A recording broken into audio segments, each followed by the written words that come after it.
Hello, everyone, and welcome to the third episode of Bendora. I am the. Did you just sneeze? No, they No, said I said dicks. dicks. I heard God tits. damn it! I said dicks every single one so far. Yeah, I was surprised. I was waiting. You didn't. I was like, huh? Oh, alright. I thought you sneezed every single time. Anyway, I am Bean_Goblin VT. If you found me, you found me, so you don't need to look for me. Though you do actually need to look for these wonderful people. Emmzyz, if you could introduce yourself. Hi. Yeah, my name is Emmzyz. I'm a disabled VTuber who wants to likes to stream to give you a place. I did just have to give you a place to feel comfortable and accepted, and hopefully give you some entertainment. And also, did you know that if you have an Amazon Prime, you can also get a free sub that you can give to this amazing person? That's only valid to the people watching on Twitch. You cannot do so if you're on YouTube. That is true, but just thought I'd hype it up. On YouTube, you should subscribe. Person. Yes. On YouTube, you should subscribe. You should subscribe. Remember, kids, like and subscribe. And follow. Don't forget to hit that bell for those notifications. Exactly. Yeah, for all of So one per fortnight notification as I post up a video. But yeah, come on over, give this amazing bean a sub and a follow and all the love. Please drop your Is it meant to links. be promo for yourself? I did.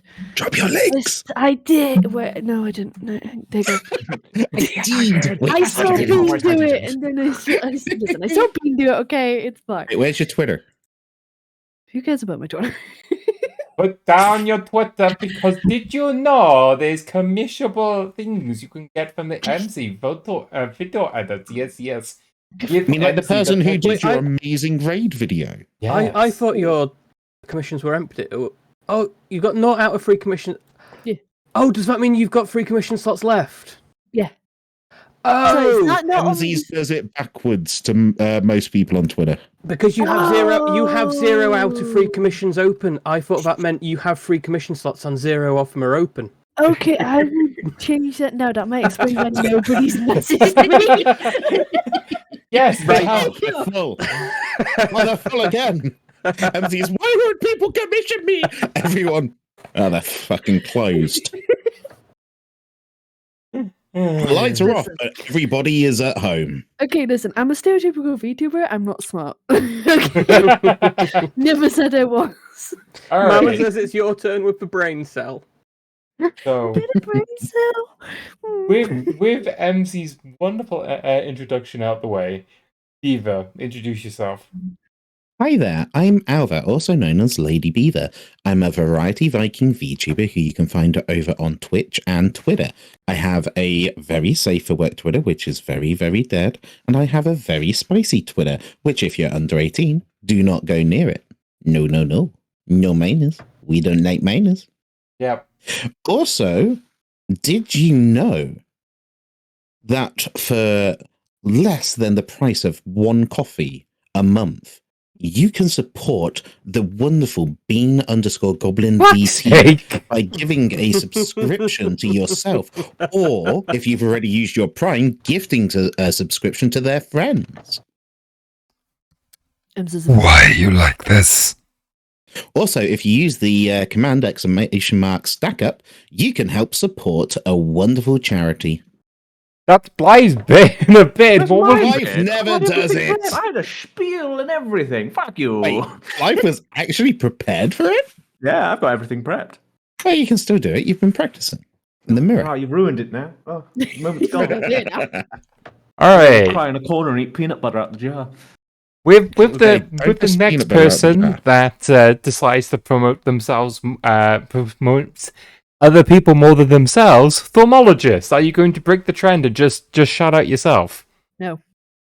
So, hello there. I'm Thaum, or Thaumologist if you want to be polite and use the full name. British wizard. I play a variety of games. It was mainly Elden Ring until recently, and then I sort of fell out with it. But we're going to be going back. We also do Grand Strategy, Warhammer, and horror games. We also spend a lot of time watching this weird little goblin that does a lot of promotion of other people. You might be familiar with them. They go by Bean Goblin. You can also find him on Twitter under Bean Goblin D's Nuts. It's a fantastic not safe for work account. It doesn't actually exist. Don't look for that. Being After Dark, it doesn't. I definitely don't have a porn account. I don't know what you're talking about. Your Being After porn Dark isn't porn really account like that, is alphabetically before your safe for work account. It really And is. every single Really is. time I tag you, I tag the porn account. I'm gonna go, no, I mean, wait, to be fair, wrong account. they're not alone in that. But there are my links. I'm on Twitch or Twitter, both as Thaumologist. I'm also on TikTok, and I believe YouTube is thaumologist.ttv. But there's not much goes on there. Fair enough. That's right. Go onto TikTok, search for Mologist, and you too can see this dropout of Wallage doing the Fortnite dances and stuff. You Fortnite dance? I don't no, I'm record not it. Sometimes when I'm in the shower, I floss. You only floss in the shower? I'm not going to do it in public. I see. And I see. don't have many people watching me in the shower. That's my Fansly account. Well, hot damn. And you can too go look up Thaumologist on Fansly, but move swiftly Oh, on. that's under a In the different name. shower. It's just a wizard with his hat still on, so the water runs Oh my around God. him. It's not You can leave Formologist, your hat it's on. Fongologist. The hat stays on even in the shower. Oh, yeah. Blythe, please take this away. Take one away. Wait, what am I doing? Don't Yourself. take my hat away, then I'll be naked. You should follow Bean. Bean's amazing. Fuck's Check them out on sake. Twitter. They do they also have a porn account. It's really interesting, worth checking out. Also They've check done out their ask him, that's a YouTube. penny off.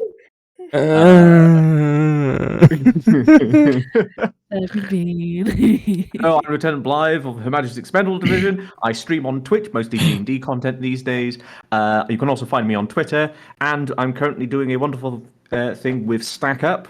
There's all the different links, where if you are one of the top 2 donators at the end of April, you will get to pick a friend, and I will run a game for 4 people for about, I think it worked out, it's about 40 hours worth. So 8 sessions. Do for not 5 flick hours. the bean, not there. And flick the bean. Always flick the bean. Always Hashtag flick the the bean. bean. Hashtag Okay. flick the bean. Oh, I'm also a commissionable artist. There we go. I think that's all my spiel done. To be fair, Blythe does do some very good porn. Oh, yeah. Don't I also flick do, the bean, I also not do there. art that isn't porn. I'm I still mean- waiting on it. Don't forget your stack up spiel. But yes, Stack Up is an amazing charity that supports veterans and soldiers alike, particularly those in regards to mental health. They do lots of mental health support for them with helplines and talking to them with a big emphasis on reducing suicide rates. And they also do this by providing games and chances for the veterans to talk together and socialise. It is a charity very worth supporting. And as a veteran myself, I very much believe that it's a charity worth supporting. So, talking about commissionable art, if you wish art like the currently I've switched into, please go commission Blythe. I'm smiling in your can't general see because direction. it's hidden behind the fucking castle thing. There we go, the Pokemon one. Pokemon Bean. Yes, Pokebean. Yes, So you were I hidden am. behind King of the Castle. Oh, I was hidden. Oh, right. Yeah, I should really switch that off, but I can't be asked. I shall do that now. That is what is called a mood. Yeah. Oh, yeah. It is behind King of the Castle. For those who watch just on turn YouTube, it off on the right side. yeah, that only turns it off for me if I remember correctly.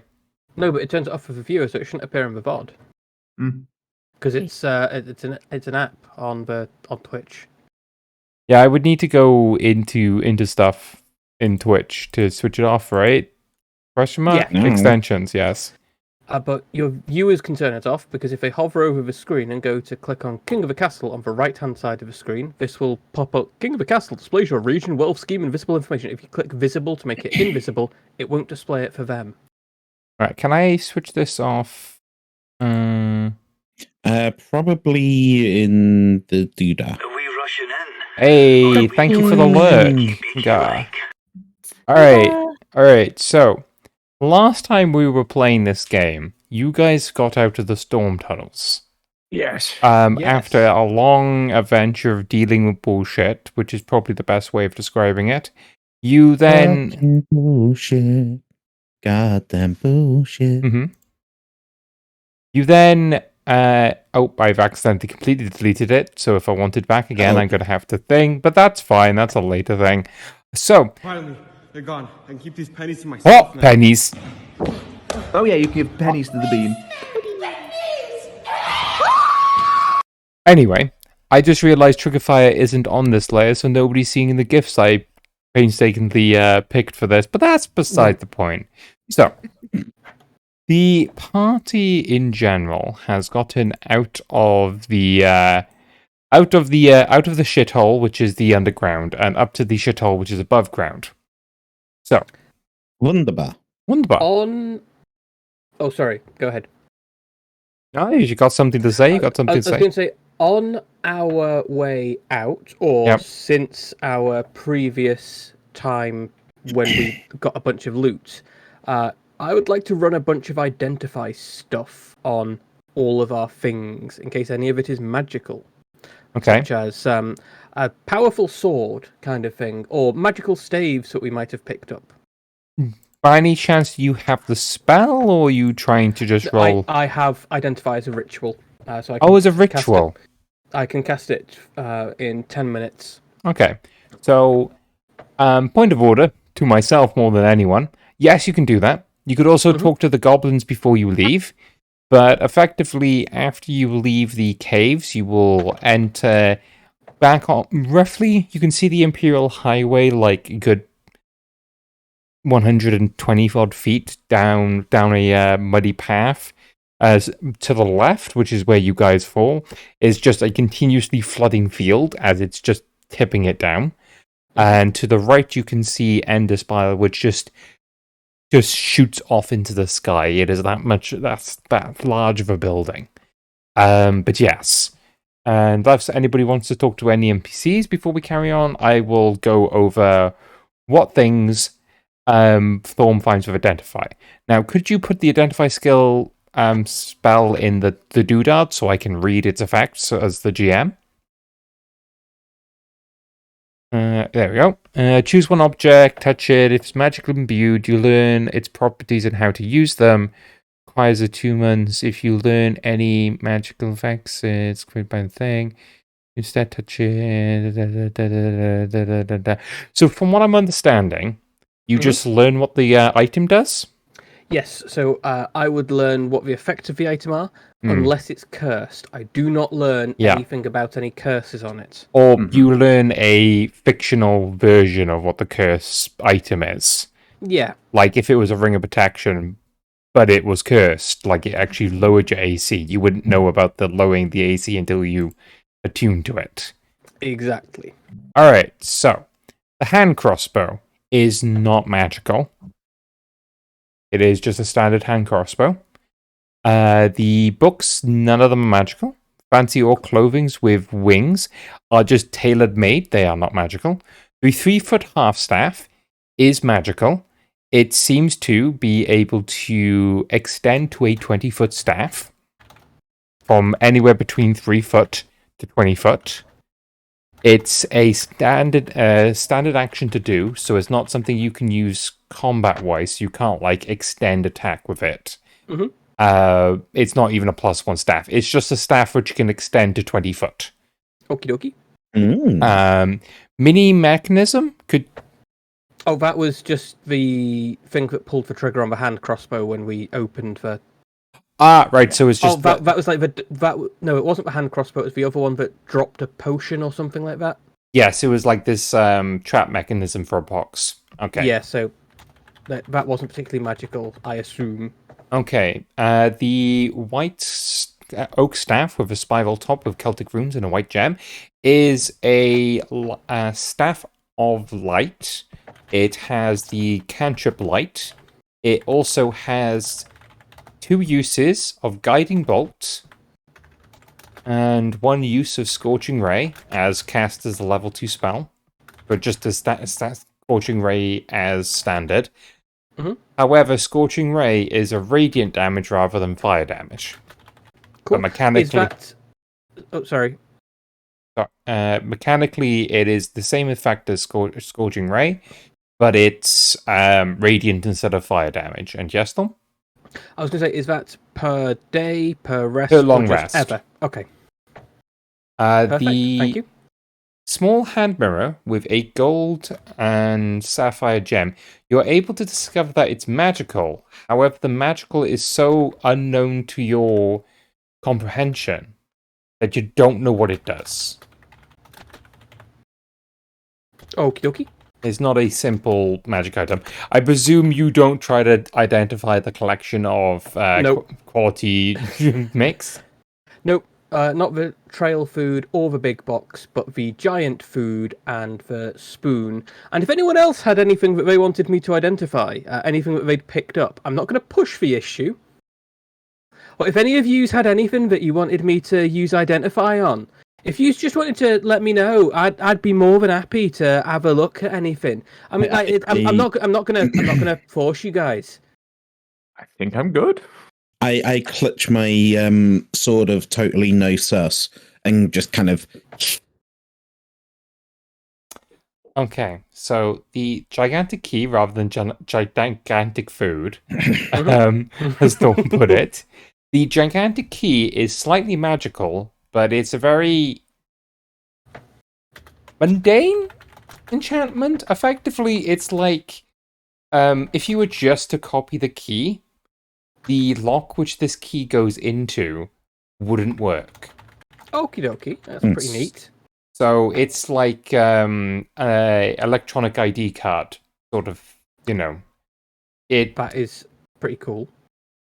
And then the love spoon has a use of charm person, where the person rolls disadvantage. However, you have to tap them with it. What is it again?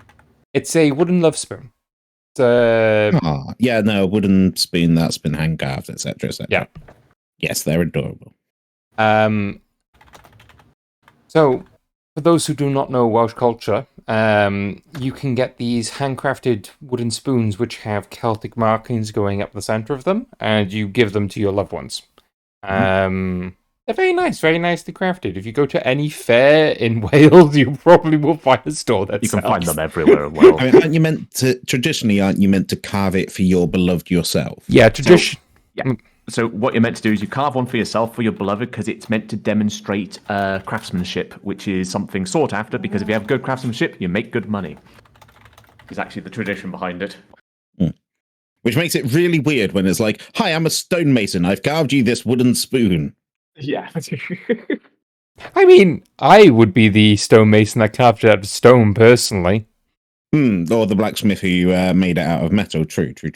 But It's like, can you imagine a stonesmith presenting like this really badly carved spoon, but they make the equivalent of 10k a month because they make gorgeous statues out of stone? I mean, yeah, pretty much. It's like their love spoon is just this barely changed from a log. It is the log. But anyway. All right then. So the staff of light, I'm not sure that's going to be like super useful for me. Is there anyone who needs any who'd be great benefit from it? I'm happy to take it if nobody else does. I'd love a staff of light. All right then. Here you go. Thanks. Okay. So the way the Staff of Light works, the spells which you fire from it use your wisdom modifier to hit things with. I thought it was just like a cracking a glow stick. So it casts spells, so it's got 2 uses of Guiding Bolt per long rest, which is 4d6 damage. And it's got 1 use of Scorching Ray, which is 2d6 damage. But you get 2 shots of it. But you get 2 shots. I Oh, you 3 shots. Scorching Ray. in my head, I'm just like, I'm gonna lie it. Yay, I no longer need to rely on Blythe. So kind of light. It I mean, it also does- lets you light things up This light cantrip only works on the gem though, so you're not able to tap things. So you can't light on self. Okay. Damn it. So if you want to use it, I am Folks, more than I'll happy do to pass it over. All right. And is anybody else letting the elephant check anything? Beaver. No. No. Awakened Xavier. This is Johnny, using the power of awakened mind to talk with you through my telepathy. You won't be able to send a message back. Something is kind of suspicious about that magical sword. Wait, who are you speaking to there? Sorry. That's to Xavier. In their mind. Yeah. I'm sat there just thinking, I can't respond. How the fuck do I respond to this? I give you a thumbs up. I'm just gonna look back through the mask. I'm just gonna slowly shake my head in defeat of, okay, this is very useful. How the fuck do I respond? You have to have a level in dad. Warlock. I'm just letting you know. Yeah, you're the dad. You have to figure it out. Give me a second. You're the Let me parental check figure something. here. This might not be urgent. Oh, hi, We just- Melvin. Melvin. Melvin. Hello, Melvin. I haven't even got anything for that. I'm just. Spells. Nah, I haven't got anything to respond, but I'm just gonna nod. Johnny? Thumbs up. Johnny? Yeah? Beaver sword. Do the thing to Beaver sword. I mean, it's Oh gonna yes, the sword we should probably check, because I suspect there may be some dangers to this, based upon the predetermined religion that this artifact is based upon. I mean, I'd be happy to, but it's going to take me like 10 minutes, and I'm not sure I can wrench it out of her hands. I'm already I- mounted in the wagon. And I mean, like, I can't tell I if it's will tackle cursed. you. Like, it's pretty obvious it's magical, but I can't You tell you know anything you- about it. No tackling inside the wagon. There's books in there. Books that we don't talk about. No, I've got that If on we're, me at if the we're moment. talking about people's cursed objects, I'm pretty sure somebody might have a book that needs looking at. It's not magic. Hmm. You want them to check my book for magic? They can check my book for magic. Here you go, Johnny. Please check my non-magical book with identify to see what kind of non-magic it has. Cheers to Mace. I'll have a look at this as we walk. Before it's the most magical thing we own. Is this the book that Johnny? you're not allowed to have people open? Yes. Johnny, Okay. Yeah? please make me a wisdom saving throw. Oh, no. Oh, fuck, it might be magic. Oh, no. Oh, Johnny. no. It's not magic. Oh, phew. Oh no. I would have loved for that to be the most magic thing we own. This isn't magic. The power toads. Okay, so turning back to Beaver. Beaver, let's check your sword. See? Non-magical book. Puts it back in the coat. I hand over my old sword. Wrong No. sword. Wrong sword. So, Right, so you know how it changes to your favorite weapon, this one? Once per day is able to change its weapon. So you So it can hasn't change, done it yet today. you could change It changes to look changes to look identical in every way, shape, and form to my other longsword. No, it changes into a weapon. Oh right. So It's- not its physical appearance, just what type of weapon got you. Yeah, you can change it into a dagger. That's so say. useful. I mean, I could change it into a great sword. Can once per day. So, in other words, long rest. When you long rest in the Oh. morning, you can change it into a weapon. It just to convince you to pick it up, changed it into your favorite weapon. Because how else is it meant to do that? Oh, I can't use this magical great axe because I use a rapier. It changes into a rapier. Hot dang, sold. That's pretty much how it was for me. But yes. But yes, no, we're not looking at my sword. Why not? Because it's mine? Can I do like a convincing thing? You know what? I'm You would at this have to point. convince a player by talking to them. Yeah, on this point, it's fine. It doesn't matter. Yeah. They keep the sword. If they turn evil because of the sword, they die. Not our problem. Well, becomes our problem, and then they're dead, and then it's not our problem. I think that's the best way we can go at the moment. I mean, Is it's everyone in still your agreement? problem because I'm the only person who knows how to drive the wagon.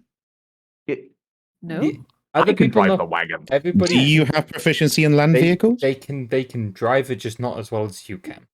Fair There we enough. go. Don't need the proficiency. It's just helps. Pull a donut in the wagon. I don't want my wagon. You can't pull a donut in a wagon. You're proficient enough to know that. I don't pull a donut in the wagon because I'm proficient enough to know that. Precisely. Precisely.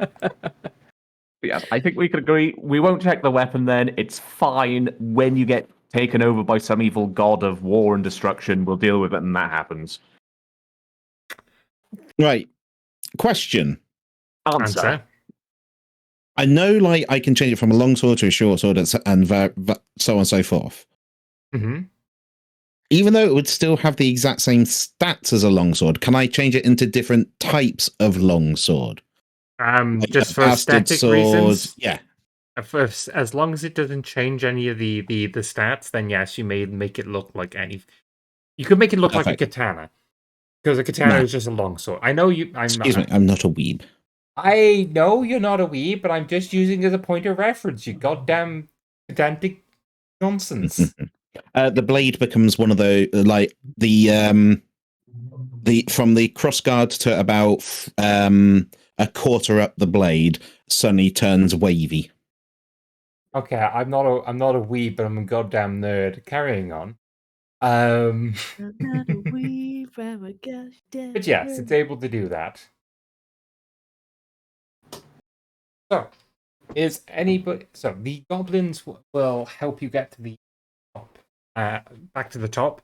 They'll give you a good goodbye. However, they will make a point of not standing in the rain or standing away from the overflow from the rain. So they like keep into the cave, but you are free from that place. Maybe not the worst place to be trapped in, but you were trapped there. Are we taking what's their face with us? What's your face? The goblin. Are you going to try Pipes. and convince Pipes to go with you? Pipes, that was the one. Yes. Pipes, come with us. Yeah, but he's outside. Guy rayon on me, I go black. Don't worry, we have these things called hoods. No, you surface dwellers. You survived because your ancestors survived the crying. Our ancestors went, no, for bowels of love, we're not going to try and survive the crying, and went underground. And the Storm King protect us. But Storm King could not protect us out there. I go out there, I might go black. I knew. I roll to intimidate Pipes into joining us by just glaring at them. No! Pipes is more afraid of the sky than he is of you. Cool. Damn. I knew in front of Pipes, put my hand on him and be like, hey yo, I'm gonna miss you. Do you have like anything you could like give us to remember you by? I've got the communication thing. Yeah. The walkie-talkie. Yeah. Leave magic Okey-dokey. rock, which goes in your ear. Yeah. Pipe will rummage into his bag, and he will get like this little star clip thing, and he will put it on your scarf. Oh, Aww. That's very kind of Pipes. I was like dying inside, but I gave him a hug and turned around and tried not to cry. Actually, to be fair, has Pipes got any more of those walkie-talkie stones? No, I only have so many. I gave it to him since I shake my head disappointingly. you scare me, and he just hides behind Emmzyz. Oh. I just glare at Beaver. Leave Pipes alone. I glare back from within my hood. But like say before, if you stay within the shadow of the tower or head further into the ruins, the tunnels go deep and far. So if you tell us where you are, we will be able to reach you at certain points, though you may not know landmarkings of ground because upground's stinky. You know what? That's That's fair. fair. That's good enough. So if you need guides or if you're trying to get into the Ishbaran way, maybe we can help you there. But up there, stinky. They cry and make us go blah. I love pipes. That's not very pipes. And- You'll and- have a safe trip with the rest of your tribe. Yep. We'll catch Right. you in future, Pipes. You stay good, La. I will stay good and not die.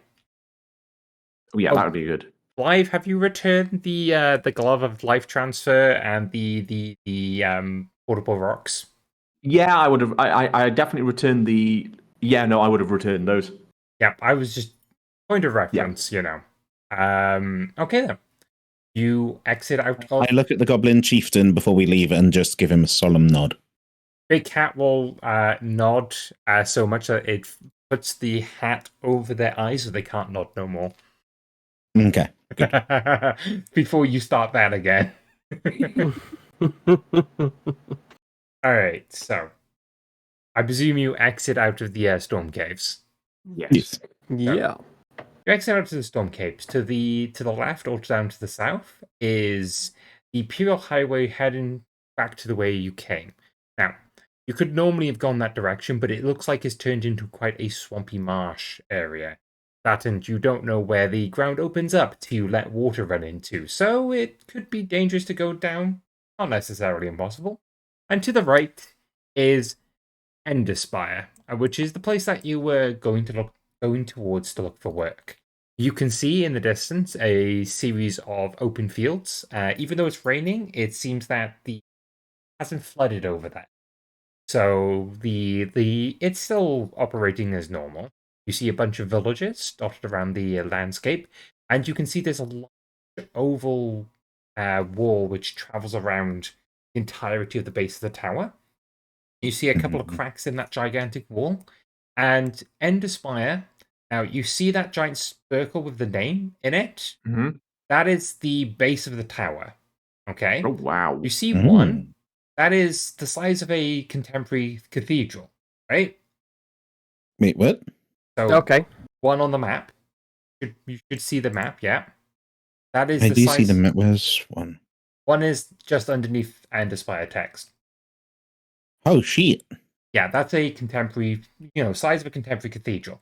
You can see the top of that cathedral as you can see basically this very large statue of a lady in full robes with like a blindfold and bare hands and feet as like what looks like to be when the water runs down the statue, it goes down, it's like guided down to look like it's crying. Huge statue of this lady on top of this cathedral, which is just poking up from beyond the wall that surrounds the city. And then being completely and utterly dwarfed by it is this gigantic ancient black spire, which just arches into the ground, arches into the sky, probably into the ground as well, and is almost like clawing at the sky itself. And behind it is not as high, but equally impressive, but more ruinous buildings of various size and depth, of a more chaotic fashion. Mhm.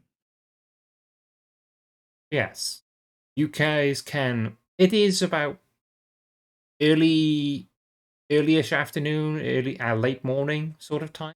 So you can set off and venture off into certain directions, go explore stuff. You should be. Is this my one? Oh, there we go. Handouts. Go to players.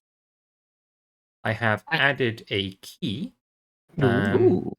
You guys may not know the names of the places in character. I'm just going to put that at the bottom of your notes. But you should just see a key with the name of different things on it. You may not know the names of them in character, but just so you know a rough idea where things are dotted around it. The places south of the tower seem to be a collection of villages with rivers and farmlands dotted around.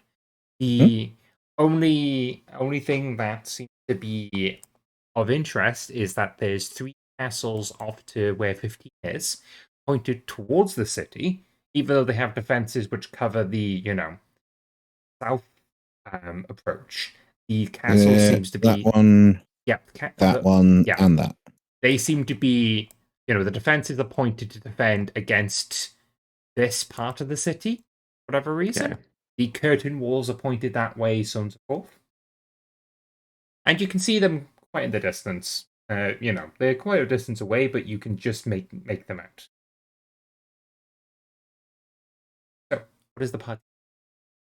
Shall we head into this walled city and find a place to rest first? Might be a good idea. Maybe an inn. Or we could pop to one of the larger villages outside and get some intel before heading into the city. How are we doing on stock? Food and Considering stuff. the rat. Oh, we're good. You guys we've are got quite good. so much food. So, you guys bought a lot of food off the goblins. Now, opening up those goblins, then open up the goblins. No, bad. Open up the food packs from the goblins. They are these little wafy crisp things. The bean we just lost got Bean. out. Yep. It's been. Where were you Bean when dead. Bean was killed? Sorry, what now? Ben? I'm confused. What did you He say? died. I He died. Am I back? Left in chat for Bean. Hello? It's in chat. R.I.P. in peace. Am I back? You're back. Sometimes you're I back. can still hear hear you. the sound I of hear her you. voice. Bean is back. All I'll right. send the YouTube chat. F's in YouTube chat. Yes, please comment on my YouTube videos because they haven't had much interaction, please. Anyway, I'm Scene. back. So, Welcome back. the inside of the little tiny packets are basically crisps, baked potatoes. You have entire cases of crisps of various different flavors. Yes, food, but not necessarily food I feel that. like I've had a stroke. I thought we were talking about Ender Spire. Why are there crisps? We're talking Is about the ration packs ration proper packs. ration packs, though? Ration packs, right? Sorry, that makes sense. Okay, so the ration packs are less ration packs and more snacks, but you do have plenty of food, so you're not going to starve. But you may wish to diversify your diet, is what I was trying to get at. I was more thinking of the horse, because didn't the rat king eat a bunch of the food for the horse? Also, Oh, your don't worry. They ate 2 worth out of the 20 I have. Ah, okay. yeah, but a lot of oats and stuff like that were consumed by Boris the Rat King. Yeah. We should have befriended him. I think you did befriend him. It's just that he has to look after his raptors. Thank you for the hydrate. Boris the Rat King. Dum dum dum dum dum dum dum. Yep. So, are you heading to one of the villages? And if you are, please tell me which one you are heading to so I know the name of it. Because I've actually named places. No NPCs, but I've named places. I say the largest looking village, which would be village number 20. Yes. Myself would be a good place. I mean, we're looking for work, ain't we? We're wanting to keep ourselves gainfully employed and that. I don't know about any of yous, but we've got some skills in city work and that. But I mean, generally, Emmzy. I'm thinking. Oh, Sorry, I was reading chat. Carry on, Tom. okay. I was going to say, generally, I'm kind of thinking that maybe combat suits us, or at least suits me.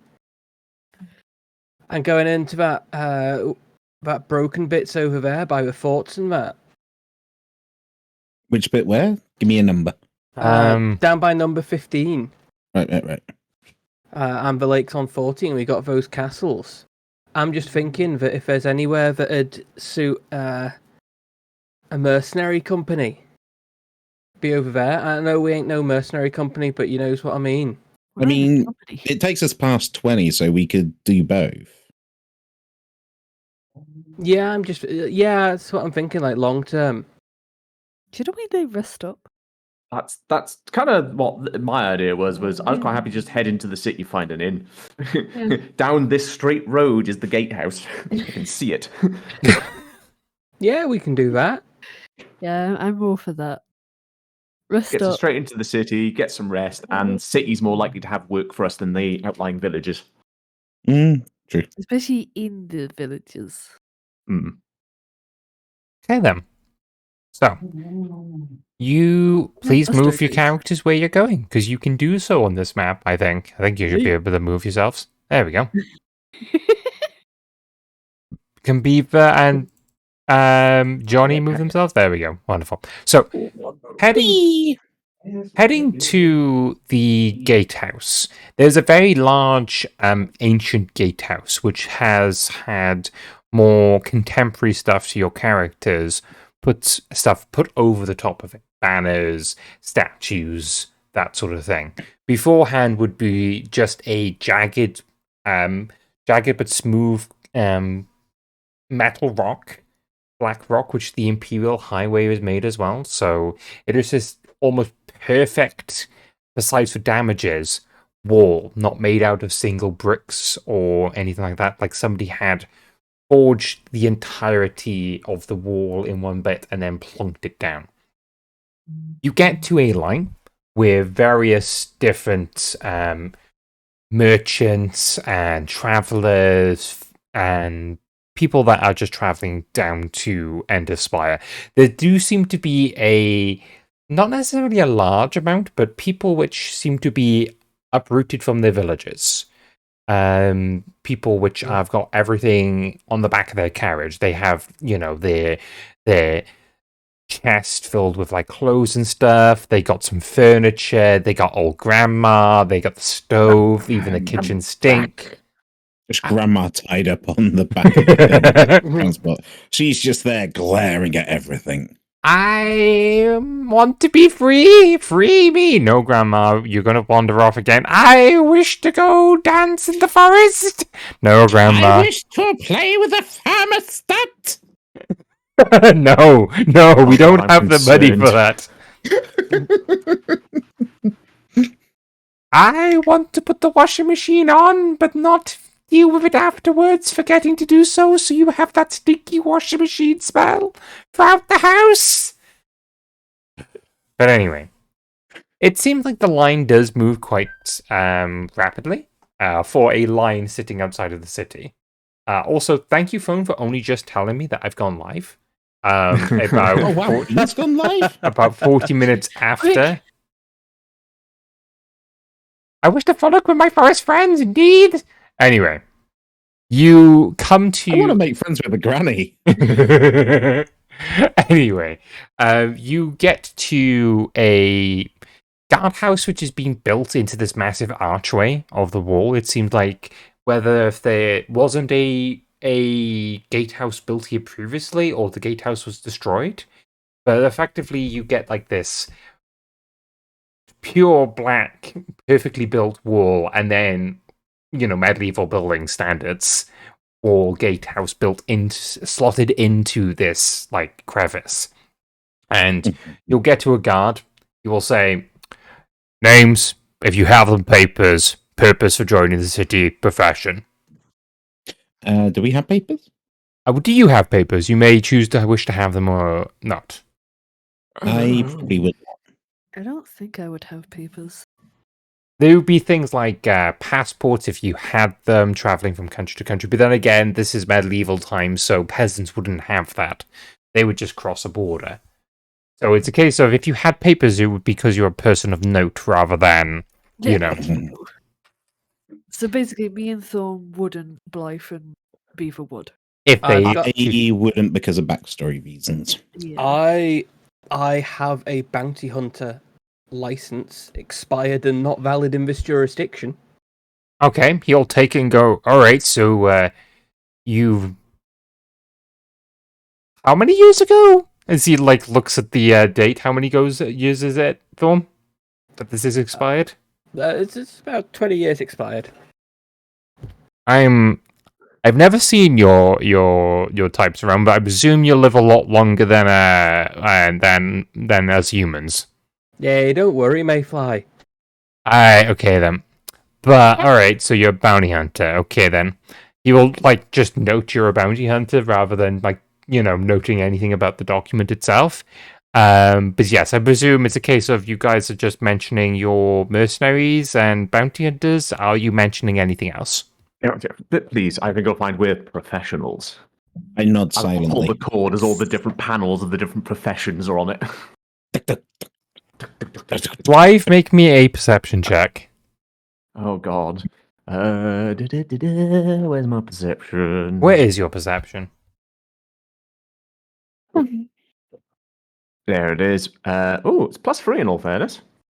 Ooh. 15. Okay, so after noting a couple of them, he will then basically blatantly write charlatan. Not saying anything, or we're not going to get in. I will wrap them up again. Then he will say, alright, just don't cause any trouble in the city. I wouldn't dare to do such a thing. So Good. after half an hour of Blythe folding back all the signs, That's why he wrote charlatan, because only charlatans do that.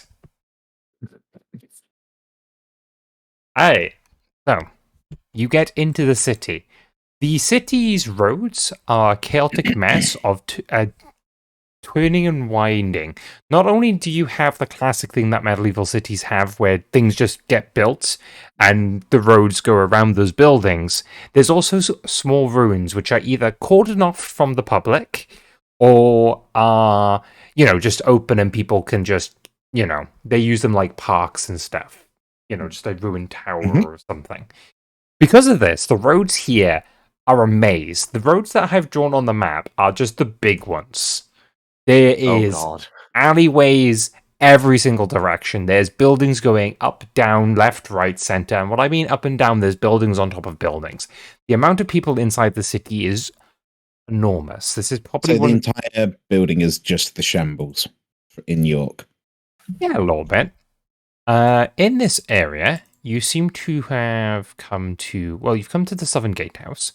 The Southern Gatehouse is a large thing which is and the Imperial Highway, when you go past the lake that it's based on, it just arches out of the water and is just this complete black block heading into the water, which just cuts the lake in two, except for these like little slits which are designed for water to transfer past.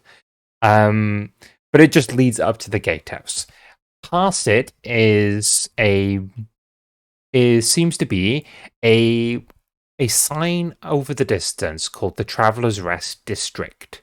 And over there, you seem to get this like shantytown shady area, but it seems to be filled with inns and other businesses designed to attract people from around the lands. But yeah, you are let into the city without too much of trouble. It seems like the guards are not necessarily stopping anybody to be searched and stuff, just the sheer quantity of people.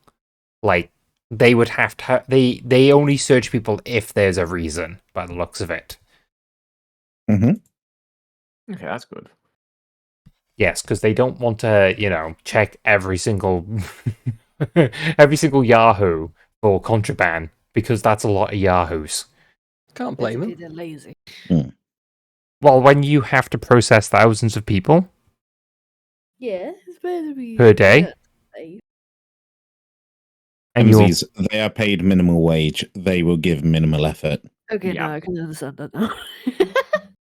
they also just time constraints. If they do a half an hour search on each person, they're gonna get let how many people through the gates per day, and they have to do a lot more than just that number. But anyway, regardless of the security integrity of the city, you head into it, I presume?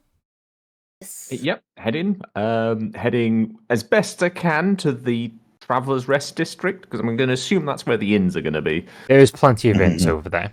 Okay, good. So, traveling along down the road, you can see three prominent inns, which strike your fancy due to the fact they seem to have an area for setting up carriages and stuff. The rest of the inns are just walking inns. So you poof, poof, poof. There are 3 inns which strike your fancy. There is the Crow's Rest, the Maiden Voyage, and the Dug Inn. I'm fancying the crows one. So a little bit of description of each one. So the Crow's Rest seems to be a relatively large, plain building. Has big open windows inside, so you can see that it's relatively busy in there, but is like 70% capacity. It seems to have been an old warehouse retrofitted into a inn. It has a large stone fireplace, as you can easily see that from the outside, and people bimbling about inside. It seems like it seems to have the back end of the warehouse that was retrofitted turned into a stable. The Maiden Voyage, somehow there's a galley here. There's just a galley propped between 2 buildings. Has been reconstructed into an inn. It seems that the one of the buildings that is wedged into seems to have a warehouse storage area, so maybe it's a stable, maybe it's not, but it would be definitely a place where you could hook up No. You could probably hook up in the Maiden Voyage, but not necessarily in the stable area, unless that's what you're into. But it seems to have a place that you'd be able to store the carriage. The Dugging seems to be a lot more rough and ready. There is a number of burly, shady, boisterous patrons hanging outside and inside. The windows don't seem to be made out of glass. They seem to all be like shutter flaps. So every so often you will see somebody thrown out of these windows as the wooden shutters will just slam open and then slam back closed after a couple of things. So much like how when you walk into a saloon, the doors open, then swing back closed, is that sort of thing, but for all the windows. And the place in there is very boisterous, very rowdy. A lot of mercenary type fellows seem to be frequenting there. Not necessarily, all mercenaries, but it does seem to be a lot more rough and ready in. Oh, and it has a large courtyard around one of the actions, which seems to be just for that establishment. They seem to be having people hutch up tents there. They seem to be having people having tea parties, a barbecue. It's a very large courtyard over to the side. It's one of the few green areas that you can see within the city grounds. Mm-hmm. I like the Maiden Voyage. Maiden Voyage sounds like a good one. Maiden Voyage sounds thematic. But does it have a stable next to it? It has a warehouse which could be used as a stable. Good enough. These are the 3 inns which have stables. There's other inns, but those seem like more places that you probably could get a pint and not stay at because you have 2 horses and a carriage. No, sorry. Yeah, carriage is the correct one. I'm just going to move the party up to 4 because that's where you guys are in the city. Because if you decide to go wander off, without each other, we'll know where in the city you're going to want. I mean, if you want to run that distance. No. Anyway. So, are we all heading into the major Maiden Voyage? Yes. All right. Good.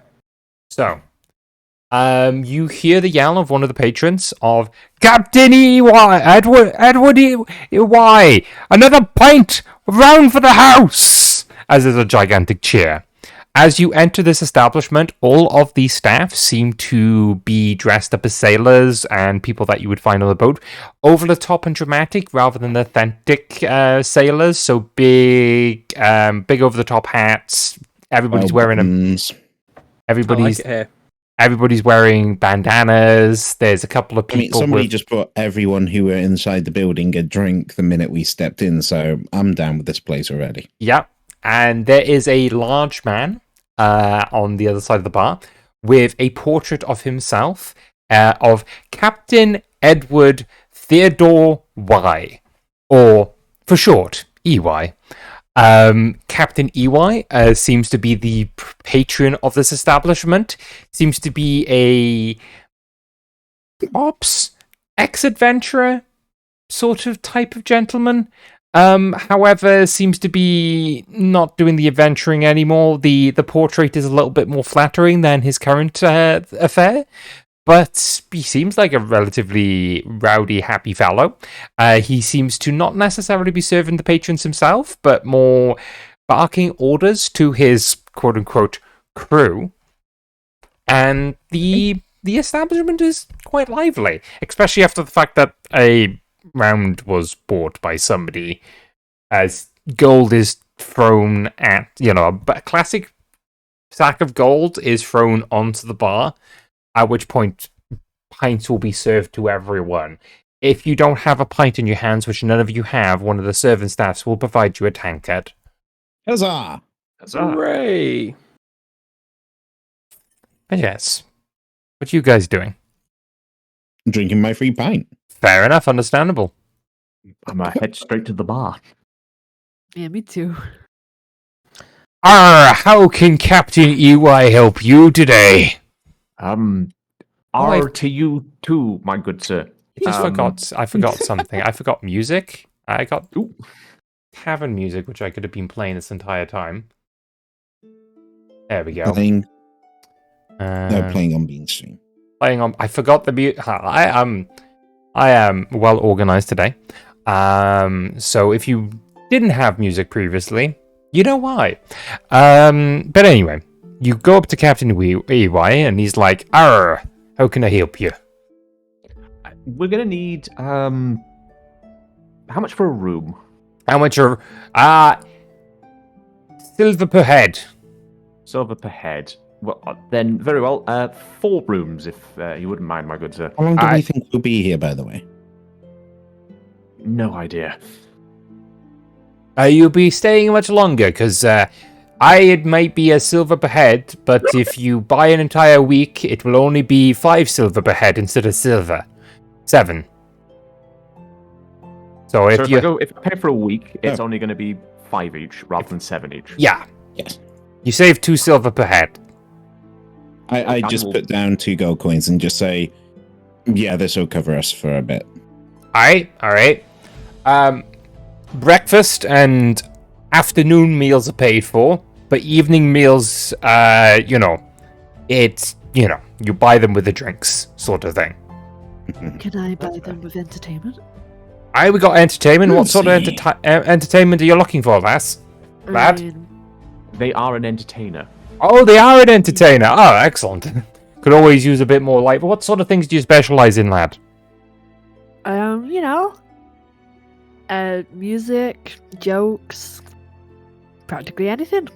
Practically anything, you say? Yeah. How much anything is anything? The fact that he's called EY is making my brain go insane. I mean, you did it to yourself. I know. What was the question? I mean, how much? Like, nah. How much is anything? How much? Probably. How? All right, you're not getting what I'm putting down. I see. So that means you're probably just doing the front end entertainment, if you catch my meaning. I clamber up onto a bar stool and stand on top of it, so I'm the same height as Emmzy's head, lean in and go, "Sweetie, he's talking as if you're selling your body." Yes. It's just like as in whore, sweetie. I know. I'm too mesmerized. He's pretty. he like poses at that point and goes, "Yes, I am." Anyway, all right then. So I look at the Captain EY and go, "She's not for sale like that." Understandable. Excuse you. Right, she is for sale like that. Put her to work. So, Emmzyz. Hi. You have the entertainer background, if I remember correctly? Okay, so what that feature lets you do, as long as you work for the night in the bar, AO, you are able to basically cover the cost of staying there. Now, Cool. the room is already paid for, so if you do so, just using the feature, you will gain a silver back, because effectively you gain that in tips. If you decide to gamble and roll performance, you can get more. Depending on what sort of entertainment you're doing, is a bit more of a gamble. You may gain money, you may lose money. If you're just doing like working music and juggling and jester things for the bar, you will, if you fail the roll, you just don't gain anything. You don't even gain the silver that you would have gotten from your feature. If you're doing more risky things, you could lose money because people steal it from you, or you have to pay for damages, so it depends on how risky you're being. Again, you could do jester things in a risky thing, as you're like jumping off tables, you're clambering up things, and being a lot more reckless with your performance could lead you falling off and hitting a table and breaking the table, and then you have to pay for the table. So, And 9 months later, I could end up with a child. Who knows? That's a whole nother thing if you want to do that sort of entertainment. That's where Blythe then becomes the DM. anyway, Now I was thinking more of like comedy. comedy? Alright. Yeah, maybe a bit of playing on the flute. Okay, yeah. Are you just doing a regular performance, or are you like pushing it? I think for tonight I'll do regular so I can like figure out what the vibe is. Okay. So you are just using your feature. You're not going to roll the dice. Nah. Okay. So gain a silver in tips and stuff. The vibe of the tavern is very jovial. So the comedy does really go down very well. It seems like moving to the theme, the patrons and the staff seem to enjoy anything like sea related. Now, interestingly enough, Ender Spire is nowhere near the ocean, so it's much of a feel like people like. My brain's going to cosplay, and I don't know necessarily is that the right thing, but like people who are emulating a culture that they don't understand, like they just like, yes, this is what sea folk right. They do sea shanties and other such things. So they I get you. Like when an American's like, "Oh, I'm Scottish. Okay, the new." Yeah. It's actually that is. I don't know why I use cosplay as an example for that. My brain is just. Bleh. But yes. I like alcohol because I'm part Irish. Yes. Precisely. Totally not my alcohol. Isn't today St. Patrick's Day, or was that yesterday? Yesterday. Yesterday. So, is anybody else doing a it? cafe for people who like sailors. I mean, Thorpe, you're not wrong. You're not wrong. Are the three of you doing anything in the inn besides just relaxing? I would like to find about any rumors about corruption or the weak and defenseless needing help. Okay. I would like you to make me Are you doing anything to help yourself? Are you buying people drinks and other such things? Yeah, stuff like that. Okay, if you spend a gold, you'll have persuasion roll at advantage as you go around conversing with the other patrons. Yeah, I'll spend a gold for that. You buy them. What am I doing? Sorry, a persuasion or persuasion. Unless investigation, either for investigation or persuasion, because you don't have gather information in this game, so that's the two which would make the most sense. Or maybe a law nobility. What would law nobility be under? I don't. Oh, sorry, law history. Which is history roll. I think persuasion is your best one, since that's a +2. That's perception. Persuasion, yes, it is. Right, so we're doing that at advantage. Yep. I'm spending a gold. So, you do pick up a number of rumors. The primary rumor going around is that something called the Tear of Lady Grace has been stolen from the cathedral. The locals will be able to tell you that number one is the temple to Lady Grace, who is the patron saint goddess. People have various opinions on that. But effectively, the tier is what allows the cathedral to, as the locals put it, control the weather. And the reason that the storm is out there is that the cathedral is no longer guided by Lady Grace. The tier has been stolen by a duo called the Snow Siblings. They had stolen the tier about a week ago and had escaped the city guard, the Watchers, which is the militia for the church, and even the Blades, which are effectively the Knights of the Lamp. So they've just evaded all capture. Another thing that you will find is that the manor of Jezebel Marksmith had recently been attacked. He was studying something. People don't know exactly what, because A, not their realm of expertise, but she was studying something of the old world and recently declared before the attack that she would made a breakthrough. At which point her manor house was attacked by masked assailants, and she is now missing. Whether if she was killed by these masked assailants, kidnapped, or any of the above is still up to debate. Things which are happening more street level is that there is a gang called the Veil going around, normally dressed up as nobles or people of more wealth.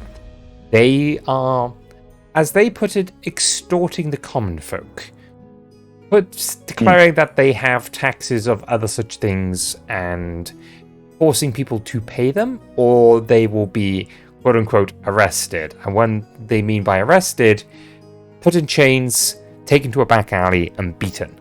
Now, the local patrons are a bit mixed on the guards' response to this. They say that some have been slapped in chains and taken to the jail cells which are dotted around the city.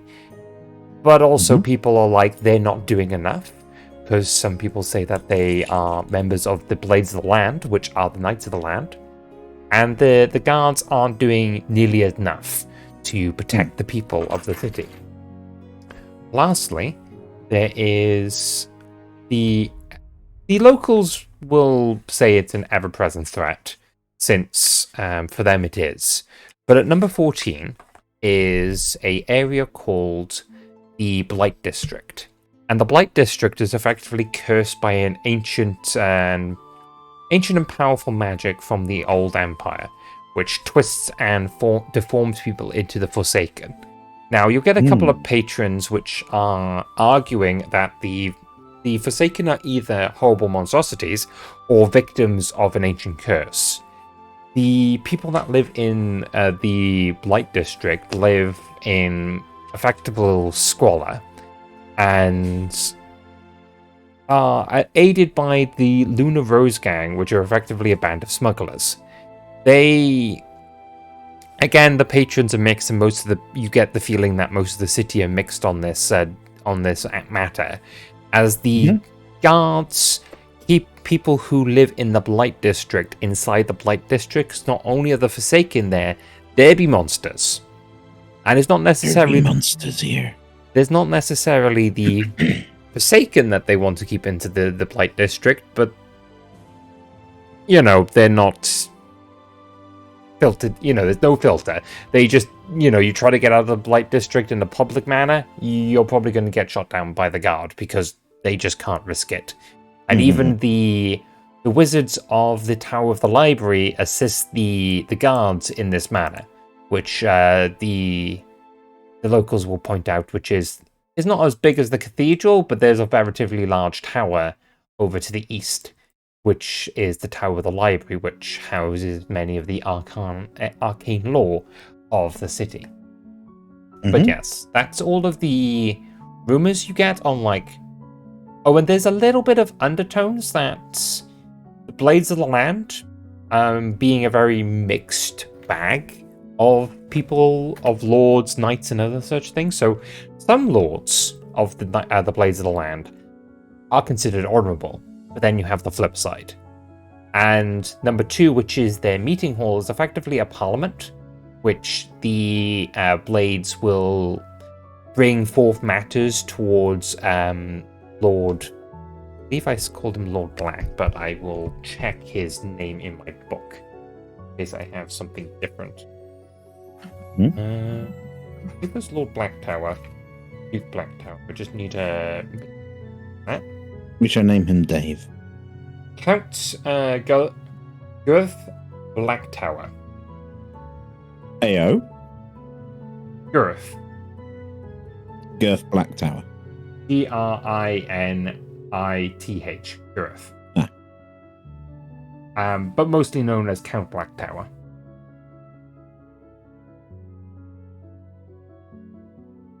So, that's what Beaver's doing. You spend a lot of time talking to various patrons of the tavern, getting stories from other, various different angles. So, not all of it's a coherent story, but, it's relatively nice. Storm and Blythe, are you two doing anything? I'm mainly going to be resting, but I will have a look, see if they've got like a general jobs board.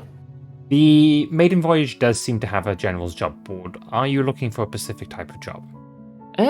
Nothing specific at the moment, but then again, Beaver has attained some very useful information. So, Which did he share with everyone? Yeah, you'll be able to share it after you've done your convoluting, so you'll be able to share it after everybody goes up to their rooms. So, Blythe, you see various jobs. They're jobs posted by the guard, which are mainly bounty hunting work. There's a couple of jobs purchased from the Merchants Guild. It seems to be escorting caravans. One thing you will note is escorting caravans within Ender Spire. Oh, okay. So not just outside of the city, but inside the city as well. Inside the city, not inside the actual spire. Not inside the actual spire, but the spire is called Ender Spire, and the city is also called Ender Spire. Just to confuse matters. But most people, when referring to the city, will, if in short term, will call it Ender, and with the spire, they will just call it Spire. But they use the words interchangeably just to confuse the non-local people.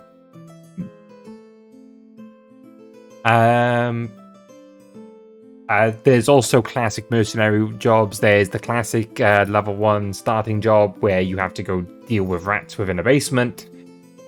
It seems that the bounties seem to come from various different necks of the wood. The one thing you will notice that most of the official looking jobs has a stamp of 2 blades crossing each other with a shield in the background. And they have a color coordination. You see many different colors, but there's things like bronze, silver, gold, and then red, blue, and yellow. You don't know what the different colors mean, but it seems to be some sort of ranking system, as they've just taken the same stamp and, hit the corner of the paper just to make it look like an official bounty. You can see official and unofficial bounties.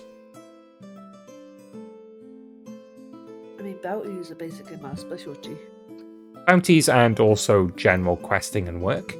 Bounties seem to be more official bounties, and then there's the escort jobs which don't have that stamp in it, but they have a stamp with the classic merchant weighing scale, and they have, instead of color coordinated, it seems to be the size of the stamp which is more important. The larger ones are paying more money. Yeah. All I'm saying is that bounties would have been what I was doing before I met Blythe.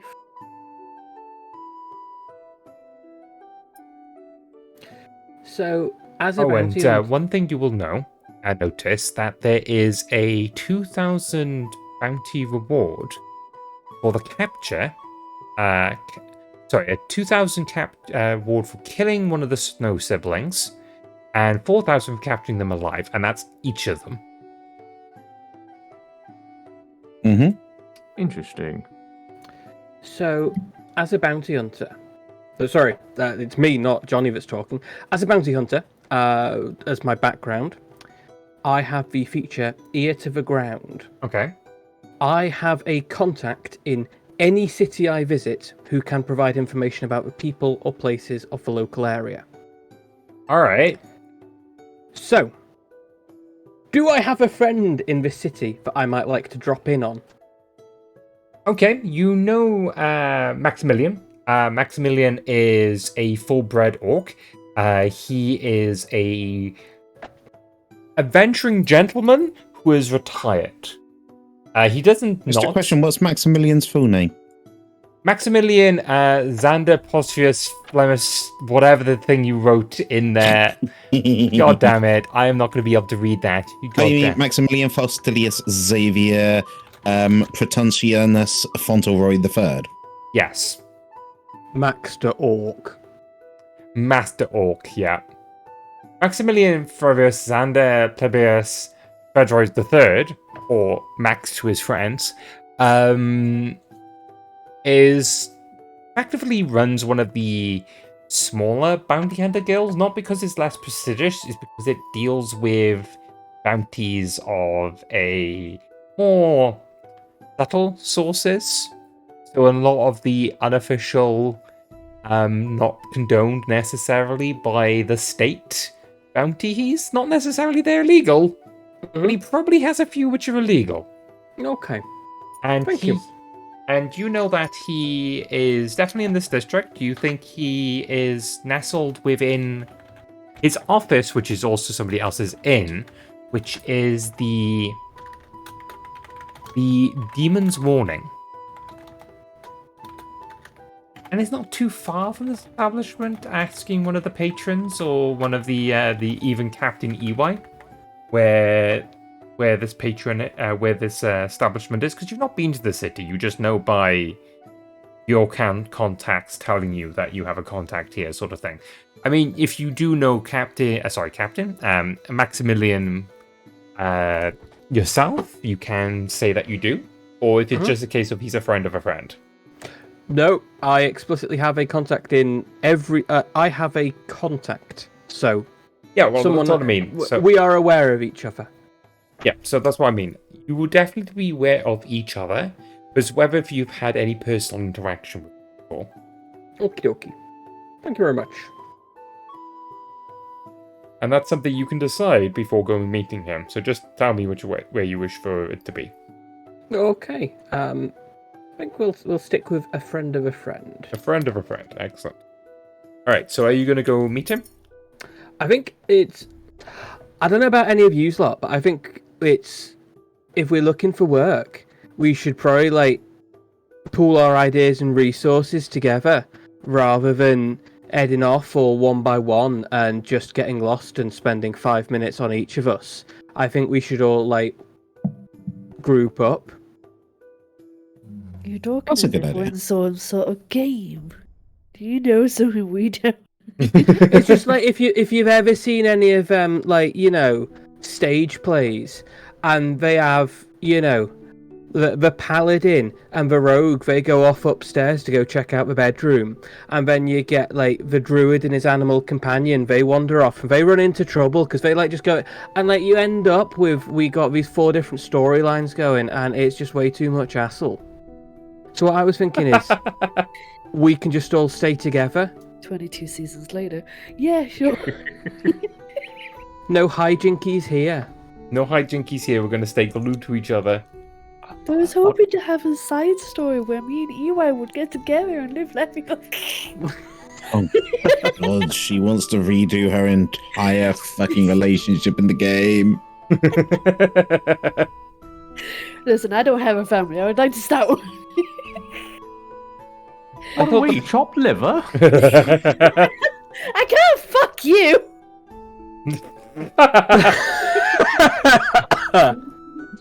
Okay.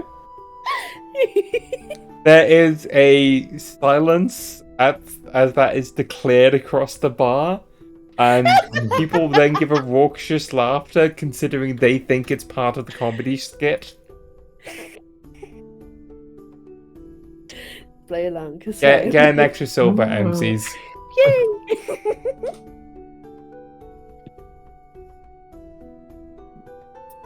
But yeah, as a bounty hunter, Thorm, you do notice that the ones about the snow siblings, which are relatively vague drawings of a human male and female.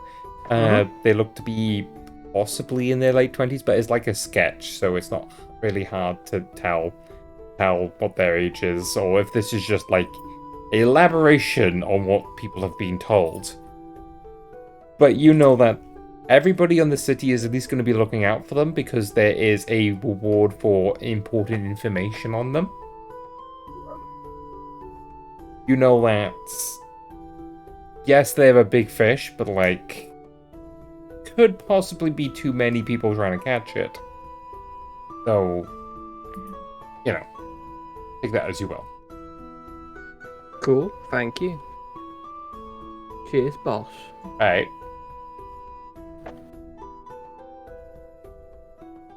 So we've got a couple of jobs lined up we can do if we want. Like I found we just like got a couple of generic, we could go bounty hunting. I've got like I know a guy, right, Max, and he's like he's kind of near here. If I know me way around, and I'm not saying I do, but I reckon he might be able to point us in the right direction of a couple of things. And then we got like the big one, the big payoff, 8,000 gold.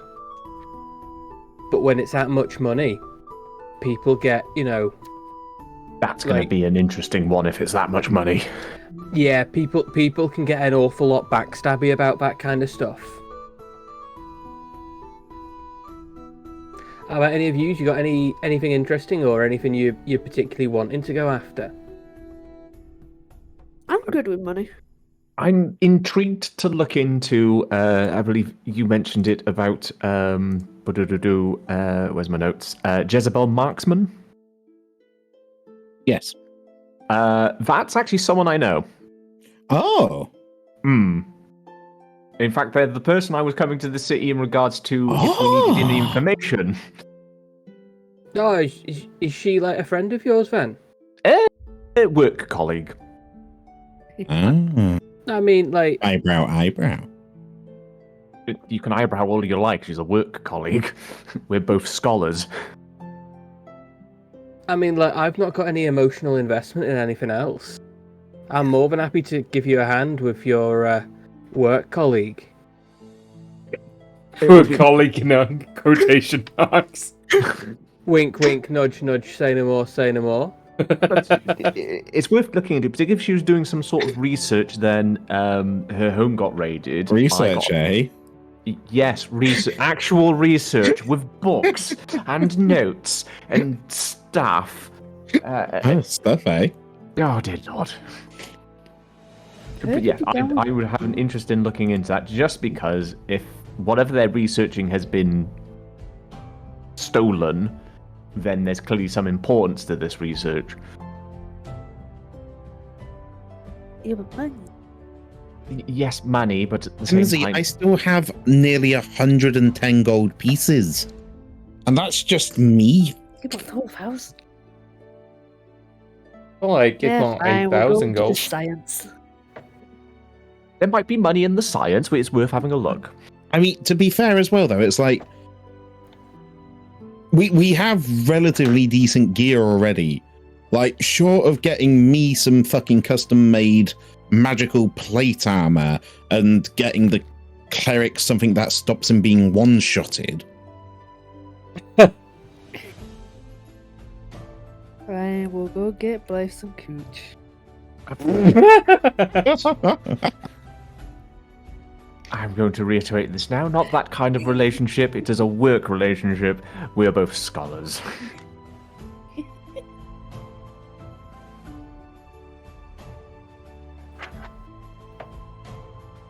Yeah, go on then. Shall we Do you need to send a message to her, or are we just gonna go show up? I think we just go show up. To we remind know Thorm, Jezebel's middle name is Peony. Yes. Oh, All right, Jezebel Peony Marksmith. So, just to remind Thorm and the rest of the party, the information that Beaver found is that they've gone missing after the attack of their manor house. Oh, they've gone missing. Yes. Oh, okay, that makes it much more concerning. Do we like if we're gonna go on a body not body hunt, because you know that's putting a bit of a downer on it. If we're gonna go on a person hunt, do we need to like get a proper license or anything? Because otherwise we're just like 4 strangers bumbling around. And like in my experience, and I don't know if any of you have done much like investigating. Generally speaking, the knobs aren't fan of random people just bungling about, and the coppers, they ain't too fond of it either. The fuzz get a bit mucky when you're divering about in their stuff. It'll be fine. If they have any trouble, we can talk to them about it, and it'll all be resolved through some means or another. They're quite open to bribery. That too. Cool then. That's more than enough then. Did you want to get a start now, or should we tuck ourselves in for the?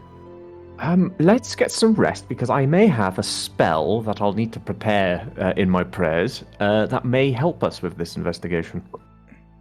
Alright. Right then. So are you all heading off to bed, or is Storm going to meet their contact first? Contact I first. mean, does Form need us to meet their contact? It's always good to go off with anyone else. Just wondering if anyone else wanted to come along and see if we could sign up just to join in with the. I'll go with Form. Alright. It's I not. go back It's to the Demon's Warning Inn. It's not the Demon's Warning Guild, isn't it? Demon Warning Inn. Name of the establishment. Cool. Yeah, I will ask EY for some directions. Captain EY will definitely give you some directions. Wait, River. Captain, as he stares off into the horizon. Oh yeah, he's just like Maximilian. He's like a friend of a friend. Oh, you want to go speak to old Max? I love him. Yeah, he's just don't apparently mention living my there. name. I owe him money. Oh, don't worry. Like, never gonna snitch anyone out. Though he always knows where to find me. But just don't mention my name. I owe him money. I tapped my nose. Where on my nose I tap? Well, that's up to the imagination. But he'll never find where I've planted my booty, as he will put his foot onto the bar. It's under the bar, isn't it? No. Can I make a You don't need to make an insight roll. He is very shifty eyes, just like that look of worry, like I need to move my booty. They figured it out. Sort of look, hands over his face. You can make me an insight roll if you want to.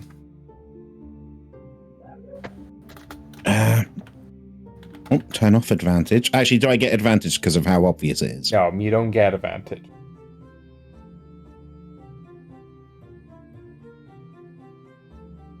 So, you have this niggling thing that he is not necessarily putting on a character, but the over-exaggeration and the comedy part of it may be a ploy. Like, he doesn't have booty buried underneath his bar.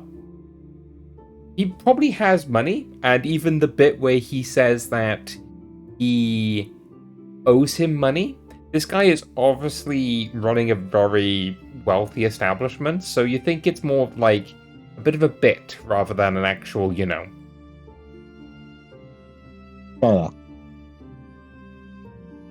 Whether he does... The true fortune was the inn along the way. It was the inn along the way, correct.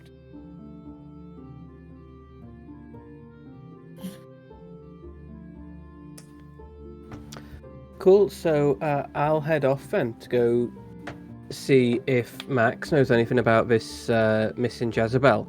Sorry, Okay. no. Probably shouldn't phrase it like that. Missing scholar, Ms. Jezebel. Ms. Jezebel Peony Lankster, whatever the surname is. Mark Smith. Mark one. Smith. Mark Smith as in two first names, as in someone's full name. Yeah, Mark Smith is one name. They So, make Jezebel. Smiths. Right. She's Jezebel. descended from people who Smith Mark. Okay, no, but Yeah. yeah, cool. No, I'm on it. Thank you. Yoni, and then the last name combined together is Mark and then Smith. That's Cool. what it says in my notes, and I'm going to stick by my notes, because my notes have never lied to me beforehand. They just maybe have misled me. I'd like to make an insight on Bean's notes. You may roll.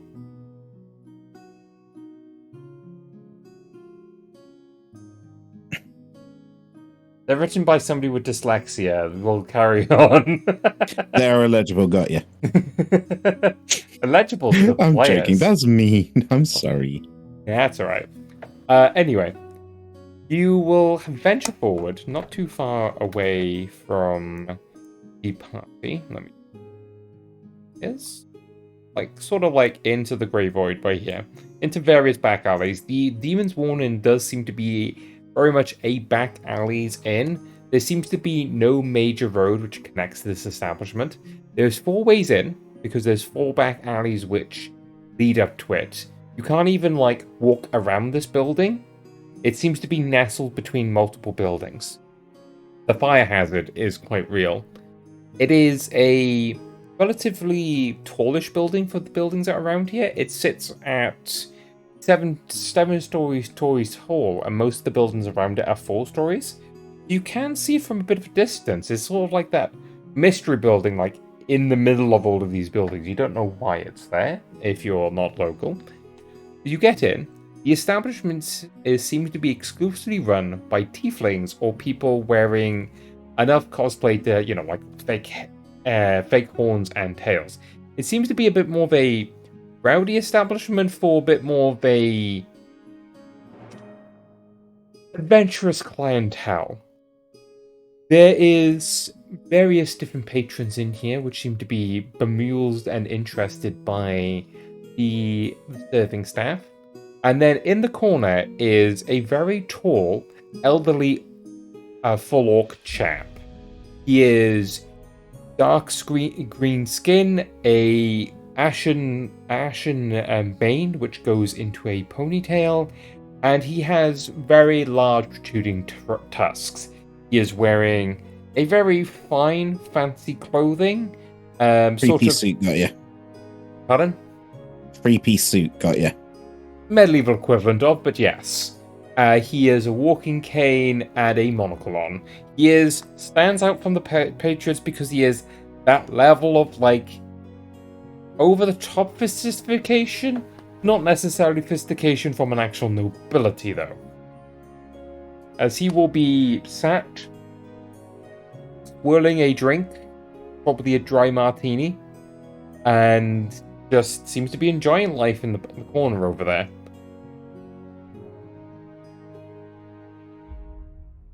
Okay. Cool. I'm gonna double check with. I'm gonna go up to the bar. You get to a buxom tiefling lady, purple skin, and go, "Hi there, love. Can I help you?" Hi there, La. I'm from out of town. I'm looking for Maximilian the Orc. I just wanted to double check because I just nicknames in this business. I just wanted to make sure. Is that him back there? And does he mind if I just go up and? That is him right by there. Don't worry. I get that a couple of times. There's a couple of other Maximilians that come in here who could be mistaken for an orc, but yeah, that is definitely the chap. That's his table. If he isn't in convo with another person, then it's usually fine. If also she looks over the table. If he if he has like a bell on the table, that normally means that he's free to talk with other people. He hasn't got a meeting. As she'll look over, there seems to be like this little tiny gold bell that's just single, like, you know, the diddling bell. If he's got that on the table, that usually means that he's free to converse with people. That's because, you know, he will summon bar staff with that and get a few pints in him when he's talking to people. If he doesn't have that out, he's expecting a meeting or take people around the back in the meeting rooms back there. All right, cheers, Denlar. That's proper sound. That is. Thanks. I'll possibly be back in a couple of minutes. I'm just going to go over and. Oh yeah, go on. If you do want to be on his good side, you may want to buy a bottle of some of the good stuff and take it over with you. You know what? That's proper sound advice, that, and for helping and all that, you can have one for yourself as well. How much are you handing over? Like, probably a silver is a decent amount for a good bottle, but if you wanted to spend more, you can do so. I'll slip 5 silver. 5 silver. She will get one of the top shelf bottles and blow on it, as like the dust will float off into an area not in between you. As she'll put this Old Raker's rum on the thing. That's one of his favourite. Lad, have a good day. Cheers, man. Right. The old orcish gentleman will see that bottle get like taken off the top and immediately perk up, because originally he was like eyeing the bar, just, you know, looking at people, maybe looked over at both of you when you walked in, but was observing the entire space. Now you got that bottle in your hand, he is of particularly interest of you. Somebody just open a can then. I opened a bottle. Sorry, I opened a bottle. That was quite thematic. I just thought like your character was just like, I'm gonna just open this bottle. I mean, I'd be a bit surprised if my rum fizzed. Sorry, I'm slipping slightly back into. I'd be a bit surprised if my rum fizzed when I opened it. You's coming, Seraphina? Are you gonna reconnoitre up here? I believe, Alva, that's directed at you. Sorry, I completely blanked for a second. No worries, happens to the best of us when there's all this No, that was tiefling out, flesh that around. was out of character. Just say again, please. You's coming over. I'm going to go have a word with Mr. Yes, Maximilian. I follow alongside. Cool. Excuse me, Mr. Maximilian. Hi. My name's Johnny Longnose. You know Colin. Oh yeah, Colin did say things about you. Excellent. Colin's a good fella. Listen, I was just in the area. Thought I'd come in and say hello. Drop in for a couple of drinks. Ah, yes. Fair enough. Yes, please. I see you've got one of my favourite brands. She doesn't let me buy them all up because if given the chance. Yeah, I know what that's like. A couple of my old places, they're like, no, can't serve you any more peanuts. Need to keep some for the rest of the folk. I'm providing them the money that they need to buy more of the bottles. It's an absolute disgrace. But tell you what. Seeing as you're someone I've never met, you know what? It's always nice to meet a friendly face in a new place and all that. How's about we split this bottle between the three of us? Well, you know, look down at Seraphina. I stand on tiptoes and wave. I then very, very, very unsubtly punch the elephant in the leg. As long as you're not actually looking to do damage, you don't need to roll. I'm not looking to do damage, but I do want to know if I hit hard enough for him to go, ow. I mean, you could just ask them, does Seraphina, the thing that punches hard, hurt your leg? Yeah, what being said. That doesn't beat my AC. Doesn't it? No. What's your AC? 16. Wow. I'm an elephant. My AC is 12 plus con. Okay, so that's 12, so I'm assuming you feel it, but not enough to hurt. How is your AC increased by con? Because as a elephant, Loxodon, if I'm not wearing armor, my AC is. Oh, you get the skin. barbarian thing?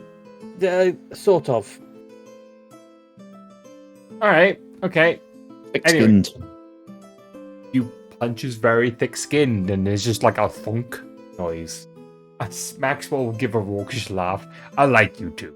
You two are interesting folk, and interesting folk normally survive a lot longer in this line of work than, the regulars. So, are you looking for work, or are you looking for a lay of the land? Looking for a bit of lay of the land, but it's not just for two of us that have come in.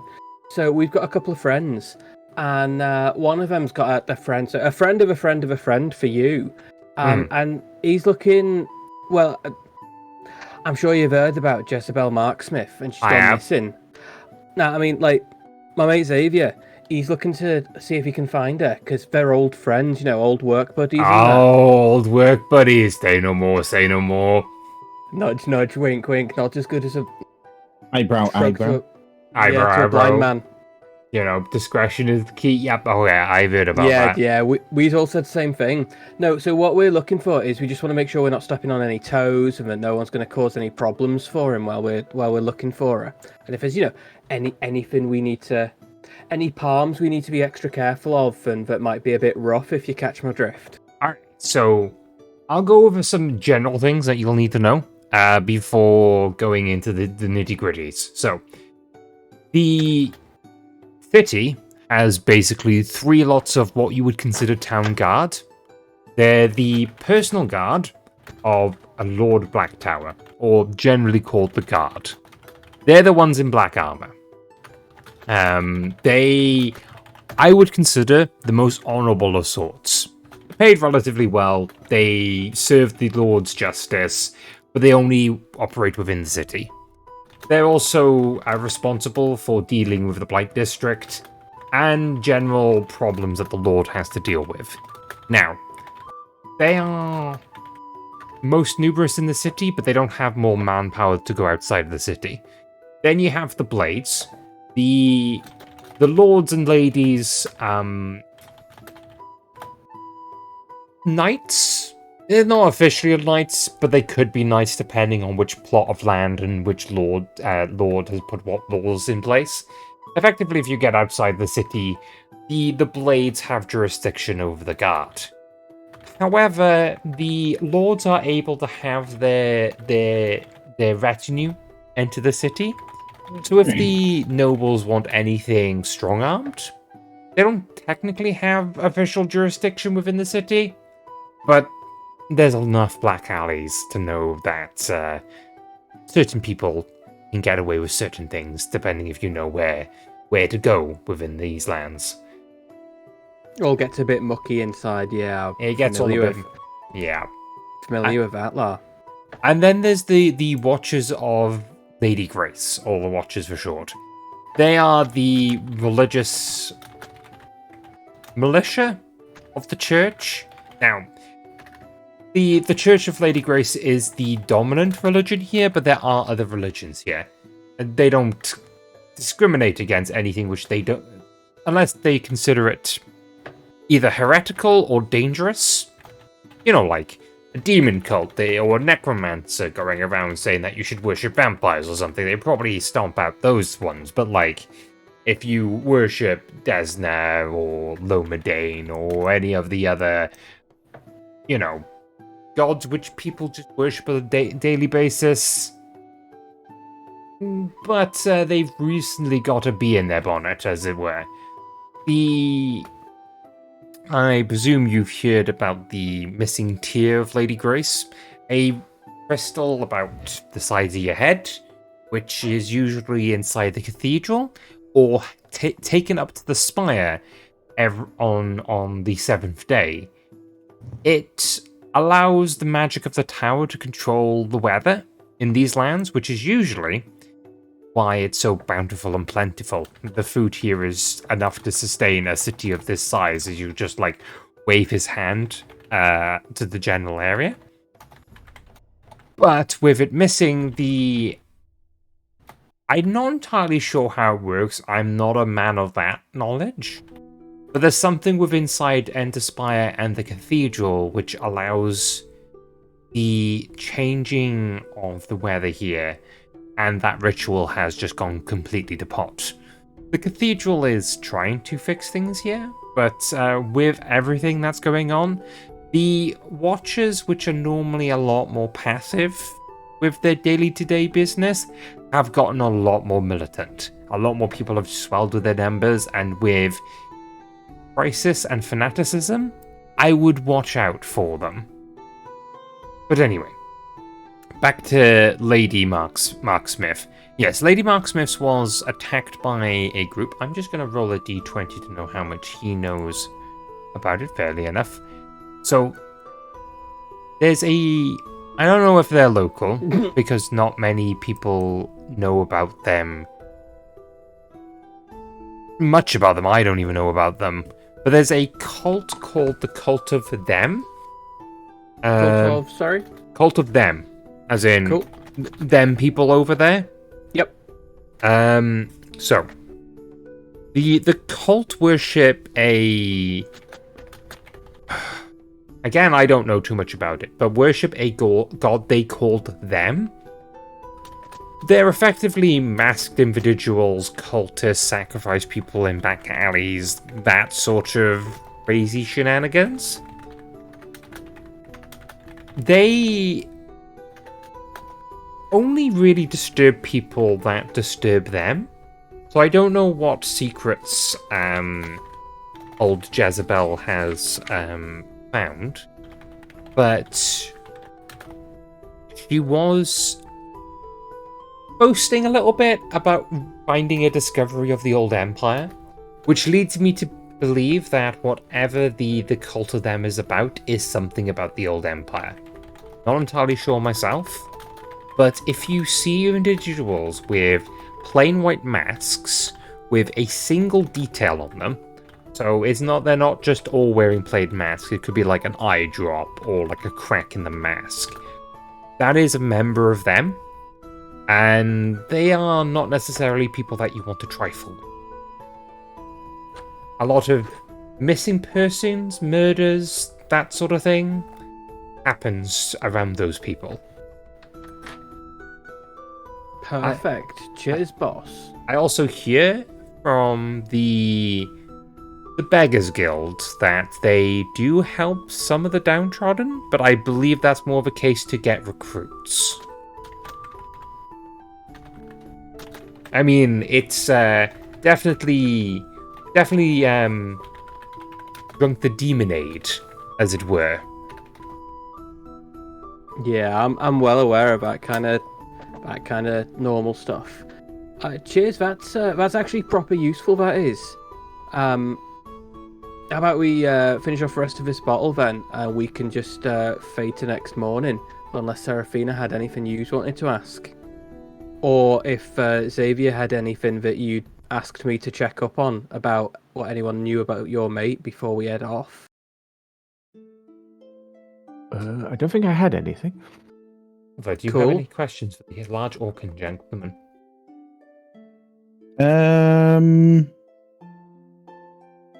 Yes, no, I'd like to ask him about what life is like for the common man. In this city? Mhm. I have adventured many lands and seen many of places. I would say that people make here a decent living. From the lowest people to the more middle upper class people, they seem to live decently. There are some people which abuse their power in certain situations. So if you're looking to help the common people by or violent means, I do have certain bounties we can go talk to in the back rooms. But for I definitely would like to learn some more of them. But for the most part, especially places which are run by the Blackguard, they are relatively well looked after.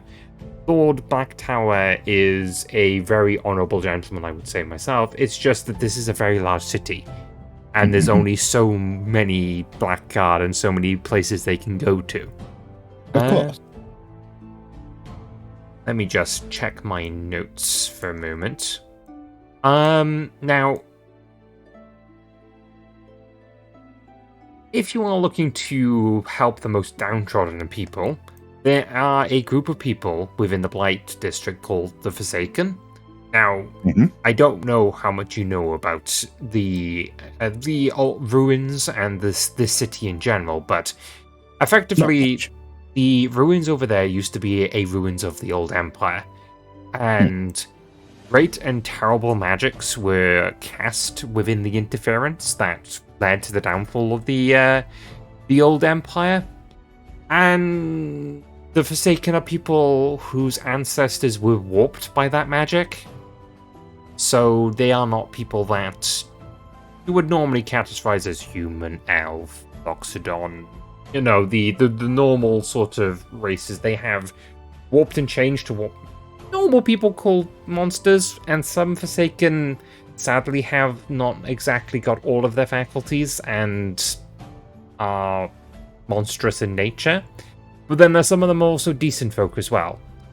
If you're looking to perhaps ease some of their burdens, I would have a couple of bounties, though some of these bounties would be going after people which are considered reputable within the city.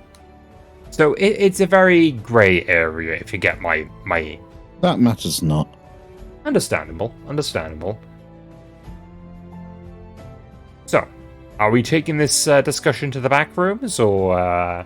Lead the way, please. Are you coming as well?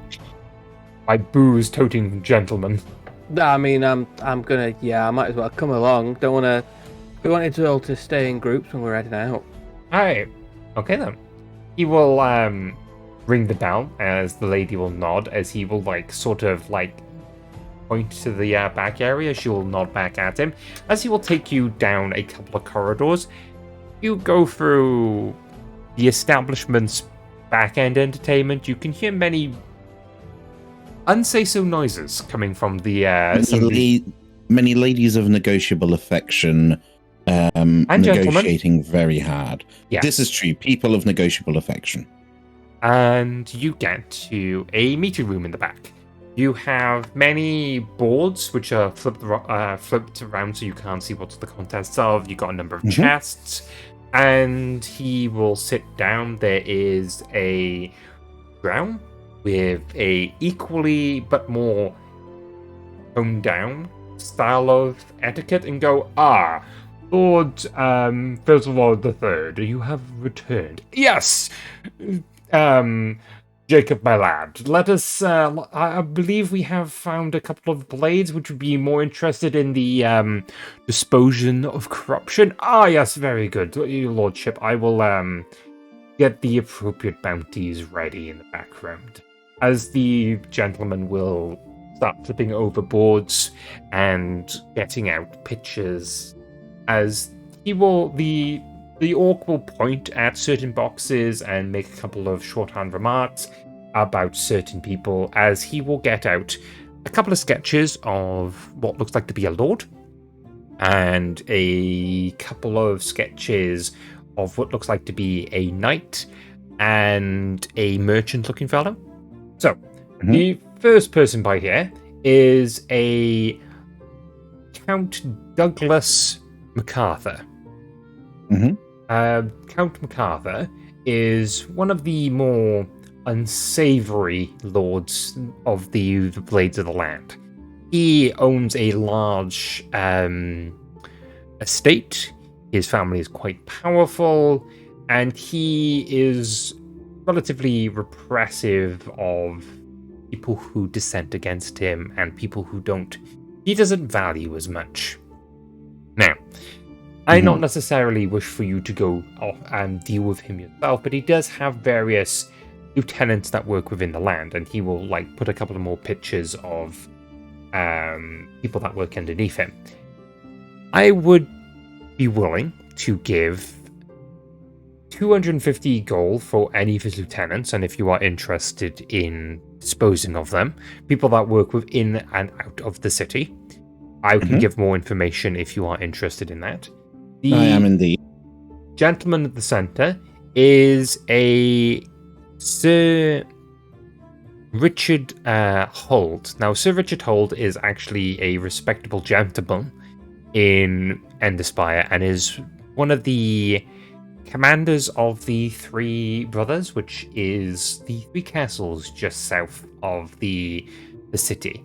Now, I don't necessarily want him disposed, but there is a bounty on his head put forward by members of the Forsaken tribes, which are in the Blythe district. Now, what I will say with this gentleman is that even though he has a fundamental hatred for the Forsaken, he is an honorable gentleman and quite well respected. Going after him and disposing of him would not net you any friends, besides for the tribes of the Forsaken. Now, there is the disposing of him, which is a bounty of 500 gold.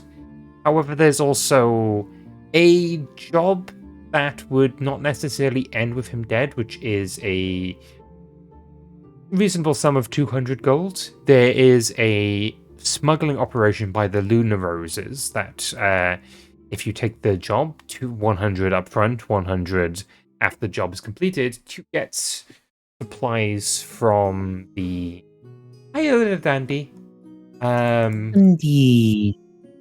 the Thieves' Gambit into the Blythe district.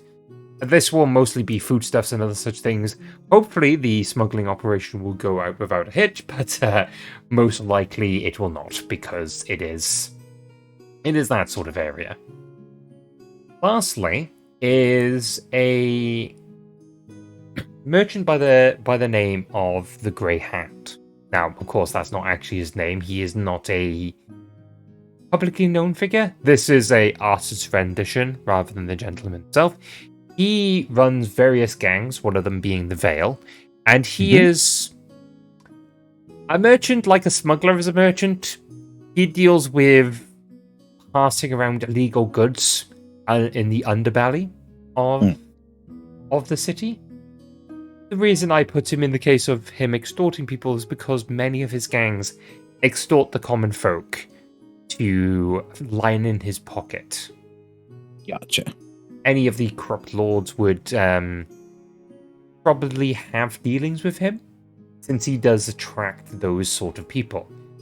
Any of his lieutenants would net you a tidy sum of 50 gold to 500 gold, and if you are able to get him himself, it would be 1,000 gold.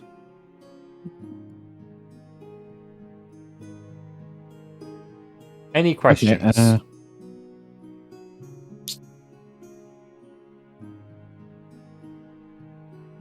You don't have to. Do you have a sheet with the various information on them, such as regular areas and such? I do have some information on them, on those sort of trends, where in the city they would normally very quaint known locations there. So in some of their cases, where they live. I will take those on, please. I will be able to. So, because of the discretion of this meeting and the business I do, you would have to pick one, and then I would give the information to you. Okay. I will go for that bastard. Which bastard are you pointing at? The second one. The second one, Sir Hold. Yes. So Sir Hold has a house in number 7, or the Thieves' Gambit. He also lives within the most left castle. So the Three Brothers, which are the name of the castles. If I can find my notes on them. Are 3 castles which are solely designed to keep monsters within the city limits. There is the eldest brother, the middle brother, and the youngest brother. The youngest one is the one in the east, the middle brother is the one in the center, and the eldest is the one in the west. Now, again, you can choose to try to slay the gentleman, but he is a man of quite amount of reputation. All 3 of the factions which I told about you earlier is probably wanting to ensure this man's survival.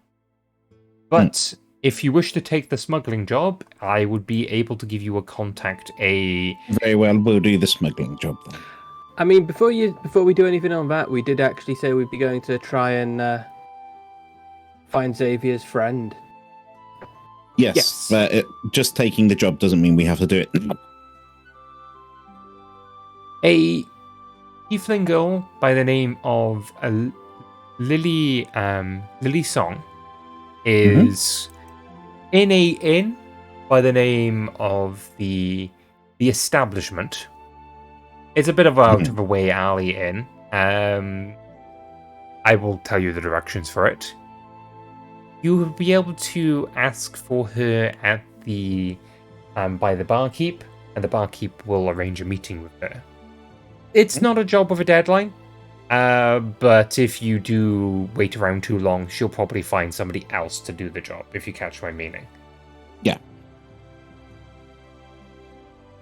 But he does pass you a number of, bits of paper with... He will tell you the code, but coded instructions on, ways of getting into the Blythe district. Mm-hmm. So, he gives you, if you want to head into the Blythe district, I will be able to tell you stuff more. No worries, we'll focus on the smuggling stuff. After we've done Blythe's, quote, work acquaintance, end quote, eyebrow. Pornhub intro plays. But yes, since Lady Mark Smith is a reputable person, this is one more of the common bounties. If you could get the her folder, if you would mind, yes, as the drow gentleman will exit the room. I will give you. I have. So the guard have things that they'd like to call favors, which are little shield tokens that if the guard owe you a favor, you will be able to redeem it by one of the other guards, as long as it's reasonable, of course.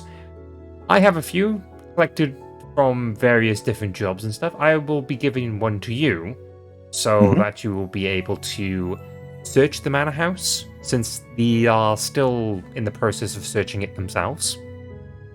I believe a Sir Ethel Wood is currently the one who is leading the investigation there. But beyond that, I don't know too much. The guard seem to be quite well unspooked by them, and anything to do with the cult of them is not necessarily I would want people to trifle with, but it's a job that needs to get done. Sort of my mentality of it. But yes. And also directions to her manor house, which is in 10, which is the Painted Sky district. Okay. Yeah, then. Well, if there's anything else. I don't believe so at this present time. No, from me, boss. If you want to come back and pick up any of these other bounties, then please feel free to do so. It's just I do not like giving out too much information on my bounties to one group in case it lands into the hands of the people that I need to keep it secretive from. I nod my head. He nods back. I nod back. He nods back. I nod back. Nods back. I nod back. As the drow gentleman enters in and passes you an envelope. I nod at the drow gentleman. He will nod slightly and then go to do his work facing away from you. I get shivers as if I can sense something happening. I nod him farewell to the orc. You'll nod farewell as you will head out the establishment and head back to the party. Cool. I guess we share what we learned with Xavier and... I'm sorry, I haven't remembered your name yet. Sarabi. So, Xavier and Sarabi will get to the rooms first. So, the upper decks of the maiden voyage are proper inn rooms. They're not like hammocks and other things. Interesting thing you will note is that they are able to have adjustable walls within these rooms, so they're able to size them up to have, a single room of 4, or if you want 4 separate rooms. So one of the maids which will come over and go, this is the keys to your room or rooms. Would you like them as one large room or 4 separate rooms? 4 separate, I think, would be preferable. 4 separate one. As she will nod to one of the crew hands as they will go up and sort your rooms for you. Perfect. Going into the rooms, there is a single bed and desk against the far wall. There's a wardrobe and a couple of chairs and nice area to sit in, and with a nice big throw rug in the center. It's relatively large, but thin and long room. If you had extended it into a single room, you would have more leg space, but it is what it is. So I assume you all meet up in one room just to have a chinwag before heading off to sleep. Yes. With yeah. Sounds good. Now, not to mention the elephant in the room, but it's a bit crowded in here.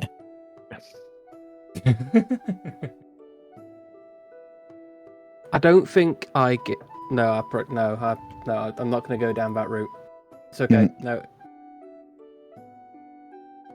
Oh, and the barmaid before you enter the room proper will say, if you need to adjust anything, just please tug the line, as you will see a cord that you can pull. Okay. Alright, so you all are all cramped up into this one room. The floor is yours. So I went to go talk to my contact, Max the Orc, and basically there's a whole lot of stuff, but what they think is that your Ms. Marksmith found info on the old Empire. Not quite sure on what it was exactly, and it was the cult of them that dealt with her. The cult of them? The cult of them, I know. Look, people are wonky, and these guys worship them. They always wear a white mask. They got some bogus stuff going on upstairs.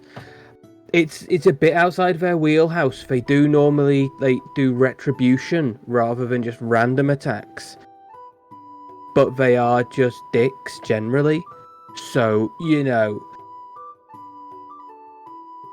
got Sir Ethelwood is the one who's leading the investigation on it right now, but there's not much public on it. But just thought I'd pass it on because she's a mate. No, that's useful. Bean. Yep. This them. Does this sound like a cult? It is a cult, but please make me a little religion roll. Wonderful. See how much you know about it. An 8. I don't know anything about this cult. You've heard as much as Storm has told you. It's not the thing is, it's not got good advertisement. It's the cult of them. Yeah. I've not got a clue on this cult. Never heard of it. It could be anything, really. It's just them over there. Oh, them over there it is. Yeah. Yeah. Cool. If there's not much else, I'm proper knackered.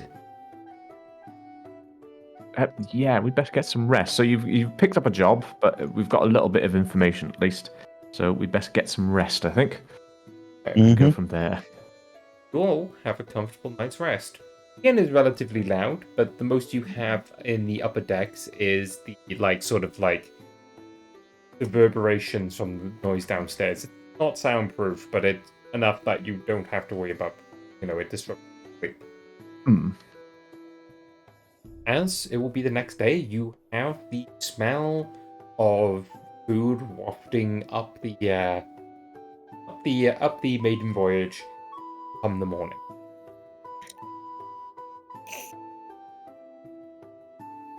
Breads and meats sort of waft valley polymopping us. Brain. I guess I'm gonna. I need to drop the accent when I'm not talking. I'm just gonna go downstairs, get dressed, and go downstairs. Like not just. I wasn't going to penalize you for that, but thank you for definitely saying that you're getting dressed. So, in the center of the bar area is a large cooking stove being moved into the area, and there is fry-up of various different meats, mainly sausage bacon, but there's also some beef and other meats that have been cooked up. There is a few vegetables being chopped to fry up, and there seems to be crumpets being toasted in a large oven with bread as well, so you're having toast and fry up for breakfast. Ooh. I'm going to enjoy that. There's also some fruits which are in baskets on the tables, as inn is nowhere near as busy as it is at the evening.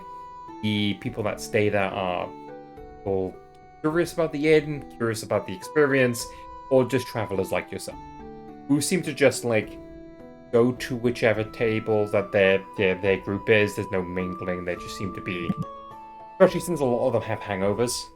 They're nursing their headache with food and crumpet, meat crumpet, and yeah, it's a nice breakfast. Definitely worth the price. Yeah, tuck in and enjoy. Alright. After a quick hearty breakfast, what are you guys doing? I'm just going to quickly change up my spells a little bit first. Okay. It is the morning. Pray tell, what's... Oddly enough, the spell I'm going to be picking, I'm going to be getting rid of Warding Bond, and I'm going to be picking up Locate Object. There. Don't know what object you need to locate yet, but, it's a thing. Mm-hmm. Sounds useful. So, are you heading to the Painted Sky District? Yes. So, heading towards the district is quite an obvious sight. There is a large dome that covers the district, which is made out of what is seen to be translucent glass. Underneath the district, there is almost an omnipresence of artistic illusion. Looking above you is a painted sky, which is different than the sky that is above. It is looking up at a masterpiece of a artistic sky. Clouds roll by, but you can clearly tell they look like they've been painted on rather than look like actual clouds. And underneath the dome is no longer the omnipresence rain. It looks like a sunny, bright day. As underneath here is bright, cheerful, and birds are singing. There's this ambience, background to it, which is different than the city. There's still the arithmetics, or the sounds of city going on, carts rolling by, and the city itself, where it's mostly greys, blacks, and other stonery masonry sort of colours. In here is just an explosion of colour. The walls are covered with artistic graffiti. People just seem to be painting the walls randomly. There doesn't seem to be any order to it. People don't seem to have painting their own buildings certain ways. People are just throwing masterpieces over masterpieces in this district. There are people doing other jobs, people with more fruitful things, but there's a lot of buskers here, people who are painting your painting, painting your portrait, people who are playing music. The feel of it is very much definitely, this is a place of art and culture rather than, anywhere else in the city. You will come to a area which is cornered off by the Black Guard, a mansion which has a small gated wall around it, as you have a very vibrantly coloured building. Not necessarily has this chaotic graffiti drawn over it, but definitely fits the aesthetic of the area around it, with a nice garden around it. Now that nicety is broken up by the fact that one of the sides of the rooms, what looks like to be a dining hall, has had the wall blown out, and I have been summoned to go get food. So I shall be back momentarily. Oh, okay, folks. So this will Okie dokie. probably be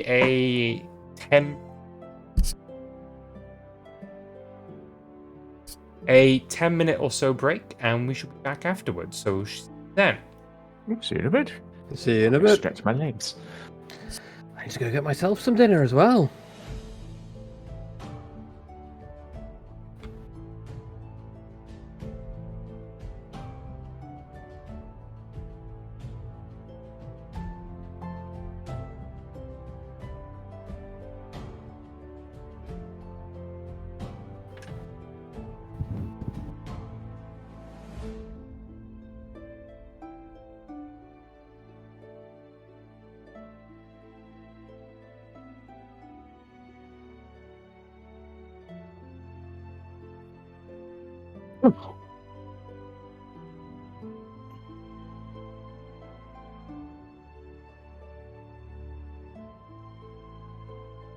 Hello? Ringo, bro.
So chat, or anyone else in game, what's everybody eating for tea tonight?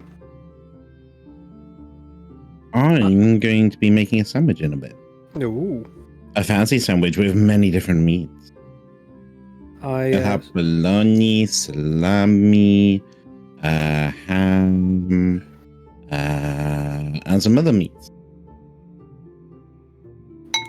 I've spent the day doing a paneer and mushroom tikka masala from scratch. Ooh. Very nice. Very nice. I'm a fan of doing curry from scratch. Curry from scratch is best. Don't normally get it perfect. So, I love paneer in a curry. I love mushroom in a curry. I disagree with you vehemently on the mushroom, but I will agree on the paneer. Mushroom I just add in for bulk in basically anything I make, because I like mushroom. Yeah. And, but I also, I went for a tikka masala. Normally I go a little bit spicier, but I thought, no, I'm making it for the family. I made it too spicy for one. The other doesn't like mushroom. So I have 6 portions of curry to myself. Oh no! It's a shame you can freeze it and reheat it at a later date. I had a portion for lunch, or a small portion for lunch. I had a portion before we started, and I've got a half now. So yeah, I can freeze it down and use it over the next weeks. I need to pay more attention to what people eat. Nah. They can make their own. They can't handle anything spicy than table salt. Look, so that whole spice thing is classism by the knobs. I don't need to put that in inverted commas. By the upper class. There we go. That's the inverted commas. To be fair, that was started by the French. Well, the lack of spices in British cooking comes from 2 main sources. One of them is once spices became readily available and no longer super expensive, for rich people like, yeah, no, you don't need spices. Trust me, guys. British cooking is good enough by itself because spices. I remember this. It was I can't remember his name, but it was like one of the like John Bull types, like one of the same people who like of the same train of thought that was responsible for men's clothing going from "Hello, look at all my lace and colours and heels and my stockings" to "Hello, I am a man and I dress manly." Well, there's is it Lord Walton? Possibly. A guy who wrote the World War II rationing recipe book, and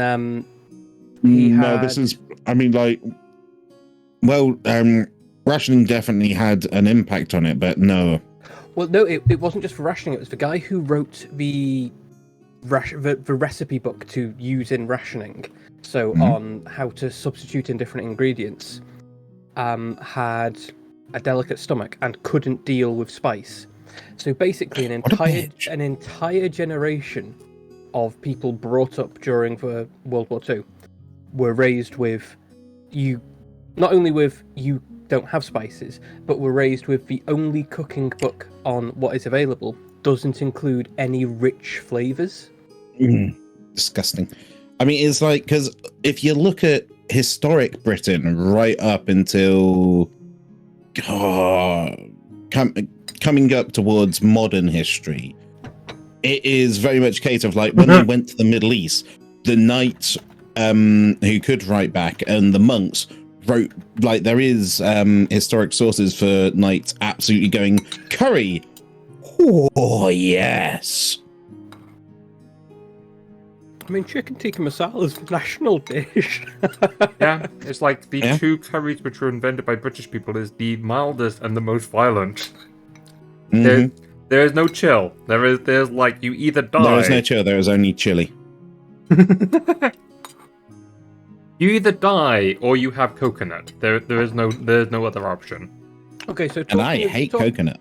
Talking of spicy stuff, and segueing slightly away from curries, on a kebab, or kebab meat and chips, or whatever it is you get from your takeaway, how many sauces are acceptable? Do you only have one, or do you get 2 sauces, or are you one of the mad people who go for like 3 or more?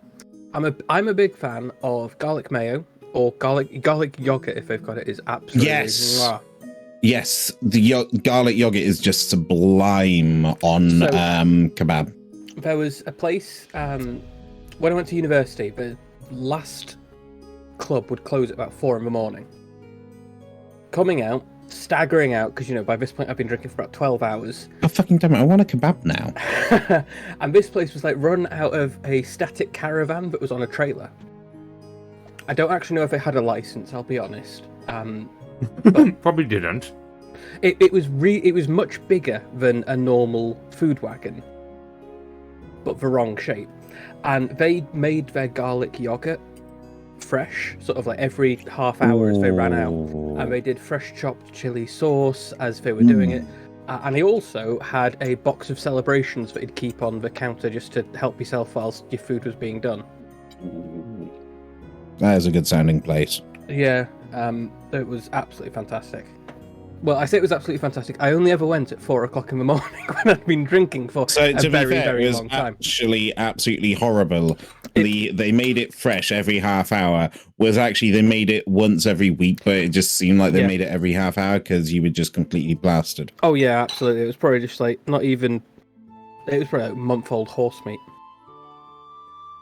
Oh, so French cuisine. Sweet chili sauce on kebabs is an absolute shout, Banshee. I absolutely converted to that. I I accidentally do got like sweet chili. Accidentally got sweet chili on a kebab semi-recently. I meant to order chili. Oh, it was amazing. So, was there any other books on rationing, or were they like not as popular as that? There is a lot of cookbooks, but the one Form's on about is the government recommended. Yeah, it was the one published by the government.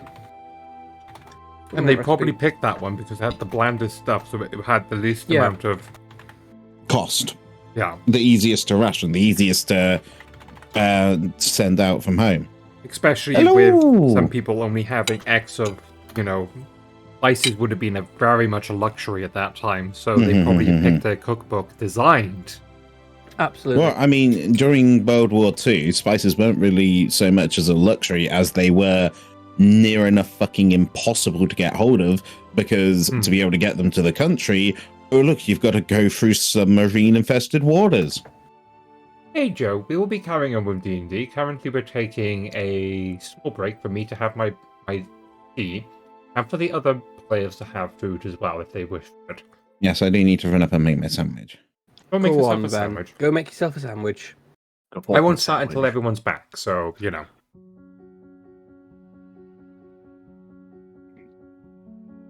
But yes, please stick around until after the break, and we'll carry on with our D&D. I meant to ask, those of you who are here, are any of you actually familiar with using the Charactermancer / character sheets in Roll20? Enough that I know how to do a rogue in it because I made Emmzyz rogue. Okay. No, so the spell I picked up at level 4 is Hex. And Hex allows me to nominate a target, and then so long as I can maintain concentration, I just deal an extra d6 damage on all my attacks against that target. If that target dies, I can pick a new target. Yes. I don't know whether there's an easy way to just add d6 to all my attacks, or whether I have to set up a second attack that is Vicious Mockery, except I have Hex on the target. I think you have to set it up separately. Okay. My thing would just be have a hex damage. So you roll your attack. That is a good idea. Then you just roll it separately. Let's see whether that works. I would just roll the dice personally. Hex damage -1, what? Okay, that doesn't seem to be working. Let's... Ah, no, not plus strength. Bloody plus strength. I don't know why it... Ah, that's why, because it was in grey. Actually, we did stop at a long rest, so we are right. The long rest is a snack break. There we go. There we go. Yeah. It'd be a d6. Yeah. Yeah, I just... If it's... If I'm rolling 1d6 and the first one's a 6, is it actually just rolling a 6 rather than a d6? Let me just check. It's also typical that it does the maximum damage. Oh yeah, on the one but doesn't count. Yep. Welcome to D&D, everyone. Favorite class? My favorite martial class, or non-magic class, is rogue.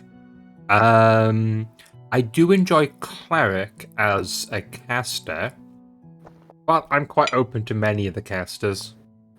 I find it that when it comes to 5th edition, I can't not play a class without magic because I like cantrips too much. You know. Cantrips are so super useful. Oh, yes. Especially for theming. Because... No, sorry, Phil, carry on. I was just going to say, I really like playing the character. I like not having to metagame. Not metagame. Well, it's a kind of metagame. I like not having to min-max with a character and going, you know what? I want to go do something silly with this character. Like the first character I ever played was in a long-running campaign was in Exalted, and my character deliberately couldn't read, and this meant I had to deliberately cut my stats off so I didn't reach the threshold for reading because thematically he wasn't ever able to. Right. And that was a big hindrance. That was a very big hindrance, but it didn't make sense for him to be able to read, so we kept playing with that. That's fair.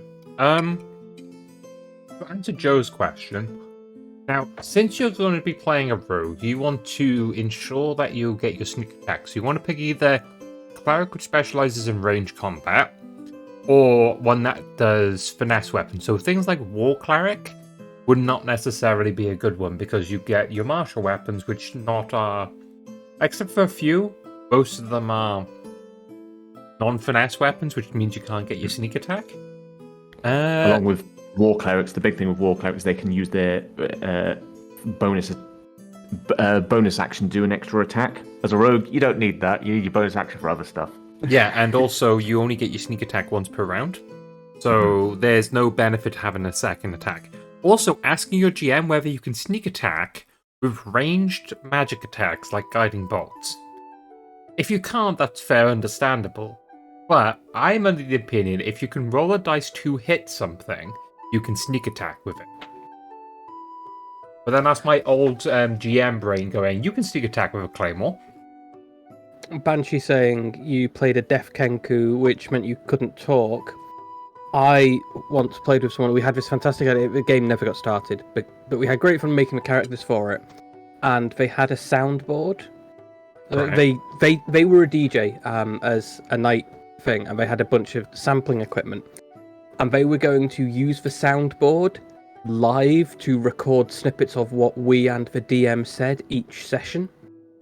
Okay. So because the Kenku can only replicate sounds, like you could reasonably say, look, as a Kenku, you could probably have paid someone to read out a bunch of words, and then you can mimic them. And so it doesn't actually make any impact on you.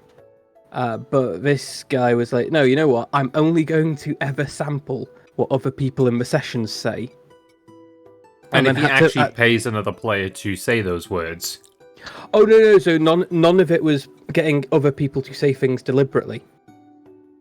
He was just going to record snippets and then play them back to do communication, which I think is quite smart. That's quite funny. Yeah, but didn't have a buffer or something on the sound, so had to go, oh, I think they're going to say something I will want to say, record. Yeah. Which, but we had so much fun getting everything set up for all of this. I mean, it sort of fizzled quite early on because we couldn't timetables. The eternal nemesis. Yes, your times table. Probably say go temple clerics if you want to hit with lightning as a reaction. I mean, that's mixing the two classes together. I would have to do some theory crafting because it's not something I do off the top of my head. When it comes to like spellcasters, I like to stay in the straight and narrow so you get your higher level spells.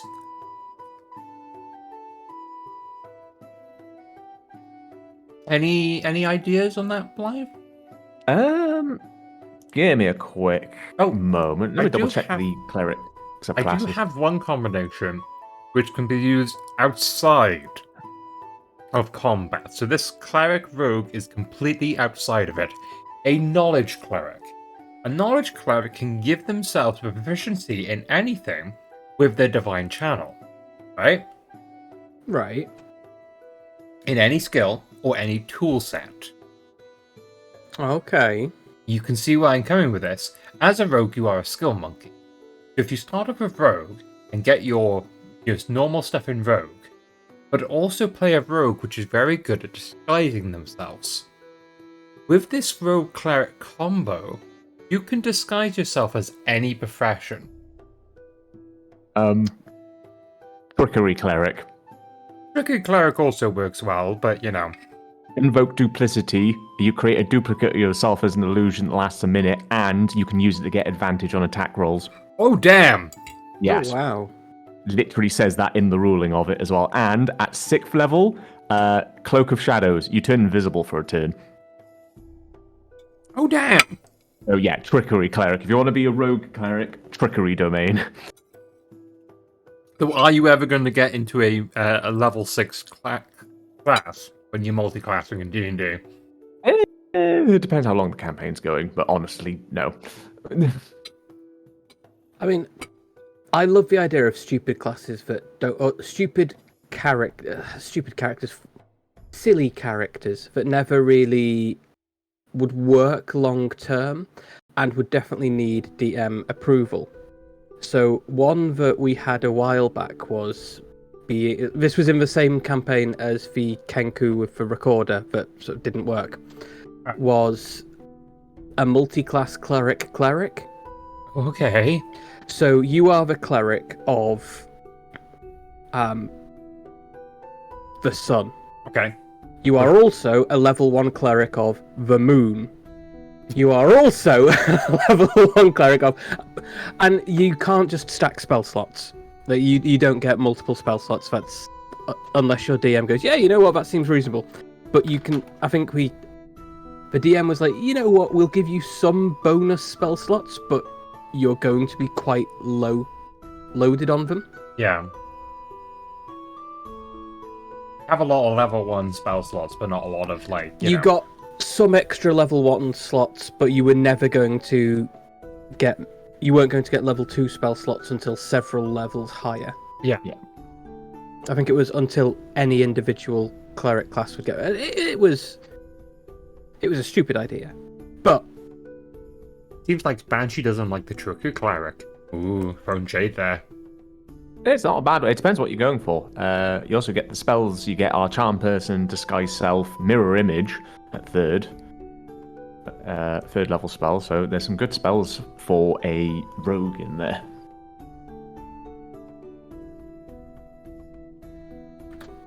Also, thematically, it works.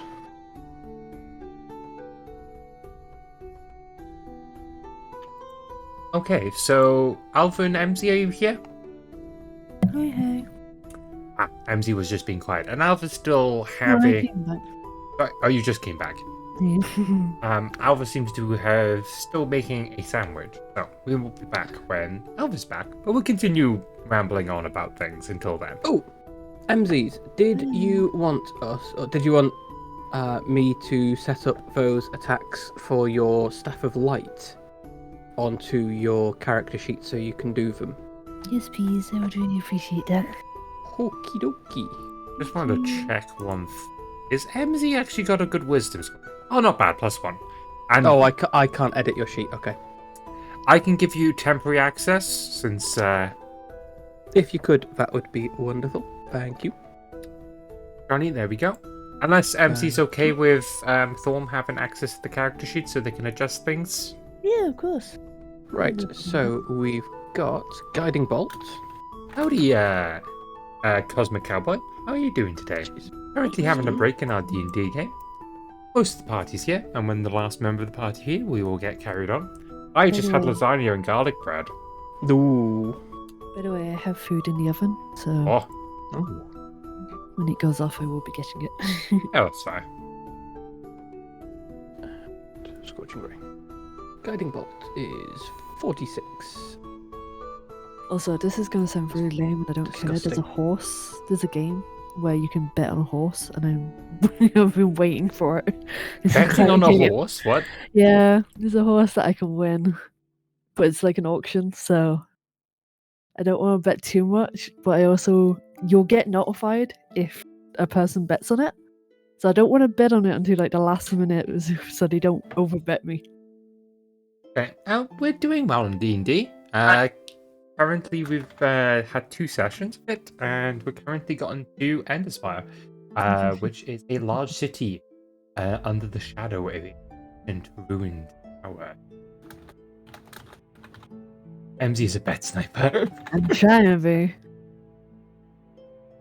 I got 13 minutes, and I have to keep refreshing 12 minutes now. So far, it's on 3,301 money. That's quite a chunk. But it's a good. Are you Is Emmzyz refreshing?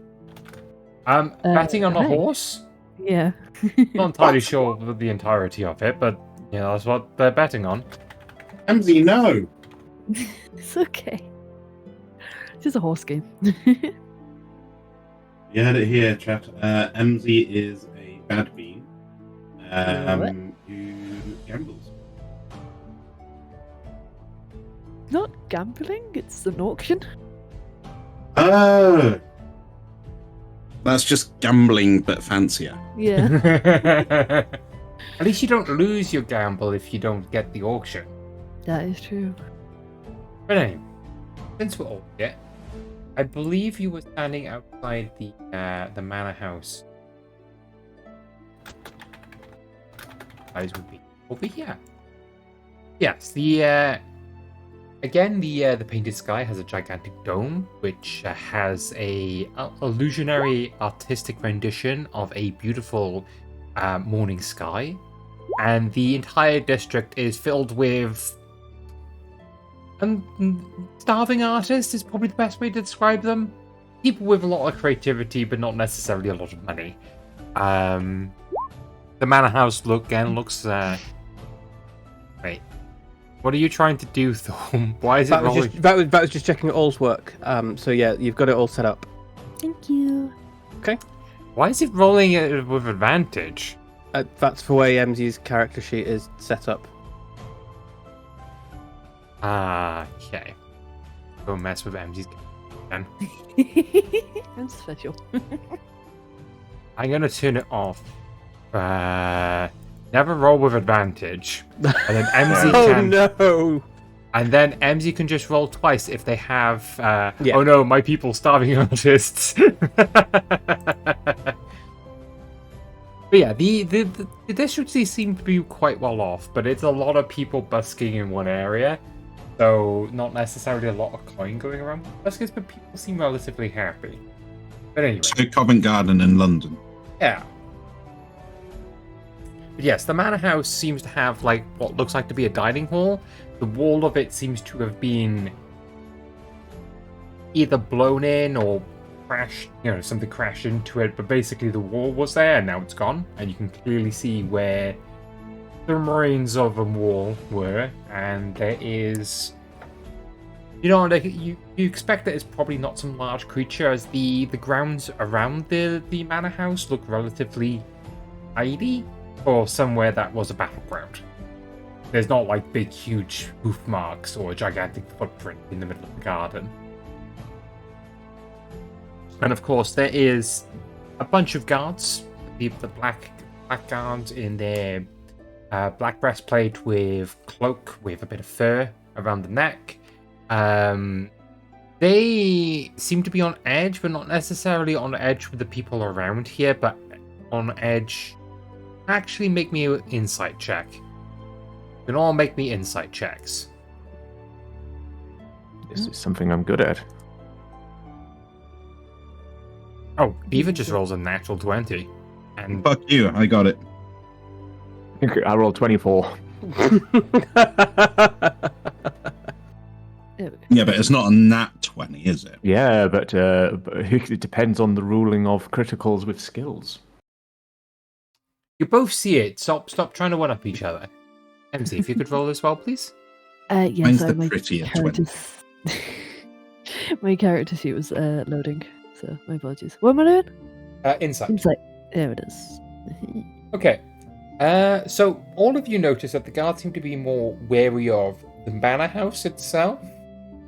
Blythe and Beaver, you are not necessarily in a very large crowded area, but you notice one of the guards get spooked by something in an alleyway, and as both of you look, there's a single person, fully robed with a hood up, with a white mask, with a single tear coming down the side.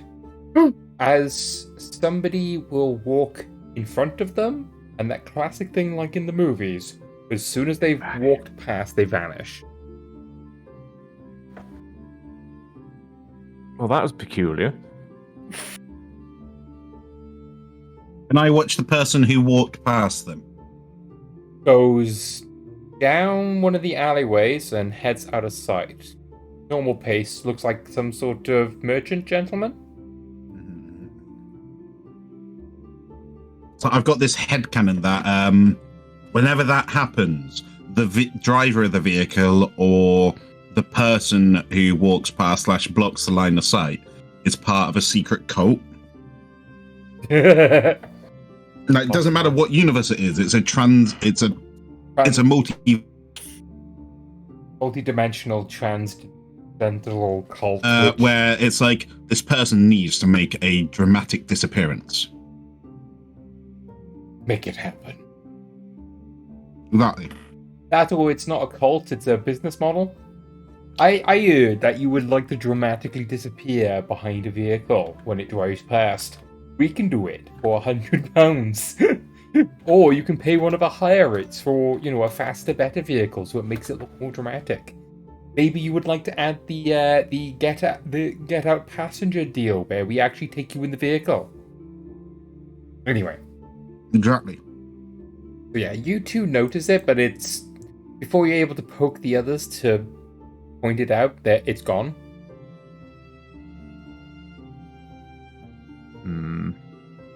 Well, that's suspicious. I nod. A little bit. I refuse to nod back. Well, shall we head into the manor house then? Off we plot. Alright then. So you are stopped by a female guard lady with bright ginger hair, back in a ponytail. Alright, so who you be lot then? Just a quick question before we fully approach. How close is my outfit to the blackguards? At a distance, you could probably be mistaken, but there's key differences. Okay. It's a case of you're wearing the same color palette, but not necessarily the same style of clothing. Okay. So, you think that, again, you may be indistinguishable from a distance, but up this close, they can clearly see that you're not a Blackguard member.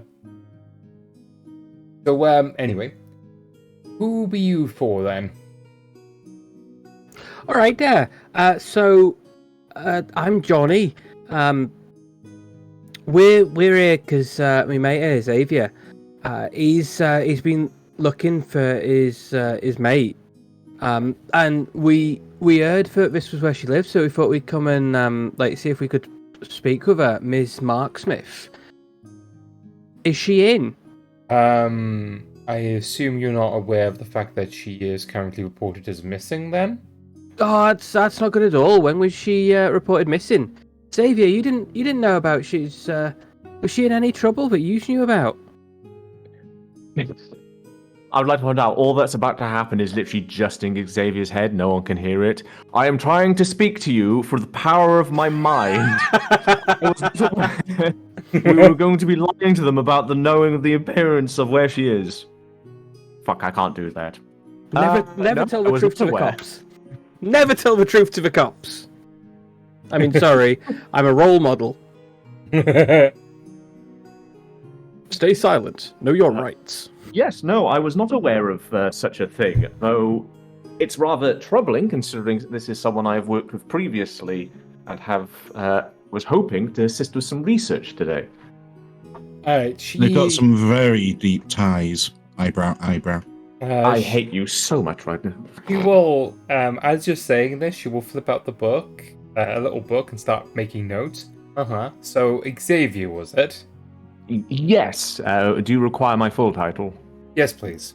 Very well. I am Xavier Grimsby Cottlesworth III, Esquire of the Cottlesworth family. Uh, The Highland He's not heard of you. Cottlesworths. okay. She notes it down. Doesn't make the remark that she hasn't heard of you, but you get the feeling like she's not heard of you. He has no idea who I am. That's okay. And your relationship with her? Researcher. We were co-workers. Uh-huh. And when did you last meet? Okay, that would have to be the summer of about 2 years ago. Okay. And this is your first time in the city? Yes. You okay over there, MZ? Sorry, yeah. There was a very exciting squeak that the fact that they worked in summertime 2 years ago. 2 years ago. Just making a note of it, mental note, alright? And your compatriots? They are my compatriots. Their names, Hey. please? Oh, yes, please introduce yourselves. I'm Jean Grian. No family for me, thanks. Alright, and commonly known as Johnny? As that's how you introduce yourself? Yeah, no. So, like, my name's Jean, but I go by Johnny. Fair enough. I'll write that down. And are you new to the city as well? Yeah, just came in yesterday, down through the bridge. Okay. Looks down at the small one. And you are? Alva, that's at you. Alva is not here. Oh, Alva's not here? Alva? Hello? Nope. The guard lady looks down at you, and you are? Right, can you hear me now? Yes? Yes, I can hear you. Okay. You can address me as Seraphina Darkhold. And is that actually your name? It is the name I go by. Alright, she doesn't know who you are. Good. Alright, you'll write that down. Alright, and your first time in the city? Yes. Okay. Oh, and you and Johnny, have any relationship to this lady, or is the only person that has a relationship is that fellow over there? Only that fellow over there. Only that fellow over there. Alright. Aye, only that fellow over there. And turns to Emmzyz. And who you be you? Sarabi. Rabi. And okay. So we're currently in the middle of investigation. You are not letting anybody, even if they are a relationship of Lady Marksmith, in. So unless you have some other business, I will have to see you. Abby. Runs down the road. I gotta get lunch.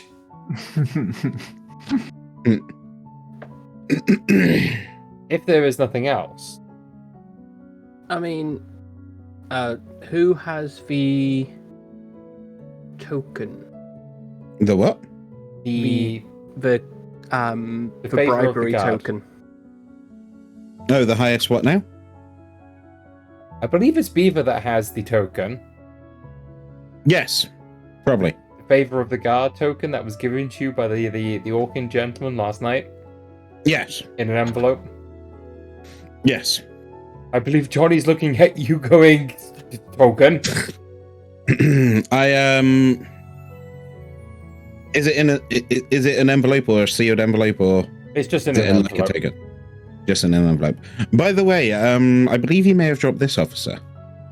As she will take it, look it up, and go, alright, who gave you this since you're new to the city? You wouldn't know. It's in your hand. I believe it's yours, sir. She rolls her eyes. That's not how it works, newbies. Look, Oh yeah, this is from like a friend of mine. It's from Maximilian. The, right, I know Max. Okay. yeah, then. yeah. No, he said that if we ran into any trouble or we had anything that we wanted to like, you know. Alright, we owe enough favors to Max that I presume you guys want to investigate? We're all just If you'd worried be for fine. our mates, mate. You know how it goes, don't you? You gotta look after your own. So, here's the couple of rules I'm going to put down. Make any discoveries, you tell us. We make any discoveries, we tell you. That's the first rule. Understand? Aye. Cool. No filching anything. Right. That's the second rule. Third, don't try to... This is just more of a common sense thing. Try not to mess the crime scene up too much. Right then. Understood. Alright. We got some ground rules. Don't make me add more rules. I got you. Got you. I'll just go tell the sir on duty that that we're gonna have some yahoos poking around before you actually head in and poke around. All right. Cheers, La. Ah, I nod. She heads up to the manor house. It's not too much longer until she heads back up. Okay, you can guys go in. Nobody should be giving you any trouble. I nod my thanks. That's well He knows. sound of you. I nod back. She nods again. Oh, we're doing this Not again. again. Oh, God. No, I'm going sorry. to head straight in. I head in as well. Alright, you head into the manor house. Into the main foyer seems to be relatively undisturbed. However, make me all perception checks. Perception was that. Perception, yes. God, Ooh, that's my lowest roll. where the hell is my perception gone? Oh, never mind. Blythe doesn't see it. Xavier walks into a fucking greenhouse instead. Where the hell is my perception? There it is. I Not very needed to perceptive. find it. I needed to roll a perception check to try and find my perception. You're And- that's where Blythe's Nat 1 went. No. Emmzy's the only one that notices anything off about this room. Oh, Everybody else is like, yeah, this room, perfectly normal, nothing wrong about this. Emmzy, you notice a number of the walls have scorch marks. It's not very noticeable, but like damages to the walls. Like there was a fight here, but not like major part of the fight, since one of the walls of the dining room has been caved in by something big or powerful. Hey guys, have you take a look at this? Oh! Wander over. It's a to Blythe, it's a tiny scuff mark. Okay, it's scuffed. Do you know what this is? No, it looks like a scuff mark. Okay, let me inform you. It's not just a scuff mark. It's what Bean said. It's what Bean said. Who's Bean? Bean is just hiding behind the curtain. I'm not here. Bean is the curtain not is just only a scuff drops just below their shoulders. Yeah. This is a Marks and Spencer's scuff mark. Sainsbury's. Xavier and the quest for the scuff mark. The scuff mark is head level with everyone else, but so I don't see it, correct? Oh no, you see it when MD points it out. It's just Blythe rolled a 1. Okay. Okay. So, Xavier, this research you two collaborated on. Are you able to tell us what it was you two were looking up? Blythe, you make me knowledge history roll. Blythe, Give me a second. Just Right. finding my history. Wife is passed out. what did it sound like that? 10. Alright, so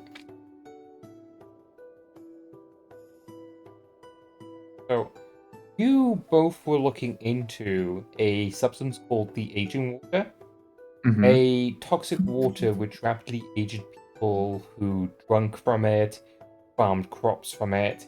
Effectively an old curse from the old empire. He was going it from a historical thing, you were going it from more medical front.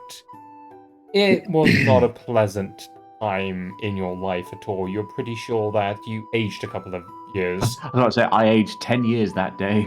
Yeah. Whilst I mean, that's researching the what thing for wearing a aged waist. people. That's what wearing a waistcoat in the middle of summer will do to you.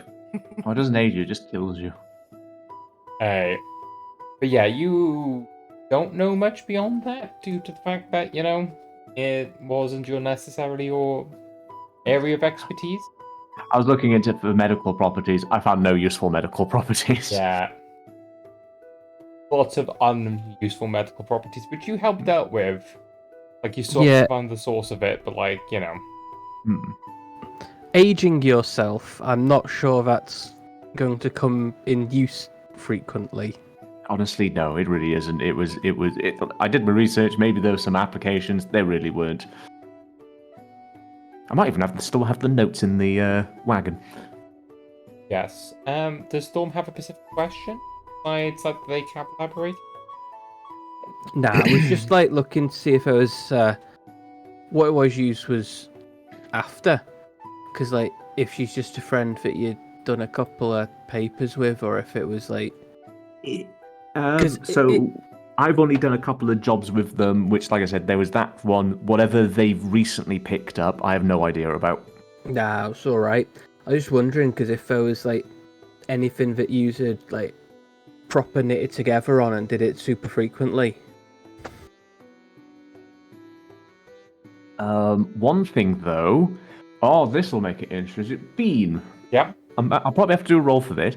Is there anything I know she keeps on her, like a form of jewellery, a particular art of clothing, or something, that I would be familiar with that I know she would most likely have on their person?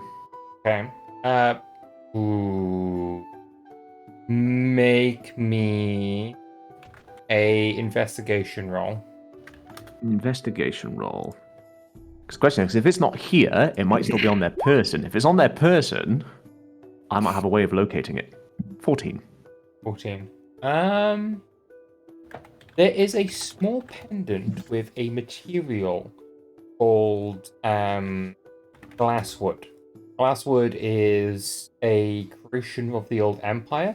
It's a valuable source when in its construction that turns into a durable and strong substance, but strong as wood. So you're able to like flex and bend it.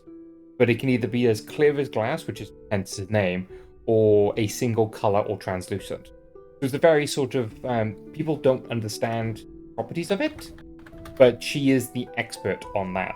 And certain magic items are made of it, or components of magic items have glasswood in its construction.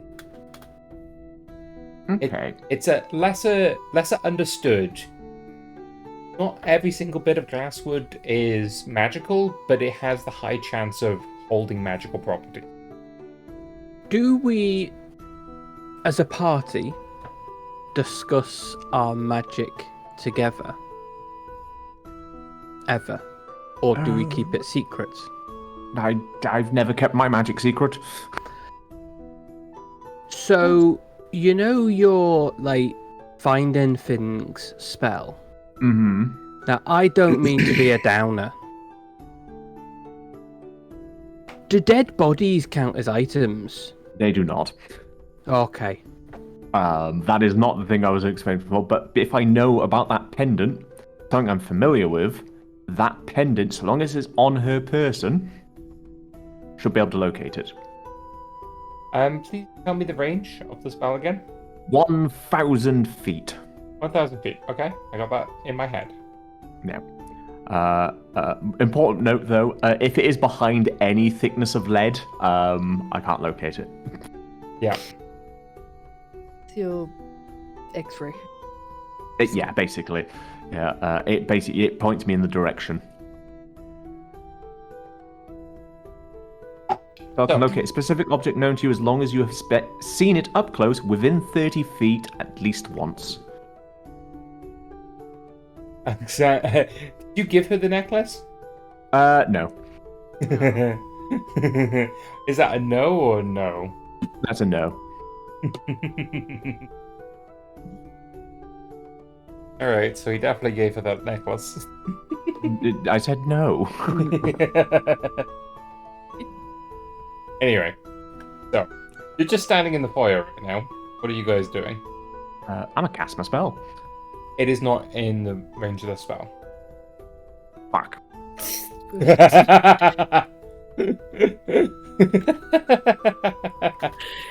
It is What not. a Oh, in- no, no, Okay, yeah, well, it's well, she's not within 1,000 feet of us, at least. Okay. not Or in- at least How, that lo- item how, isn't. how long is that gonna last for? Up to 10 minutes. How As far long do as you I reckon? concentrate on it. How far do you reckon we can run if we pick you up? We do have horses. Yeah, but like, oh no, I suppose we're in a city. They get a bit upset if we like start charging full pell mell. Would they? Especially in the area of buskets, there's a lot of people that are just lazing around in the middle of the street. Running around may not be too bad, but running around on horses may be a bit. Or So- running around like Sonic. That's actually some of the first like but I need to drop the likes when I'm talking as me. That's some of the first civil laws that were put into place in cities were about where you could ride your horses because people got upset about it. And understandably so. Yeah, but like which side of the road you could ride on and where you could park your horses. But moving on and back to the game. Yes. If you three want to keep investigating the building, because I've got this spell going, I can cast this 2 more times, so I've got 30 minutes of this spell. Okay. I might start effectively, what's the best way to put it, kind of circling as much as I can in hopes that it'll ping. Alright.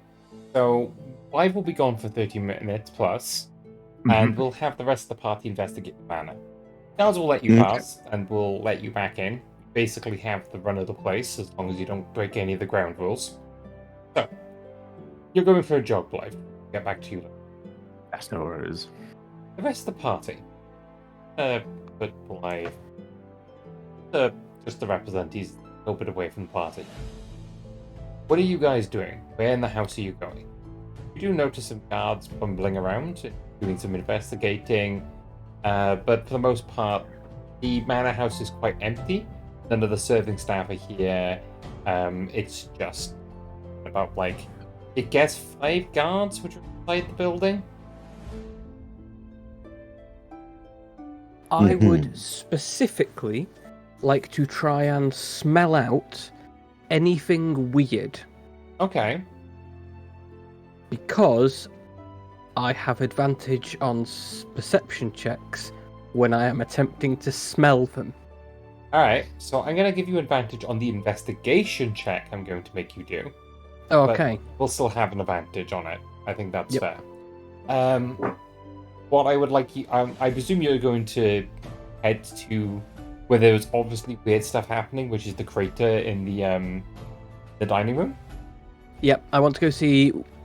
Is this just destroyed? Is it explosive smells? Is it anything like that? Okay. So, get into the dining room.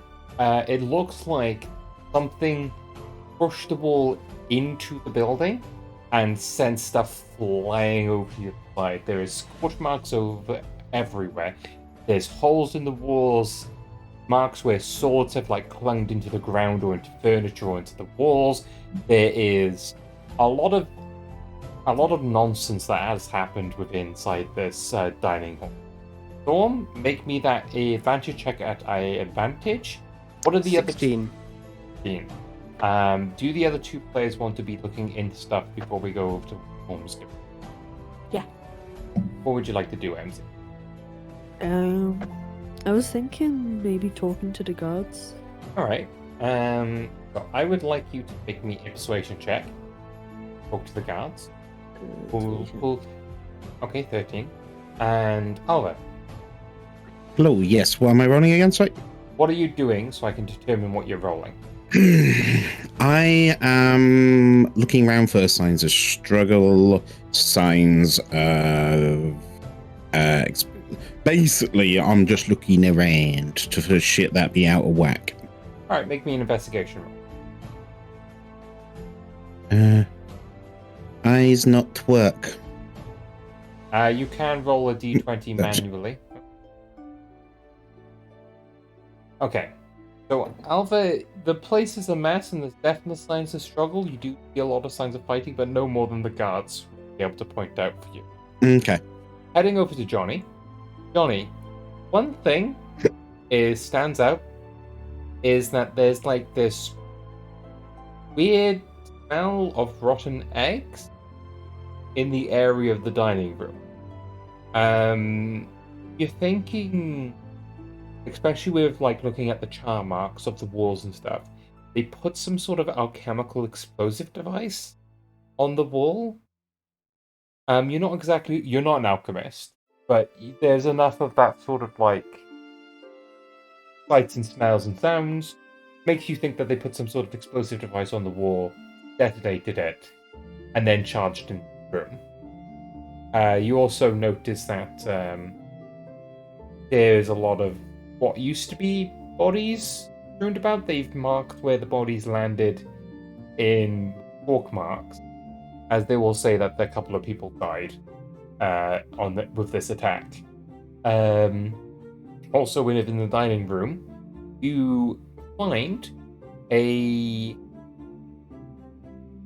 piece of parchment which has been crumpled up and thrown into the fireplace, but is only slightly caught captured fire instead of burning away with the rest of the.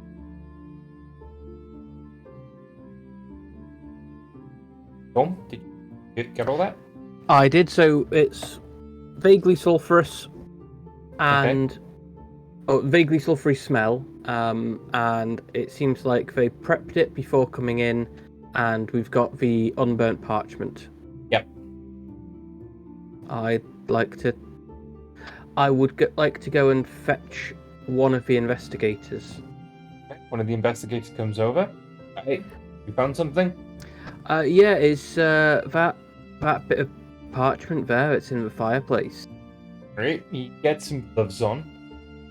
He has a look over the parchment. Okay, it looks enough that we can picks it up slowly. It is not that badly burnt.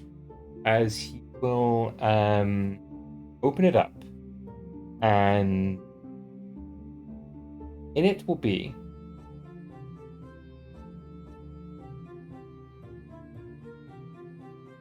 down.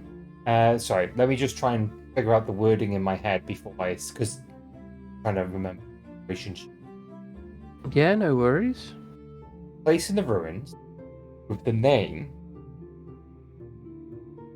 Wolfram. So I shall type it out in not chat in Twitter, in chat by here. I'll look for a place called Colfran. And the ruins is basically the old Imperial city, which was destroyed during the interference. You don't know much about it, but you know it's effectively the ruined city which claws up to the sky, which is the backdrop to this tower.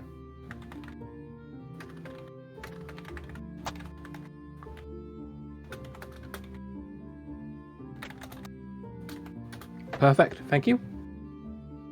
I need rolls. Major character.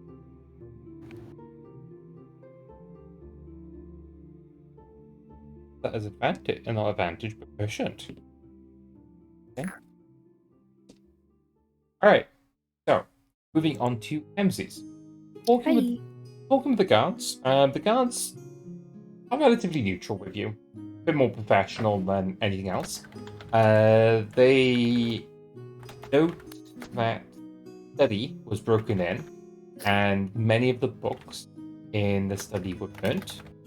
Another thing they will note is that it looks like Jezebel tried to flee her personal chambers. That's what eyewitness testimony, and from the evidence, and they can't figure out what happened there.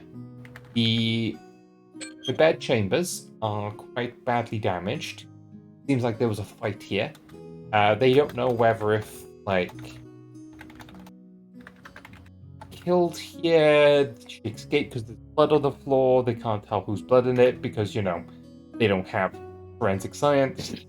They can't tell if she escaped it's just a mess. It's like they could figure out that she went this way, eyewitness testimony also backed up, and then this has just turned into a battlefield, and they don't know where things went off. They know that the assailants were able to escape the manor house afterward from testimony from people that lived in the area, and they disappeared into the night. This was attacked around dinner time, late evening. Jezebel always had food before going to bed when darkness fell. This happened just after sun. I will get food. POV, I'm so sorry. That's right. So, live. Blythe's BRB'd. Ah! Unless Blythe's back. Lies back, right. Back. Blythe Street's back, alright. Blythe Street's back. Well, Emmzyz is talking to the guards and busy chin wagging. So Beaver and Thorm up and have a convo, or maybe look at the manor house. I nod at Johnny. Alright, there. So I'm not too sure if there's anything specific we should be looking for, because like all I know is she's a researcher, and we've got that whole thing from last night. I don't see shit. I've looked around, I don't see nothing.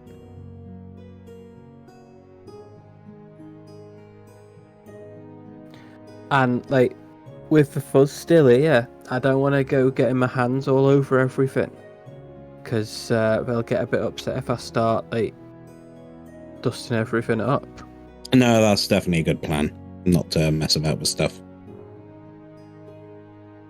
So I'm thinking we've done a quick check round. We might wait for Sarabi, and then possibly go see what Xavier's got himself up to.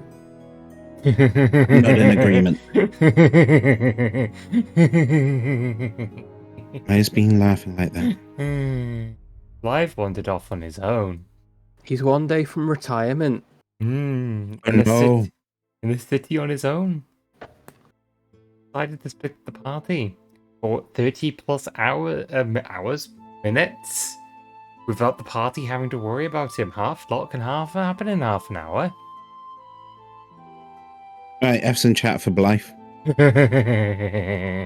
R.I.P. in peace. Yeah. Your character, baby.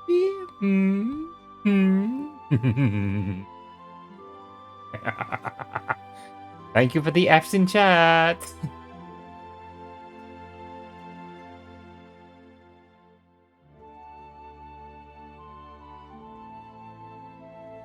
I have returned. Hello there, Blythe. Hello. I'm sorry about your character. Oh no.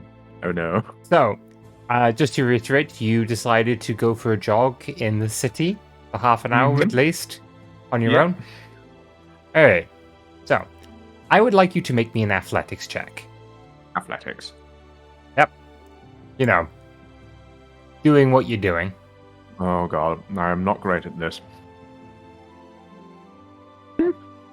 Alright, 10. So, not bad. Not terrible. You get a bit out of puff. You end up in a back alley. It's been 25 minutes.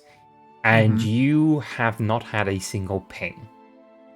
At which point, you turn around a corner. Fuck, it's a dead alley. You don't know this place too well. It's very twisty and turny. As you turn it back around, materialized out of nowhere at the corner of your eyes is two of these people in these robes with masks on. One has the teardrop, another one has a single crack going down the center of it. And they're just about 40 feet away from you, down this alleyway. And behind you directly is a 5-foot tall wall, which with the boxes and stuff you could potentially climb over. And then down a very cluttered alleyway is a dead end. Right. I just want to confirm, 25 minutes you said I've been going for? Yep. Okay, so I've got no level 2 spell slots. Yep. I have a Hello. I shall turn to face them. Ooh. Yes, They I shall both- turn to- Ooh. They both tilt their heads exactly the same way, in the exact same motion, and together will say, they have their attention upon you. And who are they? They have many names, none which you may know. I don't know. I'm pretty well versed. None that you know. However, Mhm. one of your companions do. We will remove them. Which companion? The one that knows. The one that knows. Okay. Do not find her, or we shall remove her name. Make her one of us.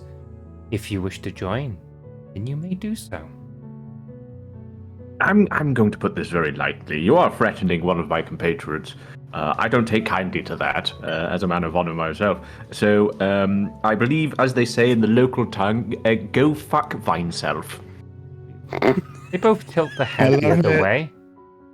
You are awfully brave for a man that is alone. Xavier, one that holds the tomes. The dam. Oh fuck, I never put that back in the wagon. Just a question. So Blythe's been gone 25 minutes and we carried on after that. So our conversation will have ended before this interaction, yes? Give or take at the same time, because you guys were bimbling around a mansion. Okay, So- about the same time. Never mind then. It's a case of like this is happening at the same time. Thorm would have spent like 20 minutes investigating the dining room. You just walked up and down the mansion, and Sarabi is still talking to the cat. Blythe has gone for a jog. Mm-hmm. They both take a step forward to you, Blythe. I will take a step back, raise my holy symbols and jingle them with the yell of back the fuck off. I'm a priest and a mortician. I'll kill you and put you in the grave myself.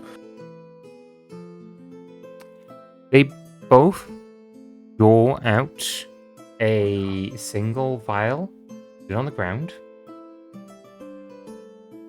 If you wish for your friend to not join us, or to be disposed of, they will need to destroy what contains their name and drink the cat. For now, Xavier, guardian of the secrets of the damned, we shall speak again. Wish to go down this path of destruction.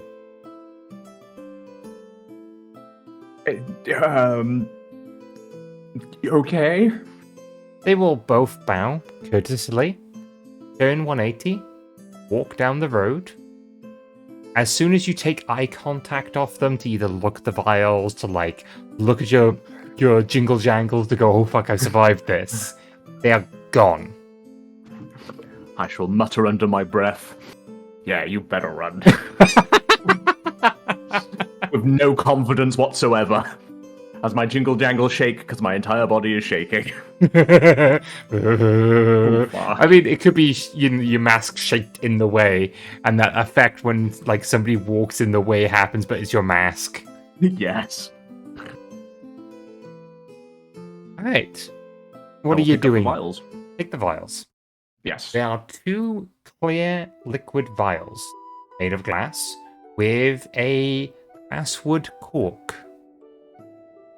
Okay. You know it's glasswood because it's you think it's glass, but you recognize the substance. Mm-hmm.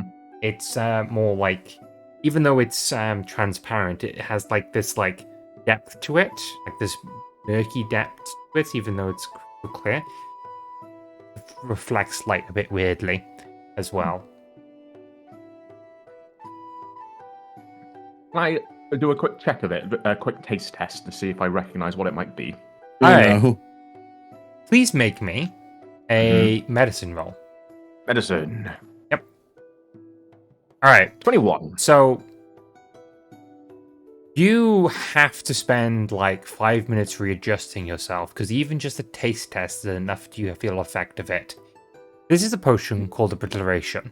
You drink the entirety of it, you will forget between a D8 days period. Like, you will forget. The reason that you take 5 minutes to readjust there's a saving throws and other such things, but that's the effect of the thing. The reason why that you have to readjust yourself is because you almost went in for 2 tastes. Because you forgot that you had the taste. So thankfully you didn't taste test the entire drug, because that can actually happen if you taste test this drug. And you have taste test it, and I forget I've taste tested it, so I taste test it. Yeah. And you and you slowly just consume the entirety of it. You know that if you wanted to, you could split the vial in half and, have a D4 of not remembering stuff. Mm-hmm. So they have given you, and this stuff's depending on the state, legal, because, it just obliterates memories. And used in criminal organizations, spy organizations. Like, if a spy is about to get caught, they're known to drink it. It's also incredibly expensive. It is grown from the tumblethorn vines, which are endemic in certain ruins of the old world. It's a plant that only grows in ruins. And when I mean ruins, I mean of the old empire, not just a castle that's, weird magical bullshit plant. Yeah, weird magical bullshit empire plant. Yeah. Okay. One of they put down 2 bottles, didn't they? They put in unison, acted together, put down 2 vials of the stuff. Right. One of them is going into the coat pocket of my jacket on the inside, nice and hidden. The other one I'm going to just put in my normal pocket. Okay, cool. You have 2 vials of the stuff. Okay, I'm a start heading back to the others with the wonderful thing of turning around, poking people, and go, "Hi, I'm looking to get back to the art district place. I'm lost." You will get back there after a while. You will spend 15 minutes getting back because you run around in a circle, so you can go straight there. Yeah. Okay. Wander back. The 3 people that are in the manor, even though it's been a little bit more over a half an hour, I've said he was running for half an hour and then return, so you're not expecting him back yet. But you do have another chance to investigate the manhouse before he returns, if you wish to do so. And how you wish to do so is up to you as well. So, before I left to go get food, I heard you say something about her bedchambers. Yeah, so bedchambers were they're where they estimated she was last at. They don't know what happened to her afterwards. It is a battleground in there. A lot of spells, a lot of people with large pointy objects, blunt objects were in the area and fought in that area. What do you think, guys? Do you think we should go check it out? Yes. Yeah, I think it's a good idea there. Okay. We'll head to the chamber and go check it out. The chamber and go check it out. Alright. As by what the guard said, this place is a battleground. It is not a place which you could, frequent for a nice stroll. It is broken glass, shattered furniture, a couple of fireballs were cast in here. It is a place of just mess and destruction. So, I presume you guys are going to be doing some investigate rolls, or if you can convince me otherwise, some other rolls. And Thorm, yes, you can sniff it out.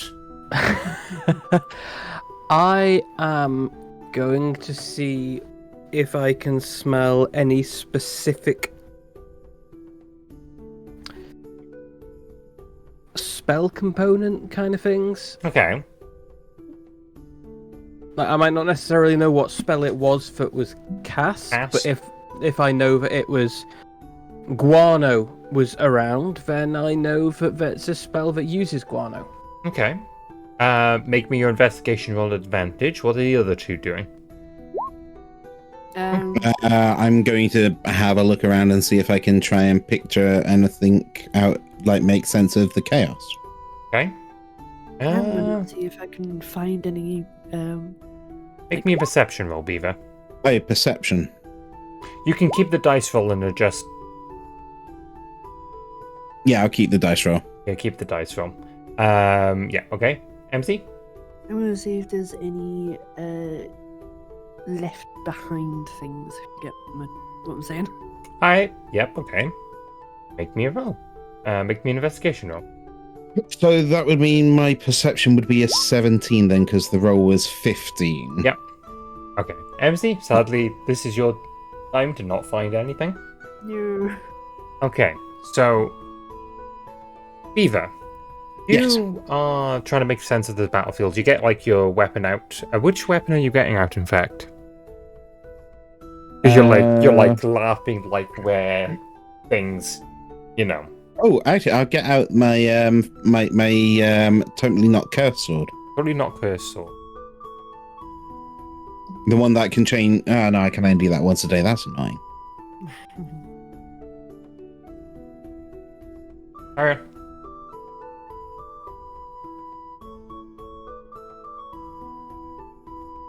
Okay. Yeah, I rolled some dice. Don't worry about it. Get out your cursed sword. Yes. No, totally not cursed sword. Yes. Yes. You get out your blade of Thordak. Yes, that one. Right. What are you doing? Oh, you're using it to like mimic what they were doing and stuff. Sorry, my brain. Yeah. Ultimately, I should be describing things rather than you describing things.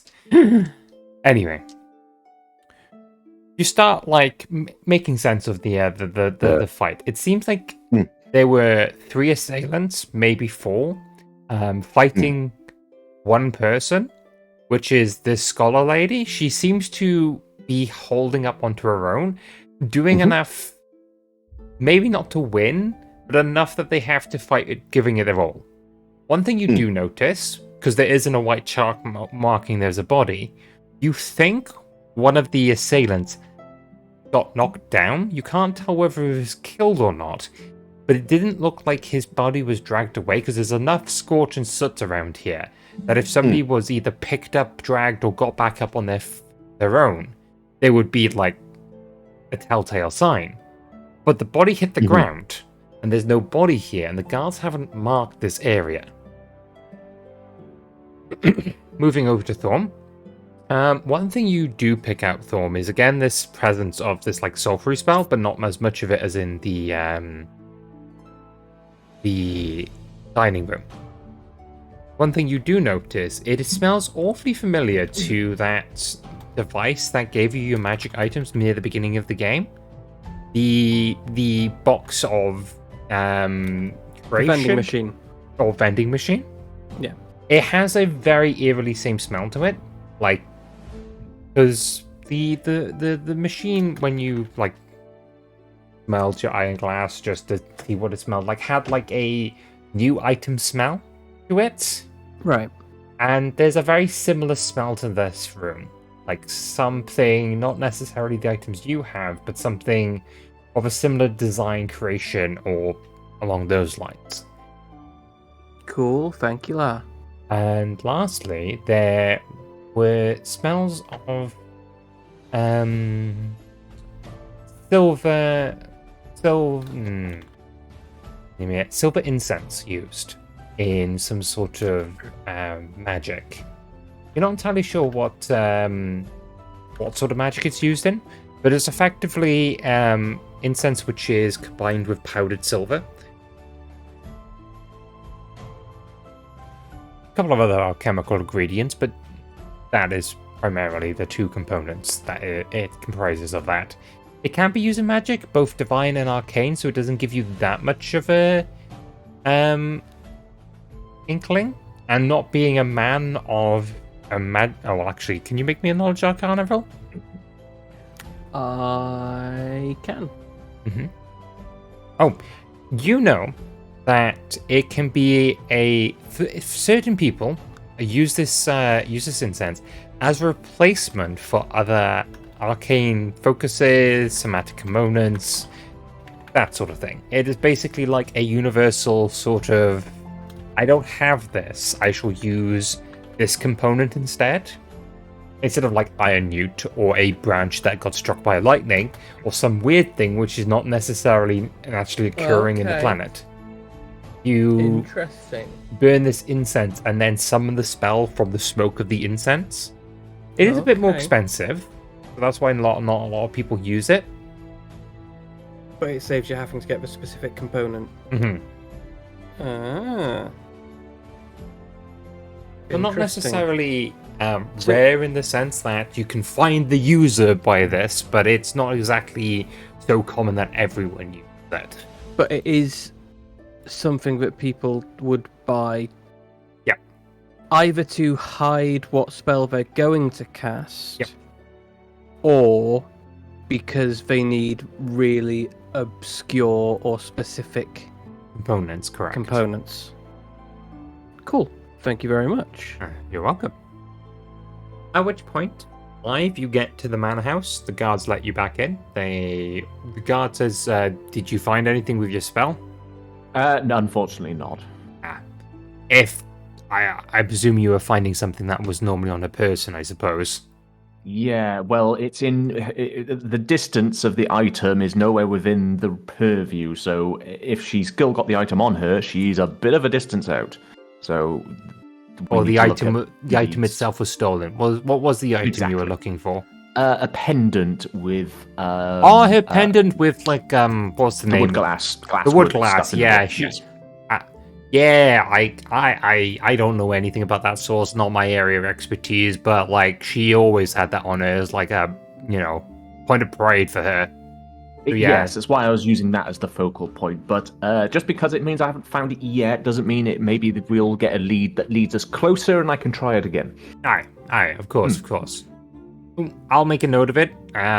We know a couple of other guys that work for the guard that could probably cast that, but It's worth doing. we But will. they'd need to be familiar with the item. Okay then. That scratches my idea. I was just about to hire a bunch of clerics from some of the local churches. No, unfortunately, I need to be familiar with the item. The other option I was looking at is if, I don't know, during the fray of her getting kidnapped, if she dropped something, like, I don't know, one of her shoes, because it would be one of her shoes, getting familiar with that shoe would mean you could possibly locate the other shoe. Alright, we'll have another look around the area to see if we can find a missing shoe glove. Shoe, glove, earring, something along those lines. Blythe Something that you'd needs to expect get be in a very pair. familiar with that shoe. He points to one of the guards and goes, "Alright, look at a wardrobe of anything that has doubles. And if you find anything which has one of them missing, he goes like, I'm gonna have to look through a noble lady's wardrobe. Yes, that's your orders." What? He just like little fist pump. no, this guy's just confused. I'm gonna have to look for shoes, and this other guy's like, "I'll go help you." Yeah. I'm gonna go meet the others and keep up the good work. They will guide you to her bedroom where the other people are doing an investigation. As previously mentioned, this place is a battleground. Wow. I'm gonna walk into the room and close the door behind me. Mm-hmm. I'm just gonna pull out the bottle from the pocket, the obvious pocket. So, which one of you fuckers knows about the them and didn't mention anything? 'Cause I had a wonderful exchange with their cult. Oh. Well, I mean, we told you all about them last night when we got back. Mm-hmm. Okay. But they seem very specific on someone has to drink this because they know too much about them.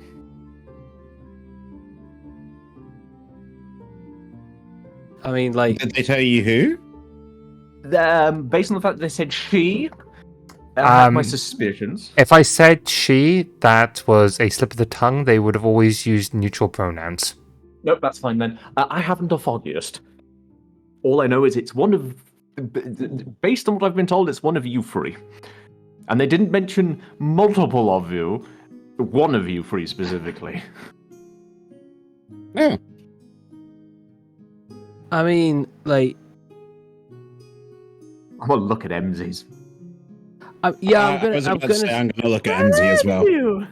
Yeah, I'm gonna say, Sarabi, it's gotta be you, because Seraphina and I, we didn't like wander off when we went out last night. So anything I heard, she heard, and anything she heard, I heard. Unless you got like telepathic messages from someone. I mean, weren't you the one who first heard about them and then told us? Yeah, and Seraphina was like right there next to me, chugging away at her rum.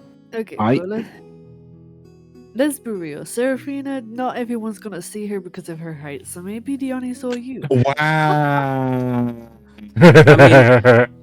Yeah, I know, I am like quite incandescent, but Whatever. yeah, I mean, you do raise a good point. No, exactly. I didn't know anything about them until you told us. Why would it be me? But do you reckon, like, we got to come up with a better thing when we're referring to the cult of M than they? Because otherwise we're going to be talking about they as part of M. That lot. Yeah, do you reckon that lot? Do you reckon it'll work on me? I mean, So the memory thing. special. The Yeah. bottle. I haven't even told you what it is. That's a good. Sorry, that's Okay, me. sorry. The bottle. So, I don't know. yes. What is it? So it's a fun little concoction, which will completely erase your memories for about, based on the consistency, strength of what I've tested, about a week, roughly. So, like, Oh, it's only a week. Only a I'm week. not sure that'd work on me. Why? An elephant never forgets. That's when it drinks something like this, I imagine. Though we may need double dose for you. I knew you wanted to get that fucking in. Blythe, make me an insight check. Okay. Oh, okay. Where's my insight? I'm very good at insight. Well, Okay. except for when I roll a 3. It's an 8. Carry on. Yeah, look, it's I'll come better. I'm really amazing. simply. They now, based on the information we know, the information we all know, the same information I know that all of us know that we all know, that we know that we know. I believe they're pointing towards someone who knows more than what we know, because they're specifically asking for one person's worth of knowledge, not all of our knowledge. Did they say what would happen if nobody drank it? In a way, yes. I believe they're going to be after us, which is fine. I'm not scared of them. I stood my ground and they fled. I knew you would. What Can I happens do an if- insight on Blythe there?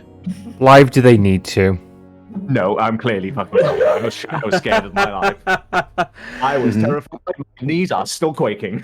Me and Beaver just look at each other knowingly. Like, Me and Emmzyz just look at each other, then look back at Blythe, and each of us arc an eyebrow. yep. I mean, like, right. So if none of us have it, that's like bad. Yeah. I'm not saying anything wrong with that. What if the wrong one of us has it? That's what I'm thinking, which are is they why. still- Do you reckon we like Well, just we don't sit and need wait to and forget- ask them when Well, they we come don't up to rough n- us up? We don't need to wait more than a week because we've only known about them a day. Also, how much do we know that knowing them for a day is a threat? It might not be for us even. That's why I was That's thinking, true. What if it's for Jezebel?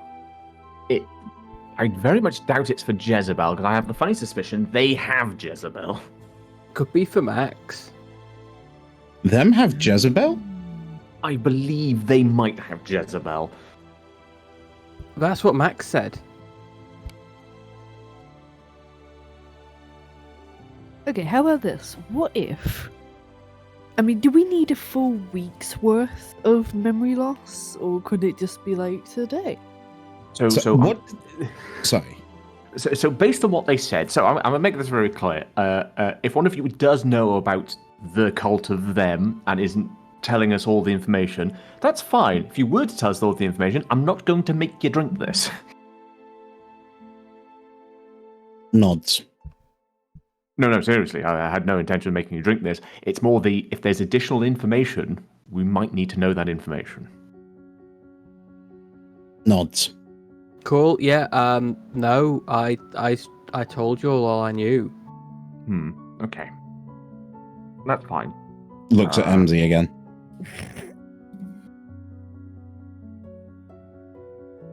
I like the fact that I can add just a subtle hint of paranoia into my games just by doing one thing. It's very easy. It's very Is easy. Pipe still around and like hiding? No, Pipes is not hiding in one of your bags. Oh, that'd be so Hey, cute. what? I checked my bag. No Pipes. Cries on the inside. So, but yeah. Anyway, so what'll happen if we don't give whoever the drink? Or, like, whatever? I believe the words they used, I can't remember exactly because I was too busy fending them off, was you'll be next. So basically, we just wait until they show up Yeah, to get them to take us. Yeah, that's like a good thing, because like we actually want to find out where they are. So if they come and like pick us up as well, that saves us the hassle of having to find out where they're hiding. Though I love your enthusiasm on that, I don't believe they're just going to turn up with a wagon and be like, oh, you didn't do it. Well, off you pop into the wagon. Don't forget all your armor and equipment and weapons. Don't worry, you're going to have ice cream, and there's going to be snow cones. It's going to be a lovely trip, and That's we're fine. going We to can go handle down the them street. easily. We just need them for magic stuff. Bastard Cap, thank you for the raid. Let's give No, you you a assume we can take them. We don't know how many of them are there. My head in a confused Oh, expression when you say assume. How many people? Like, what do you mean All we need assume? to do is kill! Very, very simply, you're thinking we can take them. If 100 of them turn up, That's a target-rich environment. Don't worry, you're then fine. you are going to end up dead one day, and I'm going to have to solve it. Come on! No, if 100 of them turn up, we have a That's problem. good, actually. Thank you for doing that. Yeah. Well, welcome in Aldrich! Bastard Chap and all your raid. Bastard. You were here last time. They were the Well done, Minotaur. Bastard Cap, you did it. It is the Minotaur. What'd they do? They won. I was watching a clip. Oh, hell yeah. Excellent. You did it. Yes, welcome in. I hope you enjoyed Between the Stars. Hope you all aren't dead yet. No, but I have added a level of paranoia. Hey, Dead Goblin Queen, how you doing? We suspect one of our own. When I say we Is that suspect, I Goblin definitely Queen? suspect one of our own. Just don't know which one. Maybe I that just one don't know is which you. one. It might be me. I might have probably to is drink you. this. But I don't know anything. You sip in the cup and just when you go. Did I forget that I knew, or did I not? Hey, do it? there. Hey. But yes. So yeah, if 100 of them turn up to come get us, we're going to have trouble fighting 100 of them. I mean, Does anyone know any teleportation spells? No. I mean, if they've Hey, got 100 of them, and they're gonna like kick in the doors of the inn, to me that kind of sounds like everything's kind of screwed already. Not necessarily. If that is, well, we don't know anything about them, other than what we all know collectively. Oh, maybe the information that you share on this, that you've discovered through the investigation. Yet to do that. Blythe just walked in. I have one important piece of information to share with you. One of you knows important information now. You may need to forget it. So is it Oh really- yeah, no, like Oh. I did tell everyone, but I found that bit of paper that said look for the ruins of Chufran. Okay. Carry on. But I just need to I- make some rolls. Thought I told you all that. So it's you. Well, I mean, like I told the copper that. Where's the copper? You haven't seen that copper for a while. I think we know the information. I swore I could have told all yous that. Hadn't told them yet. Oh, okay. You told them that they found a bit of parchment, but you hadn't actually told them everything yet. Oh, that might be the information. Oh shit. No, we all know it. We all know it now. There's a knock at the door. Yeah, I think it's them. As one of the Come guards walks in, you alright in here? Yeah. Have you seen Jacob? He was, last we saw of him, he was going to take a whiz after looking at the, in fact, Jacob was the one that was you in the dining room? Oh yeah, he found that bit of paper that I pointed out that bit of paper to him that said, "Look for the ruins of Shoffrin." I'm gonna slap him across the nose. Just take him up. Bam! Before or after he says the name? After he says it, because I'm not gonna realise until he said it. As the guy will give you a side eye as like, alright, like, okay. But yeah, we haven't seen him for a while. You guys haven't seen him at all? And the guard looks at you primarily, Blythe, mainly because you've been running around the outside. I'm afraid I have not seen him, and I fear that we do not know where he is may mean he could be in trouble. The guard looks a bit more concerned. What makes you say that? But from my experience, when a card goes off to do something and doesn't return, that normally means something bad has happened. Yes, that's why I'm currently looking into it, but, like, do you have any more information to know that why a guard has mysteriously gone missing? Do you know anything about the cult of them? We're currently looking into them. Okay. This is the crime scene of it. We have been, like, whispering, like, about it a bit, and you guys have been whispering about it as well. I thought we were on the same page here. Yeah, well, the cult of them may be the reason he's not turned up again. Okay. Are you going to explain a bit more than that, or are you just leaving it? Honestly, that's all I really know at the present moment. We may be next. Alright. Okay, then. Do you know why?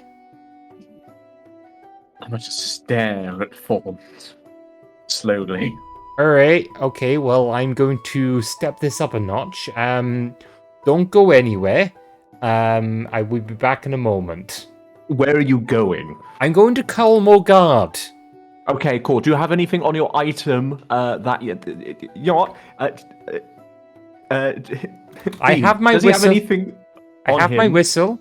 That's You have your whistle. numbered. Can I look at the whistle, please? You can look at the whistle.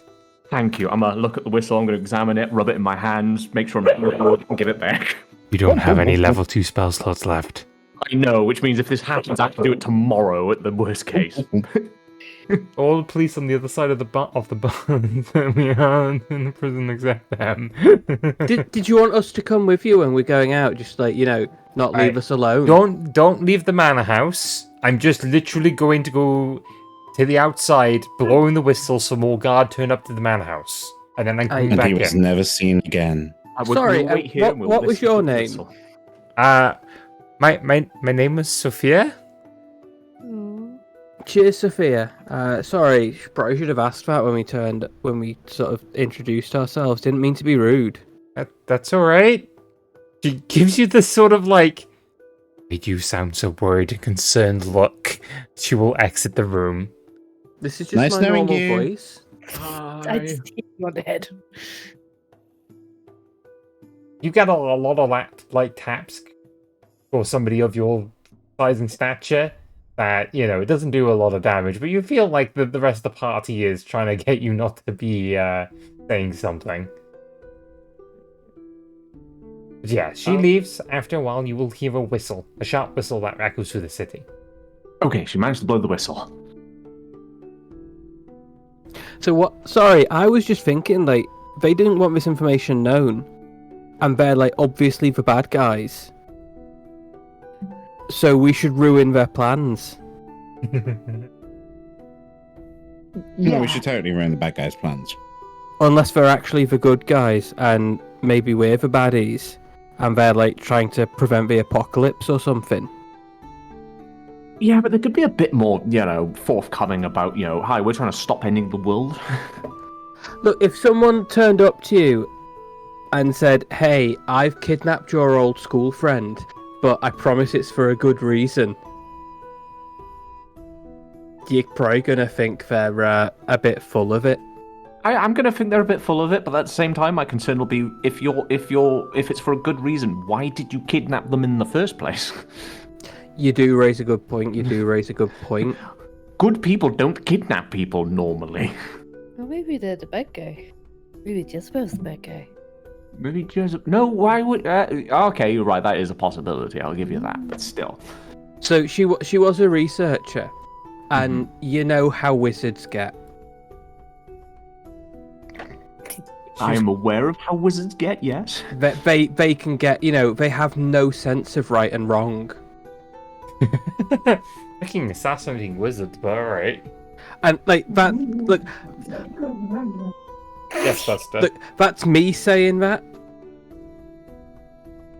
They've got no sense of right and wrong, but yeah. Okay. Look, wait a minute. Isn't she meant to be coming back up to us once she blew that whistle?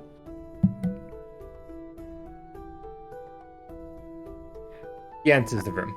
Okay. Welcome back. Yay! So, yeah, the rest of the guard outside, are going to tell them to fan out and look for this guy. You particularly look relatively spooked. Do you mind telling me what happened? Me? Yes. I always look spooked. You look How can more you tell? spooked He's wearing a mask. as she points at his knees. Yeah. I've got the quivering knees. Would you believe I saw a ghost? She just gives you this, like, That look row? of, really?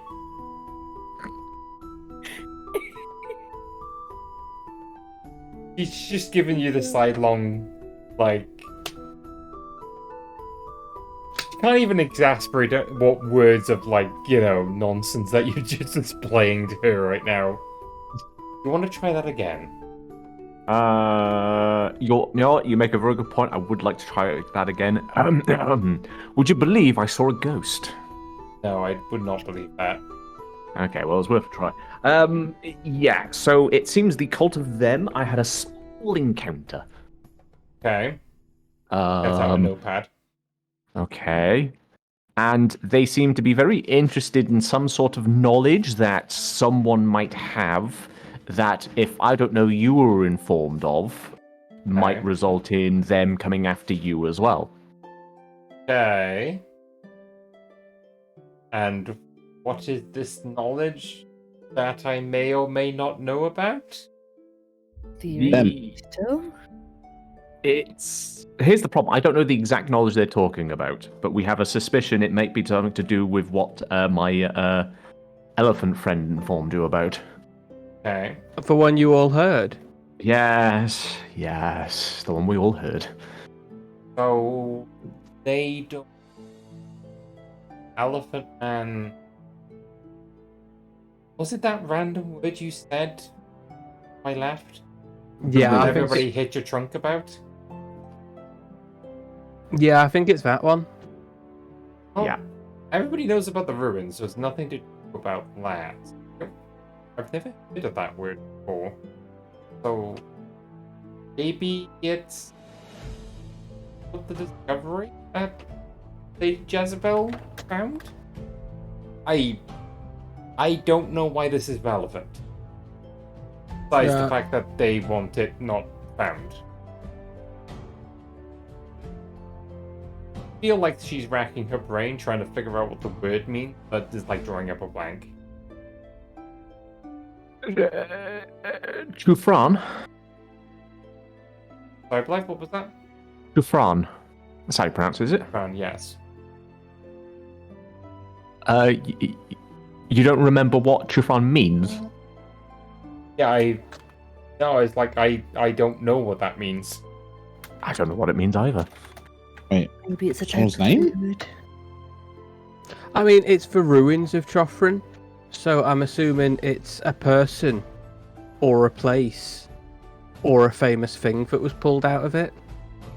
You know, my thought Possibly. was saying it was food was trying to make them so that they wouldn't know, so they don't also have to ruin their memory. I think we're past that point. Okay. So, from what I understand, is that they gave you some, or warned you about this knowledge? They threatened. They made a threat. Okay. Are you reporting this to the officer? I don't know. I am formally reporting that the cult of the them that you are trying to find already made a threat to me. How big of information that is, I don't know. Conspiracy to commit violence. Yeah, conspiracy to commit Adding violence. it to the rap sheet. Yeah, I'm adding it to the rap sheet. Alright, so... You all guys look like you can hand yourselves in a fight. So... I nod. You... I'll look down to my quivering legs and look up. Yes. You guys are free to go, but... You know, if you think that you need to go into protective custody or you need protection, please just seek out any member of the guard. He passes you a grey token to you, Blythe. Yep. If you pass that over to any of the member of the guard, they will know that you have had protection offered to you by the guard. Yep. And they will provide protection that they can. They will provide as much protection as they can, yes. Okay. From them. Hey, before we leave, Blythe, what about you have a look around the room? Yes, you don't need to leave right now, but... I might have an examination. I might have an idea as well, but that is something I will ponder for a moment first. We need to go look into the missing guard. If we find him and it's relevant to the case, we will inform you and you can come investigate as well. Fantastic. I nod. He heads off. I like her. Alright, she may end up dead, but you never know. Alright, so... Blythe, what are you trying to do? Yes. I might have an idea. Okay. This is for you three. I might have an idea. Mm-hmm. Go ahead. I kind of... If they are after people who are looking into these ruins, what if it made it look like we were researching into the location of the ruins to go explore them? Ooh. So they'd come up and get busy with us? Yeah. Mm. It would draw them out to us because suddenly we've gone, rather than heeding their warning, we're going, fuck it, we're going to find the ruins. I like it. I like it. I like it. With the added benefit of any of them who are listening right now, if you don't come and stop us, we're going to go find the ruins anyway. Mm-hmm, mm-hmm. Okay. That's what we do. So, let's look at the room. Let's find any documents and research they have on these particular ruins. If we can't find anything, I'm certain I can find some research, being, of course, a sage. Blythe, I know where to find information, yes. please make me a wisdom Oh, no. saving throw. Oh, Actually, no, make an intelligence saving throw. Oh, no. Oh no. 9. Yep, you're fine. Carry on. So yeah, we'll do some research. If we can't find the location, I have other means we can find the location. Okay, then. So, Blythe, I presume you're going to the library! We're going to investigate this room first for any information. If not, then it's going to be the library. Oh, she has her own library, so that's what I thought. Oh, the library. If you're going to be doing, I suppose if you're going to be doing a quick search around here, and I can't believe I've just completely forgotten to be doing this. Go on. Just whilst you're doing a quick search around here, Guidance. set of fresh eyes. All right, An Blythe, extra D4. make me an investigation roll with a D4 bonus. Investigation. Okay, let's see what I get first. Okay, that D4 bonus isn't going to do much, but... 9. Maximum D4 bonus! Alright, because of the maximum D4 bonus, you do find one of her silk gloves. A blue silk glove with, little metal points where the nails of the fingertips would be. Okay. It's only one of them, though. She might have the other one on her. I will Maybe. pocket that. Maybe. Who wants to go read some books in the library with me? Yay! I instead will ask around in various adventure-themed bars. Okay. You wish to... I'm going to suggest if you do go, take someone with you. We stick to pairs, might be a good idea. I'll take the elephant. Right then, let's go. I didn't want to hang out with you anyway. I'm sorry. Emmzyz, You and I are the best chance that this pair have got once they've run out of their spell slots.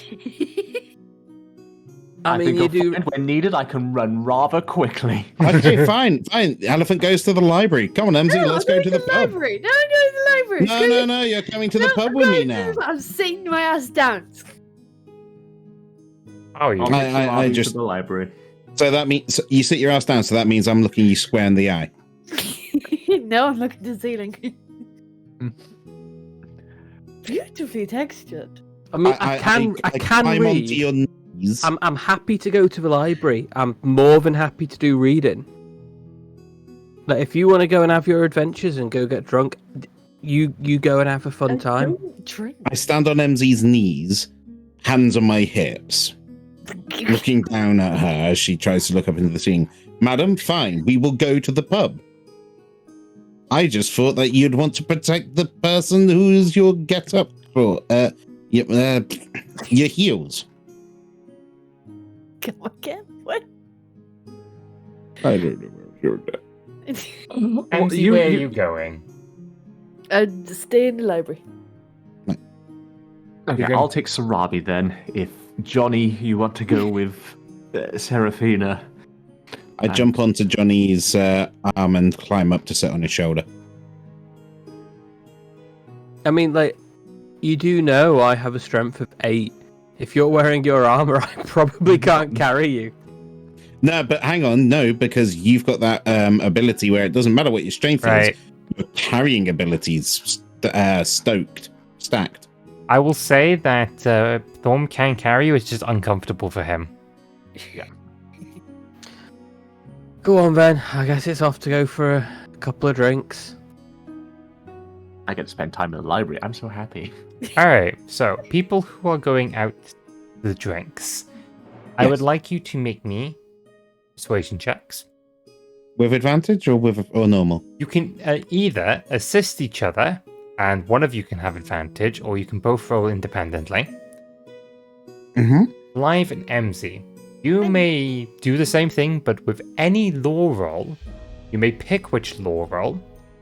You will get different information depending on which lore you pick. Or lore, history, nobility, arcana, and religion. Can we possibly use performance? Because I'm not actually trying to find information as much as I am trying to make it known I'm trying to find information. I'll accept that. I mean, to be fair, it's a +2 either way, because they're both charisma. I've got a... Sorry, no accent when I'm talking as me. I've got a +5 in persuasion. Yeah, we'll go with Johnny persuading people. Johnny, are you giving Johnny advantage? Oh, of course I'm giving Johnny advantage. So it's time for me to get the party face on. Go out and start trumming it up with a couple of adventurers, telling old war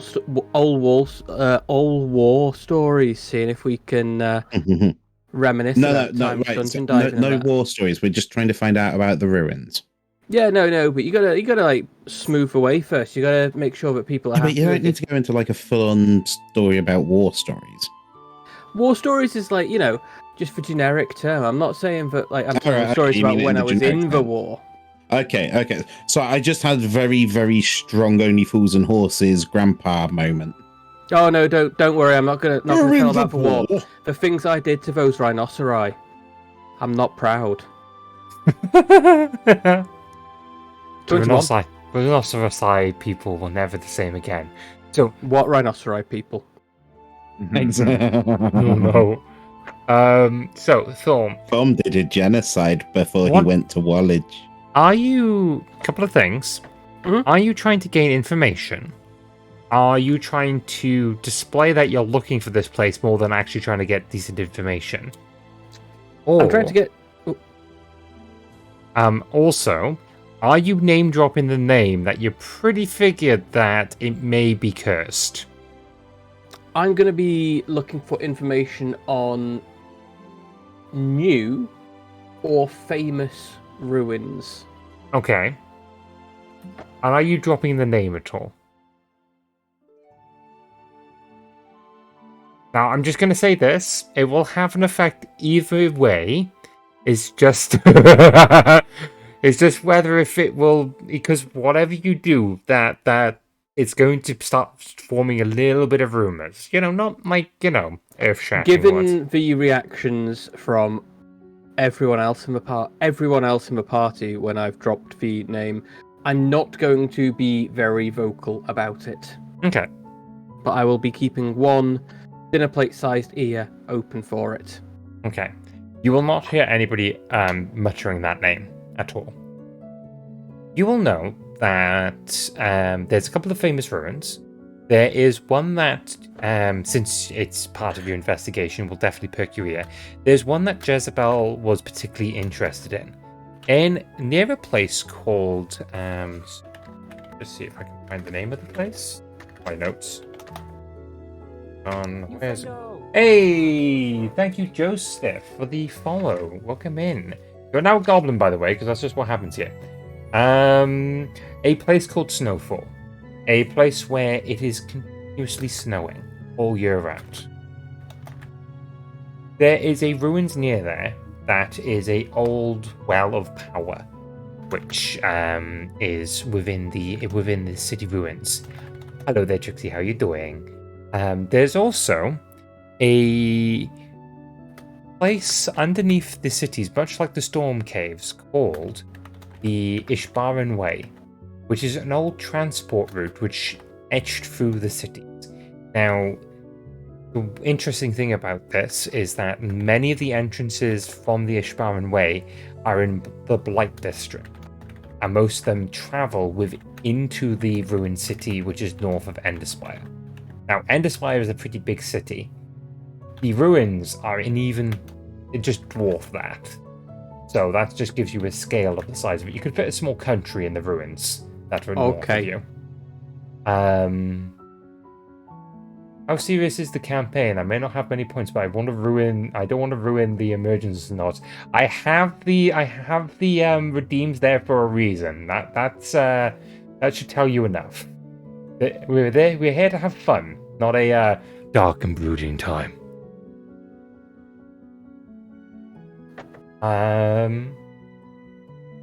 So, you will be able to get a number of people who know that you are heading into the ruins.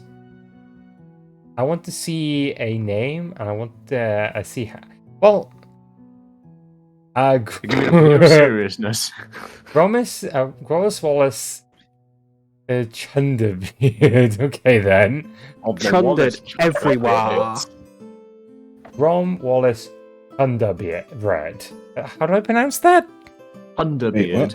Chunderbeard. Rom Wallace Chunderbeard. Rom Wallace Chunderbeard. Rom Wallace Chunderbeard. Alright, I'll try to finish that. Twixie. Hi. Right. Oh, wait. Wallace Chunderbeard. That's not Twixie asking about it. That's Blythe. That's Blythe. That's Blythe. I'm sorry. I can't word. Alright, Twixie, let's just put it this way. One of them has named a character after their boyfriend, and the other one decided to have a ridiculous, stupid name. So don't go too That was totally not reminiscent of one of the player names. Definitely not reminiscent of one of the player names. Not at all. So, Ron Wallace Chunderbeard. Alright, I'll try to fit that one in. Being the not confident. Alright. I have to write these names down since I don't know how long we have left in this session to be able to add NPCs. Alright, so. From Wallace. Goblins, that's not been. Come on, guys. Come on. Wallet. I will take one of the not beans, alright? I'm not gonna take multiple not beans. Human. Okay, I love that one. That's a good one. Human, I'll take human. Human the kobold. I'm gonna take... No, that's the best thing. Human is just, like, stat-wise is a perfectly normal human. But I the mean, not goblin. perfectly normal. I'll take being the not goblin. And I will take human.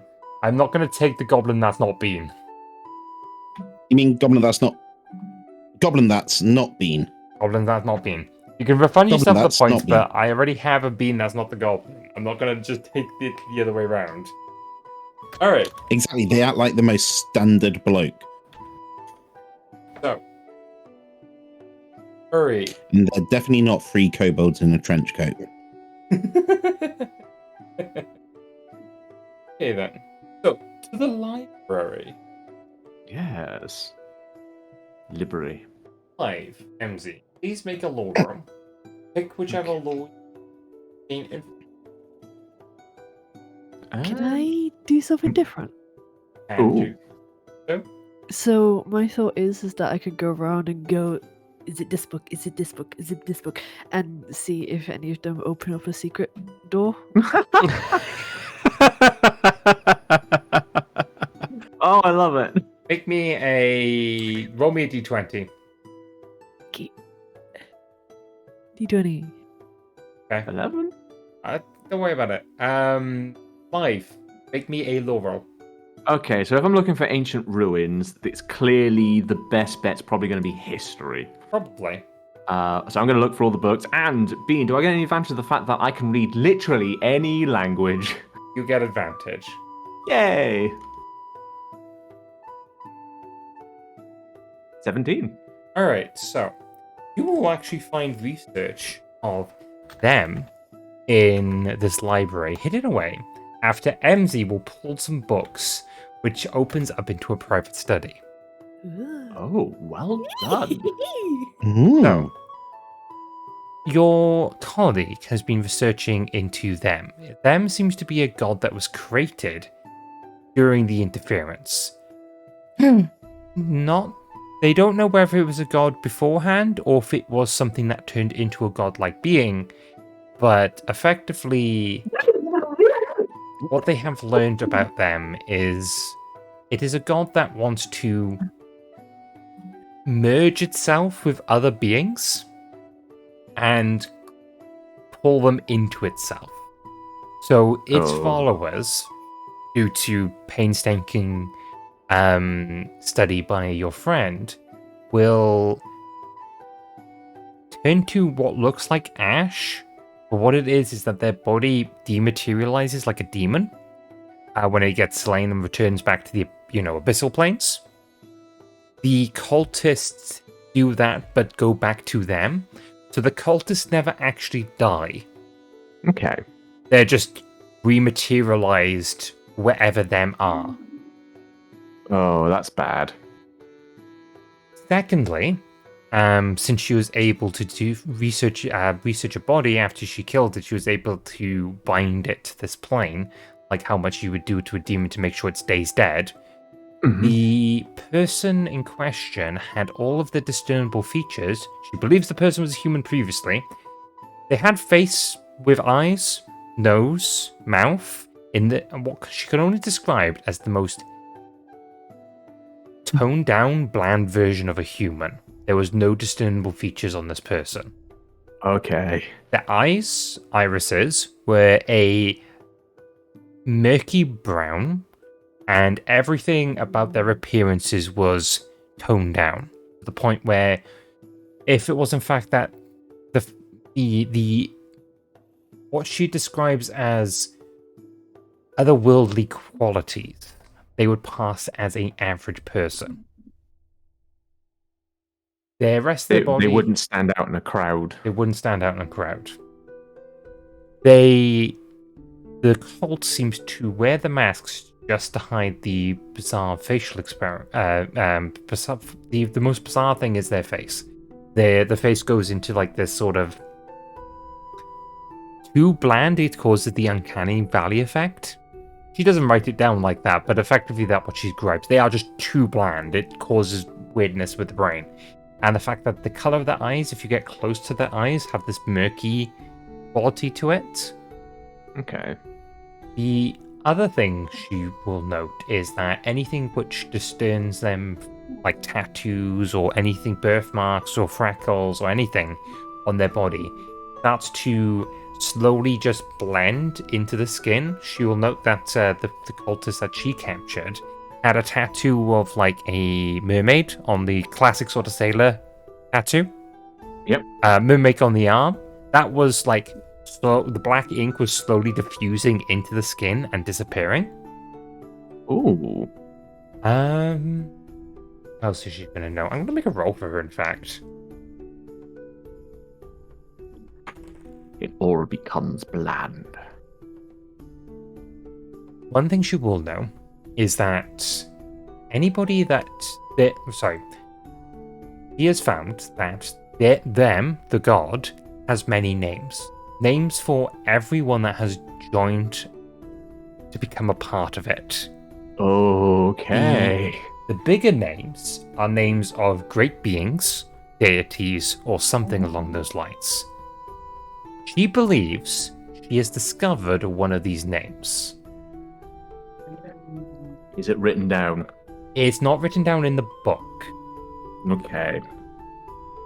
She believes that what they're trying to do is to, and what she learned from the scriptures of their like holy texts and other such things, is that if everything becomes part of them can recreate the world.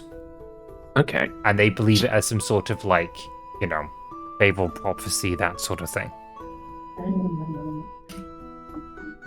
One thing you do know, just please make me a medicine check. And even if you fail this medicine. 7. Okay. You can't really tell why, but her writing becomes more erratic and more possessive about this information. Like, she's starting to use codes and stuff, and you can't really tell much beyond this information. Just to the fact that there's a place in the ruins called Snowfall, and it may be important for her research. Or at least the area around Snowfall. She has like a bunch of like old Empire maps and cross-referencing them with maps which have explored the ruins. And she's like circled Snowfall and a couple of places around that village, town, whatever it is, which is just slap bang into the ruins. Okay. Is there any discernible information there that can lead me to an idea of one of these names? Because I got a funny thing that if I get each of the names, that could be very useful. Make me an investigation roll. Investigator on Emmzyz, what are you doing while he's looking into this? 19. I was thinking I probably don't care for reading. Okay, so you're just bimbling around the study? No, I'm like keeping an eye out because I'm thinking if they, because I'm obviously clued into the fact that they sort of know everything. So I'm just keeping an eye out for any strange people who just suddenly like, hi. All right. But Blythe, you think you find some important stuff, and we'll get back onto that. Emmzyz, Hey. as you are just having a quick once over this study, behind a curtain, because, there's a curtain there, and Blythe was too busy with his nose in a book to notice this. Pulling back the curtain is a ritualistic circle with a table which is 3 feet off the ground, with a drape over it. A body size, it's covering something body sized. Is it a body? I mean, you can go over if you want to. Yeah. Okay. Well, I let Blythe know first. I make him aware. Okay. Just don't poke, prod, or I don't know, light on fire. I'm busy looking for Okay. books. All right, We should know. Emmzyz, what are you doing? Going over and taking off the curtain. Okay. So you're taking off the drape from the body? I'm at least uncovering a little bit so I can see what's underneath. All right. As you lift up, you can see a palish body underneath. And as you get up, you get it far enough, you can see that it's a body, much like described in the book. As you are doing so, please make me a dexterity saving throw.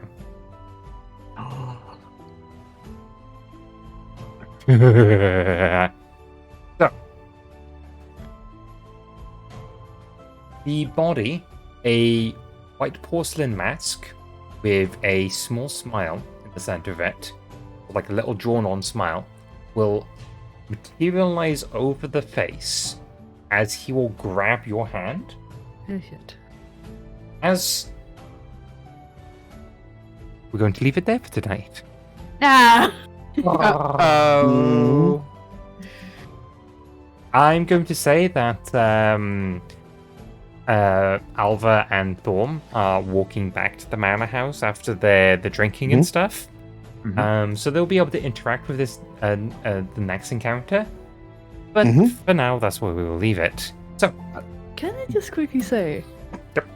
being your cheeky cunt, because in my head, I'm going, well, I should do the right thing and just like stand still and keep an eye out and stuff. But B's just like, no, Emmzyz, come to this creepy bugs. That's clearly something. That's just how running a game works. Temptation. damn it. Temptation is the first stage in everything. you didn't have to go uncover the body. No.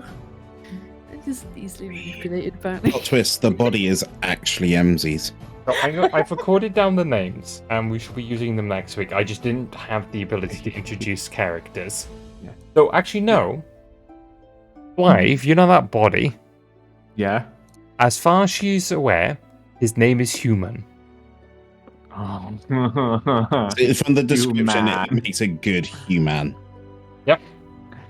I have the name, them names, Human. Their name is Human. Thank you, Trixie. We have the name of the boss yes, encounter. Oh my But god. the next boss encounter is Paul Blart. No. Trixie suggested Human. Human, yes. We're about to fight Human. Alrighty then. So we should be heading off now. Everybody, does everybody want to pro themselves, or are we just leaving it there for tonight? I'm I think happy I'm to good. leave it here. All right. Breeze up to Bean.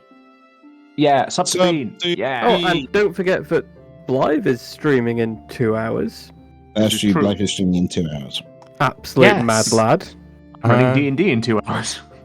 Oh yeah, and please go look up Stack Up, wonderful Yeah. charity. Go donate pennies. But bye bye YouTube. Bye bye. Bye, YouTube.